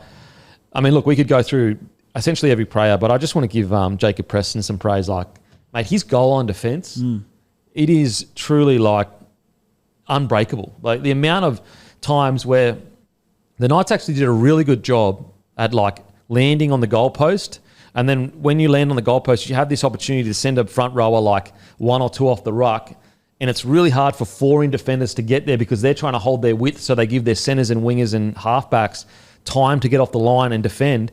But Jacob Preston is so good at reading defence.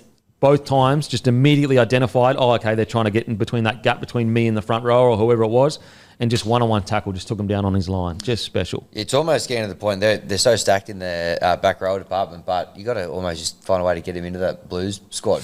Mate, the footy he's been playing so far this year, unbelievable. And you could say about Hudson Young, Ola Kawatu, like Keon, it is just the most stacked I've ever seen the back row for Blues. Yep, unbelievable. The other thing with the Doggies not necessarily having, a little bit harsh, not having big names, but the superstars in the game. Yeah, they've got Crichton, they've got Burton, Kickout, these really, really top line footballers, but it's allowed them. They've just dispersed their funds well. So, like, they've got depth, and another comparison to Penrith, but that next man up mentality. They've had these injuries and players dropping out. As you said, Tupanua was another out here. Jack Todd comes in, was outstanding for them. Harry Hayes, like, he's going to be, even with a full-strength team, he's going to be bloody hard not to keep on your bench all year. Like, whoever comes in, they just do a job. Yeah, it's so impressive. It really is. Like, this is what he's doing with this roster. Like, and look, maybe they're in that period where, like, because you got to remember when Penrith first went on their run, they weren't a stuck side. Like, a lot of these, none of them played Origin. So who knows? Like, maybe Serraldo will turn a few of these blokes into Origin players, and we're about to witness, Preston become an Origin player, and some of these young guys coming through. Mate, Harry Hayes is an impact forward down the truck. I mean, getting a bit ahead of ourselves, but like he's the kind of bloke who he can come on. I'm sure he's got decent minutes in him, but like that sort of Spencer Leniu 25-minute bench role just to come in and rip and tear. Yeah. I'm obviously not saying Origin now, but like talking down the track, he's a gun. Like Max King, 18 runs, 179 metres, 81 post contact, 1 tackle break, 34 tackles, only 1 miss, no errors. Like that's massive stats. Yeah. Massive stats. So, mate, they're just like if anything, like if I'm being like critical, if anything, I actually think Critter in attack made some pretty poor line runs where he got taken out. And that's been like it's Critter. He's like their best player. Imagine listening to this spine and saying, again, I know Birdo was there and that, but this spine 12 to 18 months ago and saying this team's going to be undefeated and won 2 games to trot without Burton in there. Connor Tracy, who was like fringe at the Sharks, Toby Sexton, who couldn't get a start at the Titans, Bailey Hayward, who he's sort of an up-and-comer, but has done a lot in the forwards as well since playing NRL. Bailey Hayward at 5'8", like that's your 167. Yeah, it's honestly... That's why I'm just got such high raps on Serraldo. Like, he's not doing this with the stack side or being able to recruit these absolute guns, whatever. Like, he's truly gone out, recruited utilities and fringe players, and he's turned them into we're all getting close to saying premiership threat. The fact that they're even a top 4 threat, in my opinion, is impressive. Now, in regards to, I want to give a shout, Kurt Mann. Like, what was crazy is watching the highlights that the Bulldogs put up. I didn't actually know he was at the Melbourne Storm. Yeah, so that's where he started. Yeah, and it's like everything just clicked into place for me. I'm like, oh, okay. Because if you're at the Melbourne Storm, you're special. Like it's really that simple. Yeah.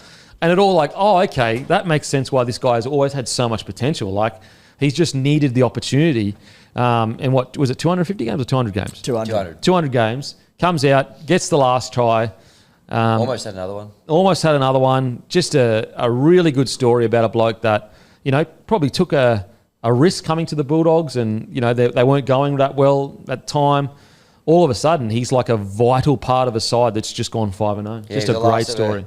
A long list of utilities that went there when they were signing all those utilities, but he's become such an important cog of the team and, great 200th, played really well. And we go over it, ad nauseum, we go over it. But when they made those signings, everyone was putting shit on the Bulldogs, but it wasn't about the position they played. It was about the attitude that they brung. And Serraldo's talked about that recently. He said, when we were recruiting, when we had that big recruitment drive, it wasn't about positions. Yes, that is an added bonus. It was about the type of person that we're trying to bring to the club.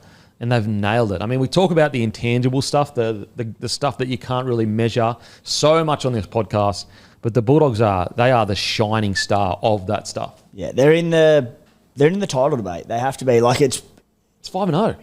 It's 5-0. They beat premiership heavyweights at the time, Sharkies, with their best player, like Jacob Kiraz, one of the best wingers in the game, hadn't played all season until this week. Like Burton's been out, Kickout's been out. Like they've had excuses, and they're 5-0. So like again, I don't know where you put them in that. What are they in the market, actually? They're in $9. They're equal third favourite with Penrith. And I mentioned before, the last 3 teams that started 5-0 have gone on to make the grand final. They're $4 to make the grand final as well. So I don't have them there yet, but I'm beginning to ask the question. Yeah, I'm with it, I don't quite have them there yet, but we're bloody close. And as I said, even the fact that they're in the conversation now. And here's a good answer. Right now, I have them in my top 4. Like I think that they'll be fighting for a top 4 position. And I mean, easy said than done, but all it's going to take for me to say, all right, they are a premiership genuine contender is a big scalp. Yeah. And Melbourne if Brisbane continue to hum the next couple of weeks and they go up to Suncorp and they did last year. Or even a tight loss to a big, if they lose by a try to the Storm, I'll probably be willing, okay, let's go. Let's go. So really, really good stuff. Incredible. They're $1.60 to make the top 4. Wow. I just want to reiterate, this team was a basket case 2 years ago. Like the whole club was a disaster 2 or 3 years ago. Now they have come this far without any big plays in the market. Like what's been their biggest play in the market? Crichton. That's it. A centre. Yeah. Like when I say big play, I mean a top tier front rower, 6 or 7, a fullback, a centre. Yeah. In just honestly, you look at their roster as well. And I don't know what the books look like, but there's got to be a bit of money to splash there somewhere. Surely. And it's also it's not going to be hard. There wouldn't be a single player on $1 million here. No, and I don't think it'd be hard attracting big names into this current setup, like in the next year or two. Mate, you want to be there because you might be on the cusp of a premiership push. Jerry Evans to the Dogs, you reckon? Who knows? Okay, on to the Knights. There actually isn't that much to talk about because, like, yes, things didn't go their way. Injuries, 10 in the bin, all that stuff. And although I thought it was definitely 10 in the bin, but I actually think the Knights can take a lot from this. Even when they had 10 in the bin, the ball was in play for like a long time and they just hung on. As much as you can in a 20-0 loss, I actually think you can walk away and be pretty happy with the grit they showed. I really do. I just think the Bulldogs right now are so much better than we all thought they would be. That, yeah, okay, sure, what if it was 20-10? Okay, I'm with you. But I just thought they showed so much grit in defence for such a long time. I'd be relatively, without being stoked about it, I'd be pretty happy. Yes, well, similar, I think I was more bullish than most when the Raiders got towed up by Manly a couple of weeks ago, sort of saying like there were some good signs and they had genuine excuses. The Knights here, it was James Schiller after 1 minute. Who was it done their calf? Jacob Saifidi, the starting front row, running onto the field, does his calf. So they're 2 players down after 2 minutes in the game. Then you add in, they said, a sin bin to Phoenix Crossland to add into it as well. His finger was dislocated the whole time. Dylan Lucas was out starting back rower. Kaipis Paul's out starting back rower. Attack's another issue, which I think is a concern for them. But defensively, what they showed in that first half, like playing with basically 14 blokes for a lot of the game, they were going to run out of steam eventually. Yep. And defensively, they'll take so much out of this Adam O'Brien will. Attack is the concern. Well, if KP doesn't fire, they just don't. And I know Knights fans don't like hearing that, but I just have to be honest with my opinion. Like, if KP doesn't fire at the moment, they really do struggle to put points on the board. I'm happy to be proven wrong. Like, if in a couple of weeks he doesn't fire, but they still kill it. But most of the games where Knights score a lot of points, KP's had a blinder. Well, I've said it. There's nothing wrong with that. It's just I've said it many times before, but I don't feel like they lean into this superstar Kalen Ponga enough.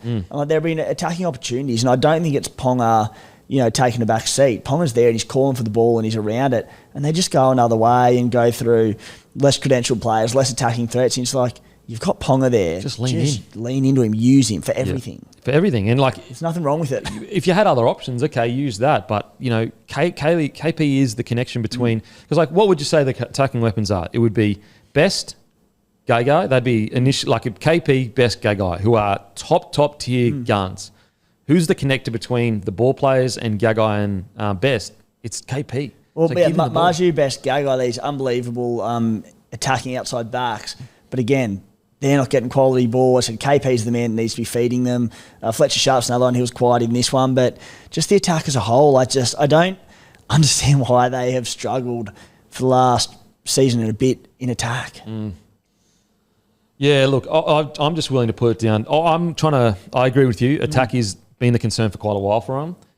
But I lean more in the fact that I just focus on how good they were defensively. Like, up until the 41st minute, it was 2-0. And they had no ball, like essentially no ball. So as long as they can just, because we have seen them put points on. Like, I think they're... Listen to this, that they've scored, so they've had one bye, note that, but... They've scored 42 points this season in what must be 4 games. The next worst is the Parramatta Eels, who have scored 67. The next worst on the table have scored, 25 points more. Para played an extra game, note that. But extra game, which is just this one game. So it's about the same as Para. Because they 20 points more, did you say? 25. And they scored 23 on the weekend. So it's about the same as Para. Yeah, look, it is a concern. It is. But I don't know. Like, I like the fact that the hard stuff is taken care of and their defence is for good. sure. But like, it's coming off the back of last year as well with the Knights. I've said it about 4 weeks in a row, but second worst attack in the NRL, I think it was. So it's not like it's a new issue. It's like, for sure. Why is this happening? I mean, this is probably why they went so aggressive at Dylan Brown, I guess. Cogger is trying to do a job there. Hastings, they're trying to move on. They've moved Fletcher Sharp there to create a bit more damage around the ruck. Didn't seem to... I think it's a bit unfair to rely on Sharp. He's so young. He should actually be allowed to be given time and space to grow into the player he needs to. He shouldn't have all the pressure initially. And I will say, I'm pretty sure Cogger had a dislocated finger the whole time in the game. Like, I don't think they could get it back in. So, like, there's that. Maybe I'm making excuses, but yeah. I mean, it is a problem. It's more, to be fair, it's probably not this individual this game. It's the whole thing. Yeah, I'm with you. It definitely needs to improve. But yeah, look, hopefully they bounce back next week. Showed a lot of guts though, and that's the one area where if I'm a fan of a team, as long as they show guts and like ticker and fight for each other, you know, sometimes you can just cop the loss. It's when they throw the towel in and take the weak option is when you get frustrated. The defense is excellent. Yeah. Alrighty, it's time for Face the Music, brought to you by Sportsbet. Give us a follow on the feed. Had huge wins on the weekend. Killed it. Thank you. Good time to get around Campy on the Get feed. around me. I mean, I'm killing it in the Face the Music, and I'm also killing on the feed. So get around me. Huge week on both. Get around him. All right, first game Thursday night. Dolphins, $2.86. Host the Panthers, going for a 5, Pete. $1.43. The line is 7.5 points in this one. It's at Suncorp. Who have you got? I'm going to go Dolphins with the line. Okay, yep. I will go Panthers 1 to 12. $2.90. That'll get you? Need it. I'll go Penrith minus the line. Yep. I'm going to go Dolphins plus 7.5 as well. Panthers just need to get going somehow. First game on Friday, 6 p.m. down at Wynn Stadium. St George, $1.58. The Titans, $2.39. 3.5 is the line in this one. I'm going to go Titans head-to-head.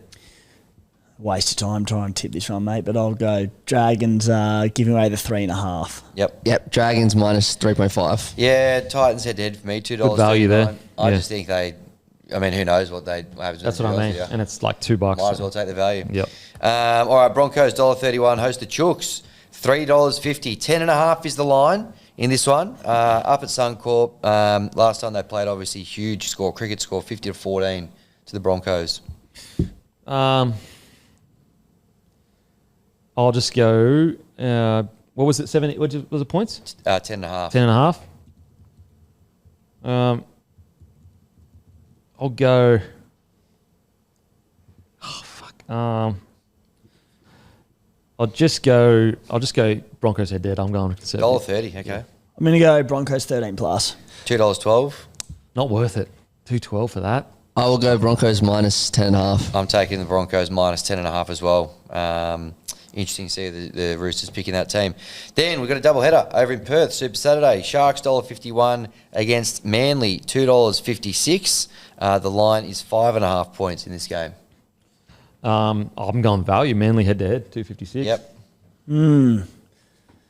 Shit. I'll go I'm just going to go the Sharks to win. Yep. Sharks minus 5.5. Manly plus 5.5 for me. In that one, the next game is the Rabbitohs, $2.08 against the Cowboys, $1.77. The line's 1.5 points. A few question marks over the Rabbitohs team. Who have we got here, boys? Oh, shoot. I'll just take Cowboys head to head. Yep, $1.77. Shit, I have no idea. Yeah, I don't know what the fuck I'm Guys, talking could be- about. Literally, could be any. About teams. I'll go the Cowboys. I'll go the Cowboys 1 to 12. $3.10. Give me South with that little 1.5 start. Yep, happy to give you that. I'm going to go Cowboys head-to-head as well. Could honestly be anything that game. I don't know what's going on there. Then we head up to Darwin. Straight after that, we're going to go Parramatta $2.58. They host the Canberra Raiders $1.50. The line is 5.5 points. Parramatta lost their last 3 in Darwin. I'm going to go.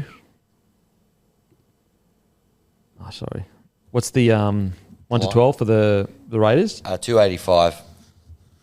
I'll go 1 to 12 for Raiders. Yep. Raiders 1 to 12. Yep. Oh, God. I'll go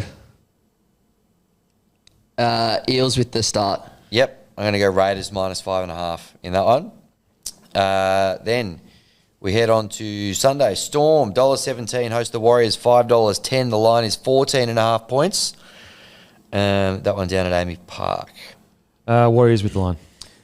I will say, I used to love when this was on Anzac Day. Yeah. It was a cracker. Anyway, It's for the NRL to sort out. Storm 13 plus. Storm 13 plus. That'll get you $1.67, and I'm having a piece of that as well. Storm 13 plus. And then to finish us off, the Knights $1.48, host the Tigers $2.67, up there in Newcastle, 5.5 points. Is Luai back yet or not? Hey? Is Luai back? Yep. Yep. I'm going Tigers 13 plus. 6.75. Oh, Going for a juicy win, baby. that's huge. Well, I mean, like, it could happen. You just don't know. Could. 6.75. Luai's back. Don't hate it. Bit of value there. I'm going to go Knights to cover the 5.5. Cut. I'll go Tigers plus 5.5. I'm going to go Tigers head-to-head, $2.67. And that's it for round number 6. That's it. That is it. Don't forget, guys, set your alarms. Huge drop. The best way to support the platform is by grabbing a Bloke jersey. They sell out all the time. It's our biggest drop every year. It is not next Monday. It's a Monday after at 6 p.m. Make sure to set your alarms, guys. As I said, really, you like all of this content. We have special guests on. All the new content we've been releasing. The best way to support it is by grabbing a Bloke jersey. And as usual, we'll go and fuck ourselves. Thank you. What's gambling really costing you? For free and confidential support, call the number on the screen or visit the website.